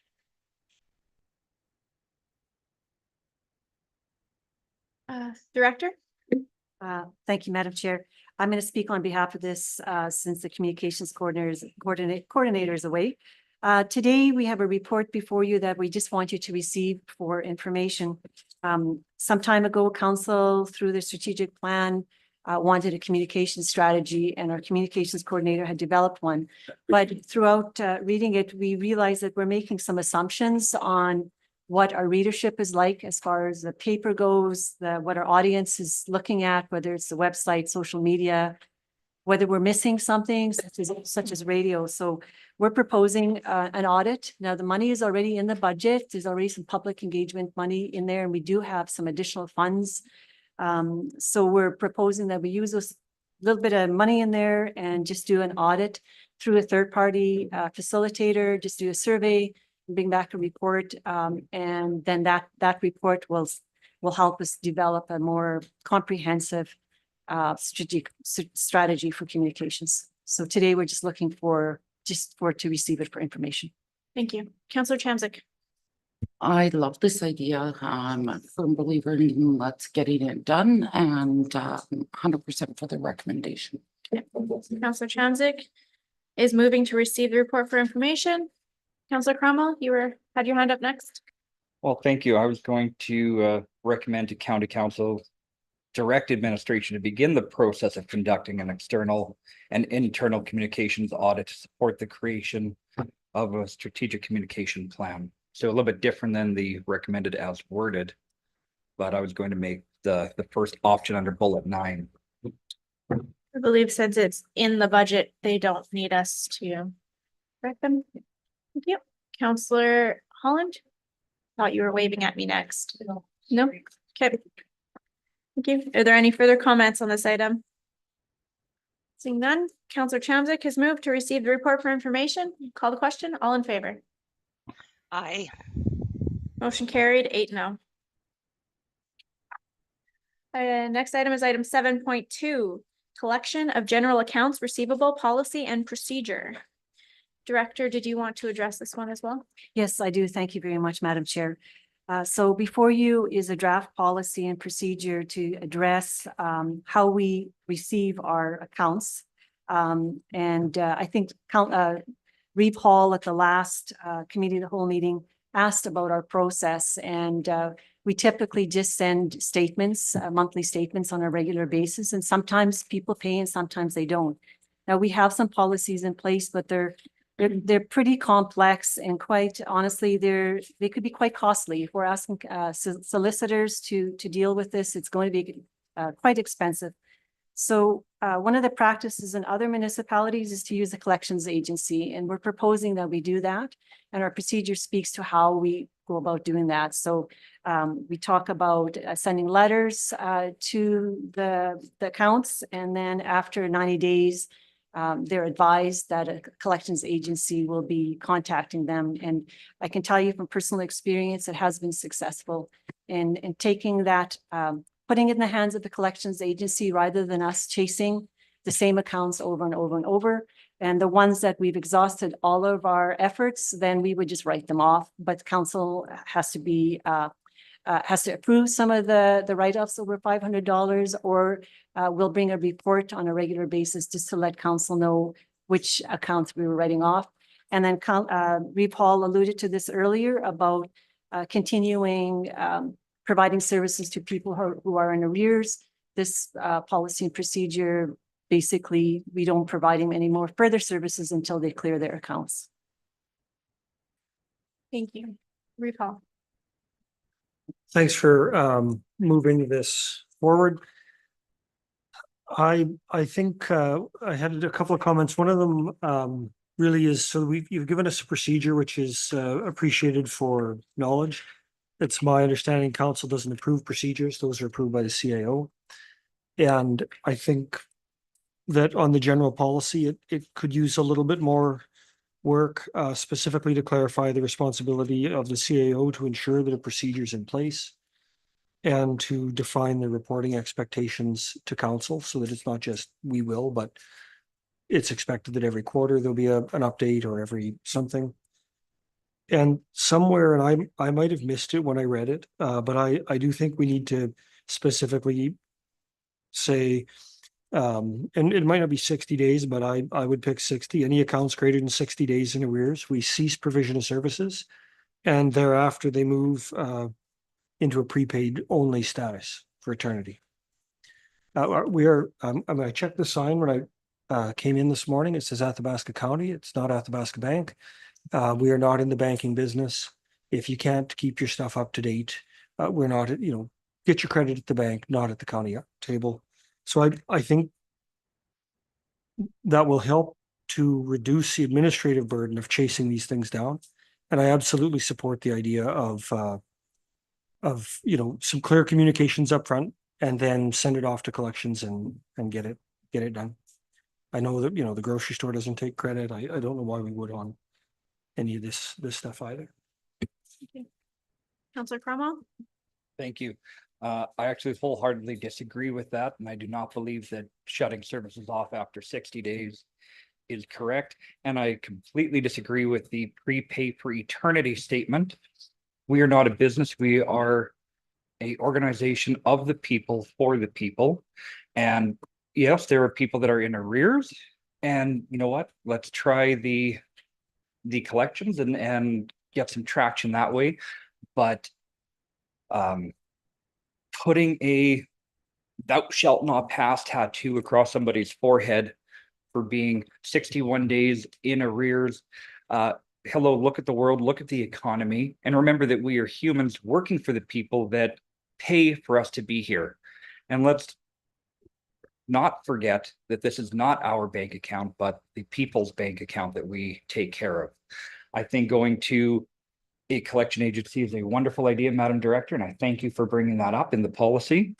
But I would never be able to support shutting somebody down at day 61 and saying for the rest of your life, Mr. 32-year-old man that lost your job and need to fill up your cistern, that for the rest of your 70 days living in this county, you're going to prepay for your water.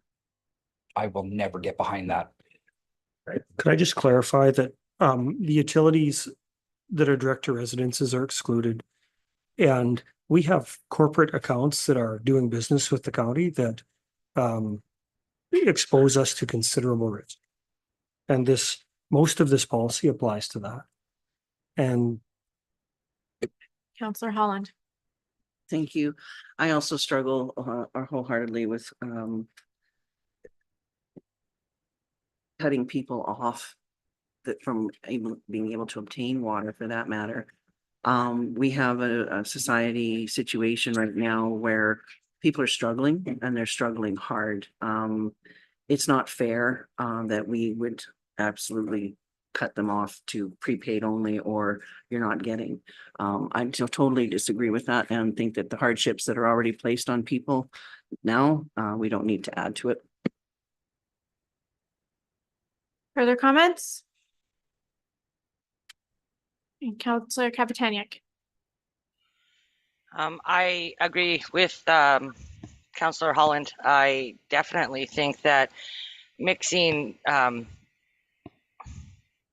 I want to say utilities, but water ideally, as a punishment for not paying your taxes is just not something that makes sense in my mind.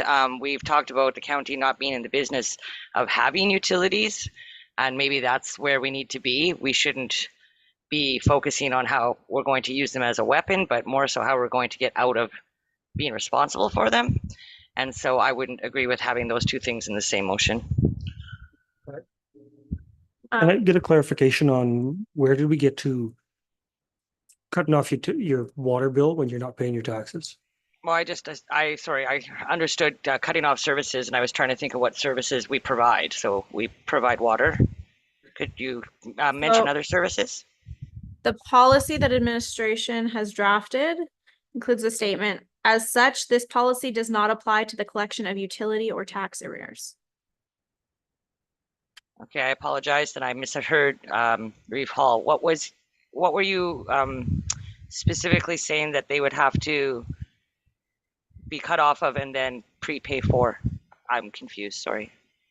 This is anybody who doesn't fall in the utility or tax arrears. So if we're looking at, you know, Tasha's oil field water hauling and like those guys should, it's not the county's job, and it's not the job of our residents here. The statement was made, this is not our personal bank account. You're right. And you know, businesses should not be financing their business on the backs of our ratepayers. And if you're selling water in an industrial capacity, you should be able to pay for it. And you've got 60 days. If that's not enough to, like, credit is a privilege, not a right. And if our job is to look after our ratepayers and their funds and to be good stewards of them. And so if we have stuff going out through the tank loaders and there are bills that are getting out of control, I don't know what the cutoff point is to say, oh, well, we just keep letting the service flow. Like, there's got to be a point where you say, it has to be paid. I don't know how I feel about 60 days and then cut everything off. But I do think that we kind of have to have a policy that protects the county's purse as well. And we can't expect one person to have to pay and then the next two never have to pay. And maybe to me, it would be the ceasing of services after 90 days or switch to prepay unless a payment plan has been arranged. I mean, to me, if you're making an effort to pay that goes a long ways for me. I don't think that 60 days is necessarily reasonable. I think 90 days would be a more reasonable number for me, just because, you know, 60 days, for some people, that's only 1 or 2 paychecks. And if something big comes up, that's 90 days to try and make at least a payment plan and get something arranged. It seems a little bit more reasonable. I understand not letting it go forever and ever, but I don't know about just cutting it off. Also, if they are trying to make payments. Maybe there's a dollar value in there too. Counselor Holland. Thank you. I've been thinking more about it. 90 days is more palatable for sure. However, when we're talking about some of these commercial accounts, they could be a situation where that commercial person for water, for example, is delivering to a whole pile of other people. Who knows what happened in their business for 60 days, that maybe they had to buy a new truck and they're struggling. Who knows, right? But then if you're looking at an oil well, that's a little different than a commercial water hauler who's delivering private residences. So I'm not sure how you would distinguish it or how you could even attempt to put into a policy commercial and not identify what type of commercial you're referring to, being that, you know, private people could end up being hurt by that as well. So I don't know. It's something that 90 days, like you say, is more palatable, but payment plan, yep, definitely. But yeah, cutting off, no. Counselor Chamzik and then Counselor Cromwell. I agree with the 90 days. Most things, oil field especially, are a minimum of 90 days up to that 120 day for payment. And I love the idea of a payment plan being on there, but definitely things happen in our lives that things can come up, and we need to also understand we are humans too. Counselor Cromwell. Thank you. Firstly, through the chair to Madam Director. I've read this and I've read it and I've read it again. Where does it, help me and show me please, where does it say that this is for commercial entities only? Through the chair, this is for anybody who has general accounts receivable. So it could be a truck fill, it could be campground, it could be fire cost recovery. So it's not specifically just commercial. It's just So- anybody who owes us money through our general accounts So receivable. for clarification, it could be myself for not paying my water bill for 2 months for whatever reason then, based on what you're just saying.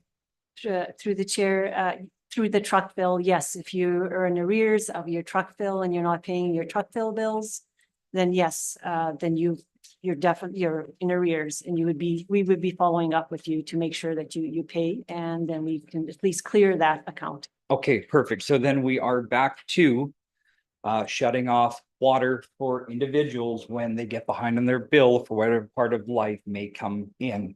And as this is written, I can absolutely not support that. I believe 90 days would be far better to begin the process, but absolutely not going with a cutoff and a pay. Back to my very first analogy of the 32-year-old person with the pay for life tattooed on their forehead. I will not get behind that. Counselor Mins or Counselor Gerlich? Counselor Kaptaniak? I'm good.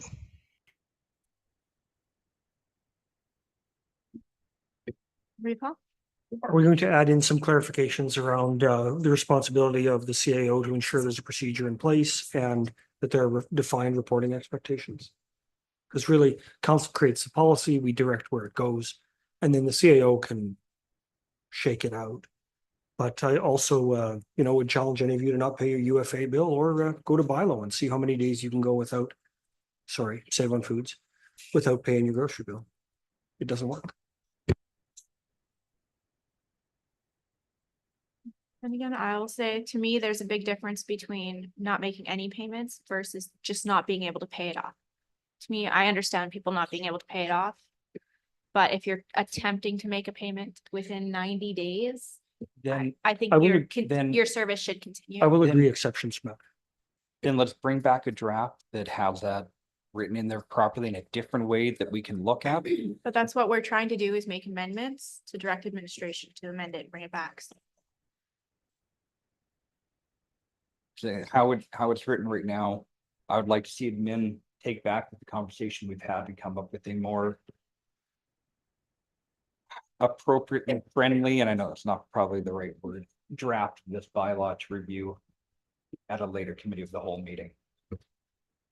Counselor Gerlich, you look like you're pondering comment there. I guess I'm just thinking of give an inch, take a mile. I don't know, we had boilers working in the oil field for several years and we didn't get a drop of water anywhere unless we paid for it in advance. Because we could be 500 miles away in 90 days and who wants to go chasing somebody?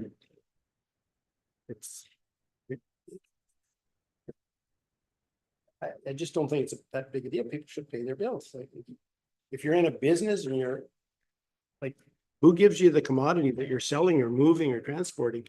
And it says, we'll give you 90 days to pay for it. They probably take it out and sell it and put the cash in your pocket that same month, by the end of the month or whatever. If you're running a business, you should be able to run a business. I don't have a lot of sympathy. I'm sorry. And I add that this doesn't just apply to water. We focused around water, but it provides to all the other services we provide as well. So, and I don't, know in depth what other things create invoices out of the county, but we do spraying for people. And if we have someone who's not paying for their spray, should we again say, well, I didn't pay last year, but times are tough, let's spray their stuff again? Like, I can tell you from experience, when you say to a client, look, you're a little behind, you got to get either a payment plan in place. And I think having a reasonable system of an arrangement, if there's a plan, sure, then we can accommodate stuff. But to just say there's no end to things is a problem. And maybe also in here, we need to talk about a dollar value. If somebody's $25 behind on their water bill because they went to Arizona for 3 months, that's not the same thing as when they're $25,000 behind because they're doing whatever and selling water. And it is not our problem. If a commercial, like when you're a commercial enterprise and you take a product from us and resell it, it's not our problem whether they get paid.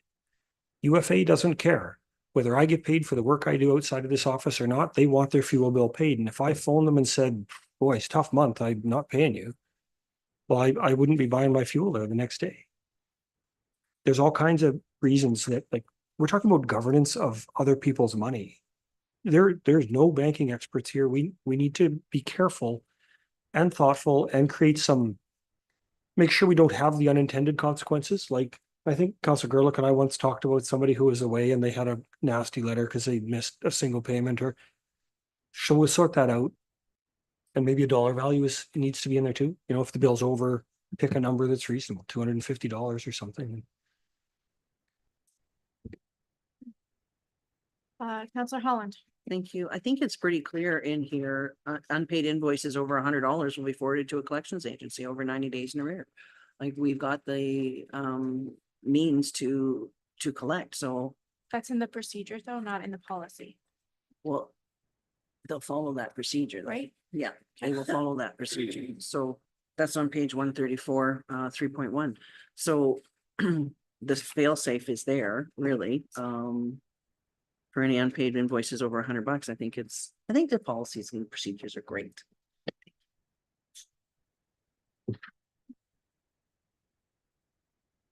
Any further comments on this one? Motion coming out of this item. Right about to. So the recommended motion was to direct administration to bring the collection of general accounts receivable policy and procedure to the July 25th regular council meeting for approval. Are we ready to send this to council, or do we want to ask administration to amend that policy first and then bring it back here? Repa? I think we should bring it back and have further discussion on it, but also just to reiterate, council doesn't approve procedures. Those are the CAO's prerogative.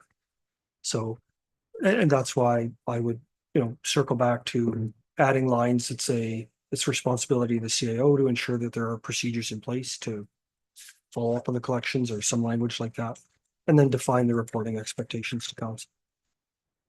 Because that's the only way council guarantees that we get information back. So you're looking to make a motion to direct administration to amend the draft collection of general accounts receivable policy and bring it back to the next committee of the whole meeting? Bring it to a future committee of the whole meeting to give them the flexibility to do it at the next one or the one after, Comments?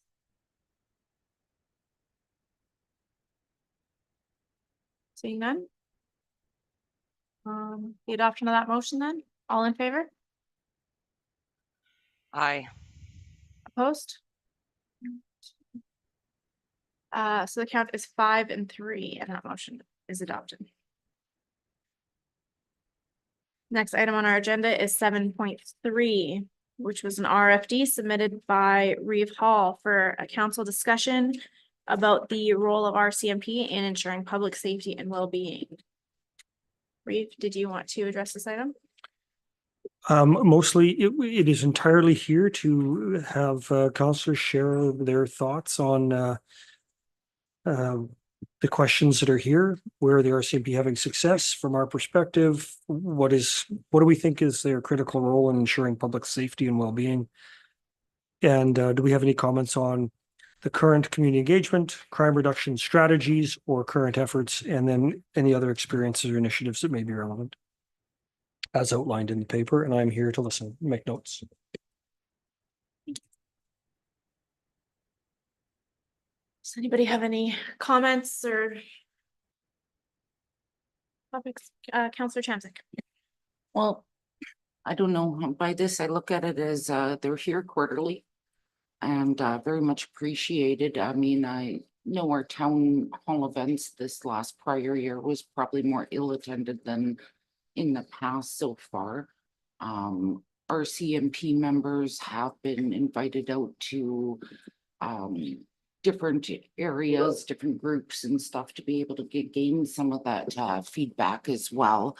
And if they really needed anything, have they reached out to you to ask for this information or? Yes, that's why it's here. I don't know what else they can really do. I mean, I don't really receive a lot of requests for more town halls or anything. I don't know about any of the other areas, but definitely I try to keep them open to anything that invited as a counselor, that their presence is definitely always very welcome, I think, in most of our communities. The only feedback I continually receive would be, we need to see more patrols of our rural area, more attention to the outlying areas versus the more urban center. And that's no different for Boyle Detachment or Athabasca Detachment or Laklavish or Redwater or where be it. It's a lot harder to get patrols out when you're running smaller crews in the evening, weekend, nighttime, and that's when Joe Bad Guy likes to come out and play on evening, weekend, and nighttime when people are not around.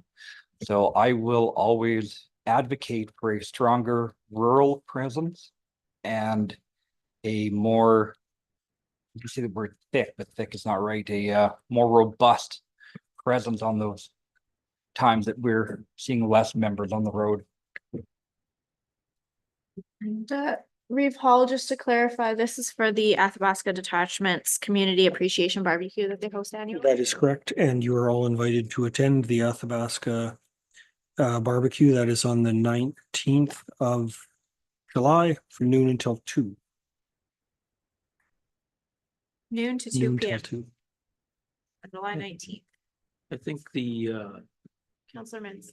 positive end is them reaching out, getting more into the schools. I like to hear that they're out there communicating with the kids and that's where it starts first.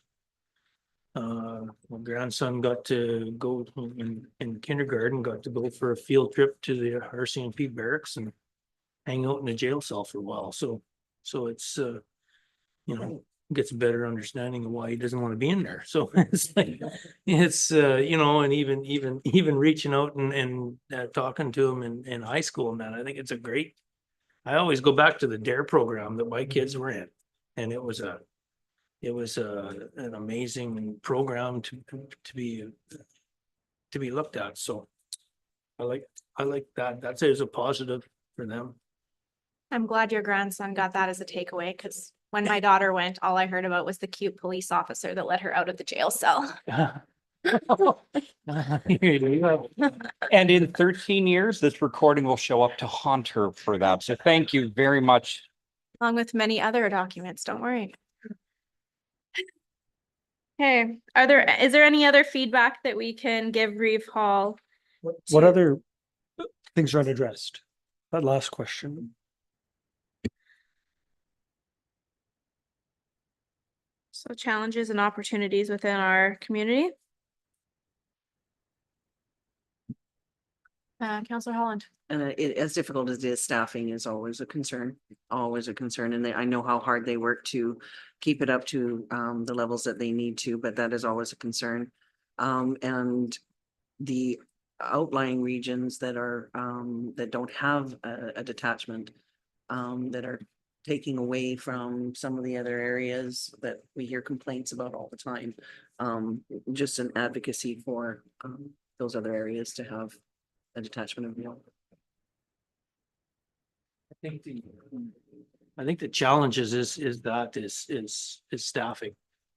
Because, and the other thing is to celebrate their wins more through communication. It's always good to hear that they have,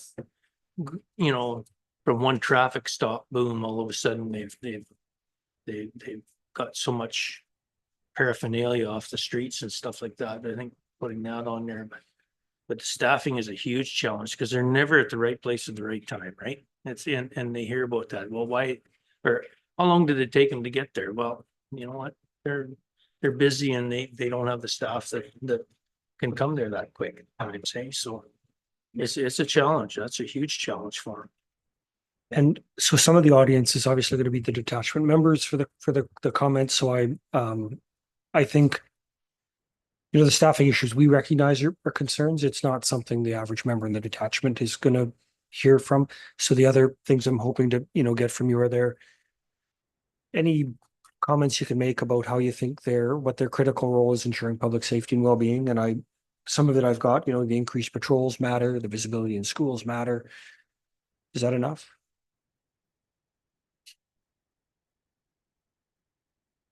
If you have any further comments or something that pops up tonight, please feel free to email it to Reeve Hall and CC all of us, our fellow counselors, because it might be one of those topics that it's just been a long day, and it might be when you're driving home that you. Well, and I also said to the staff sergeant when he called and I spoke to him about this, I said, I think this is sort of in reverse, you should be telling us about what can be done to help reduce crime. Like it's not really The other positive would be the town halls, like going to the town halls to Grassland and Wandering River and Boyle and that, you know, where it's more personable, they're actually up there talking. No, like the town halls that they have for PC, he has a town hall and a bunch of people come in there and they can ask him questions and talk.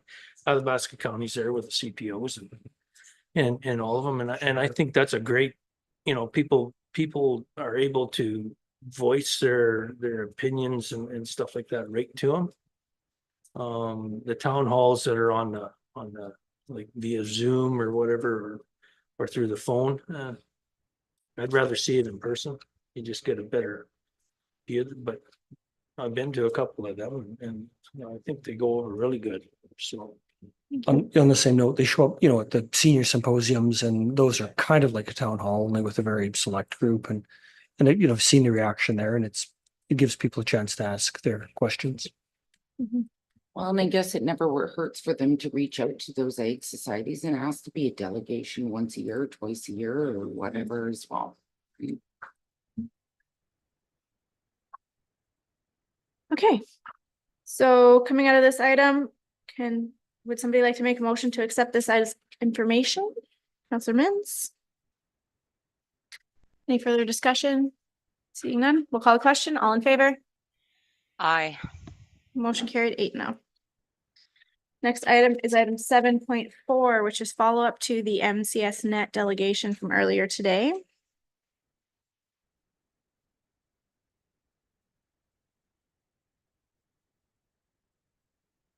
Somebody like to make a motion to receive the presentation for information? Counselor Gerlach.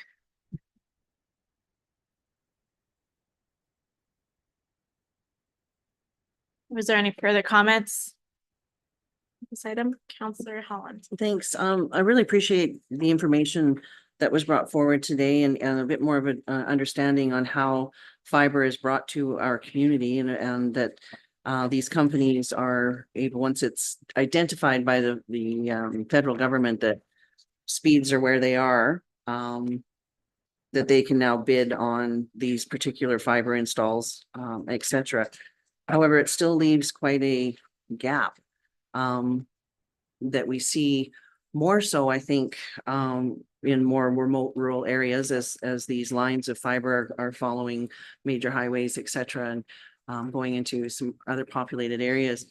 I guess what I'm trying to get at more than anything is, okay, here's an example. The national broadband map, for example, will not update all of our vendors that we are able to buy from, because they haven't finished doing a symposium on some of them and determine whether or not, I guess symposium is the wrong word, but that's not the right word. But anyway, they're doing a study, and these guys have to bring the information forward. They're not getting all of the information forward. So the national broadband map is not actually up to date and current with all of the right information.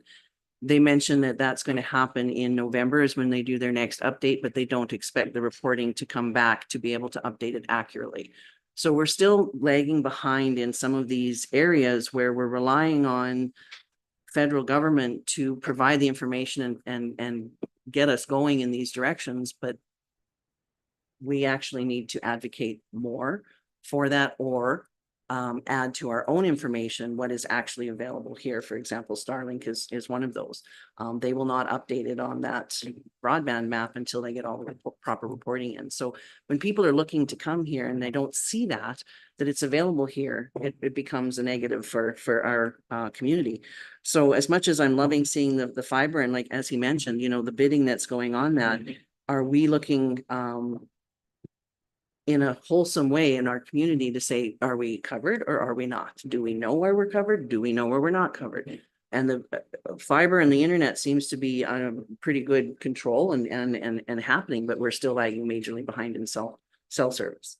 So where do we go from here? As he mentioned, their towers are not tall enough to add to them for cell service. So where do we go from here to actually look at not only the broadband, but the cell service that makes our community a hell of a lot better than what it is right now? For economic development purposes, people who can't get cell service 5 miles, 10 miles out of town, it's a problem. So I'm hoping that we can be revisiting the grant that we applied for last fall that we didn't get, or maybe possibly another grant, to figure out how we can get a study in and say, okay, this is what we have, this is what we don't have, this is what we need, and this is where. The sooner the better for economic development as far as I'm concerned. So thank you very much for the invite for the MCS net. That was really good information to have, but I think we're still lagging behind in our own advocating for our own community. CAO, is that something we could potentially include in a future NRED grant application or?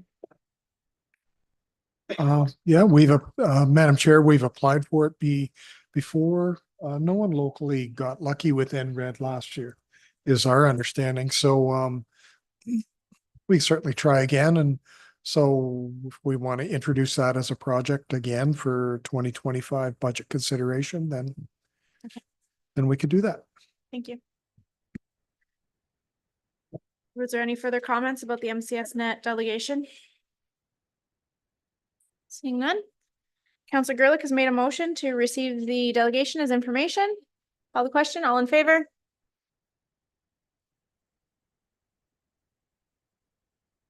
Aye. Thank you. 8-0. Would now be in order to receive a motion to go into closed session. Councillor Chamzik made a motion to go into closed session at 3:01. Call the question, all in favor? Aye. Motion carried.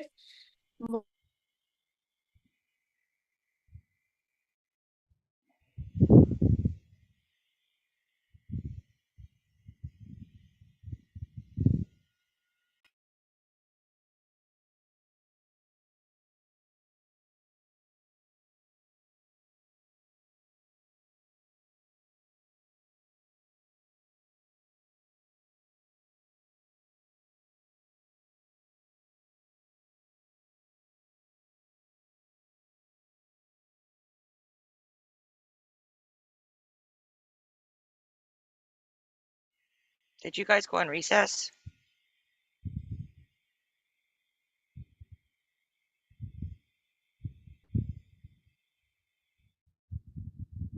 I don't.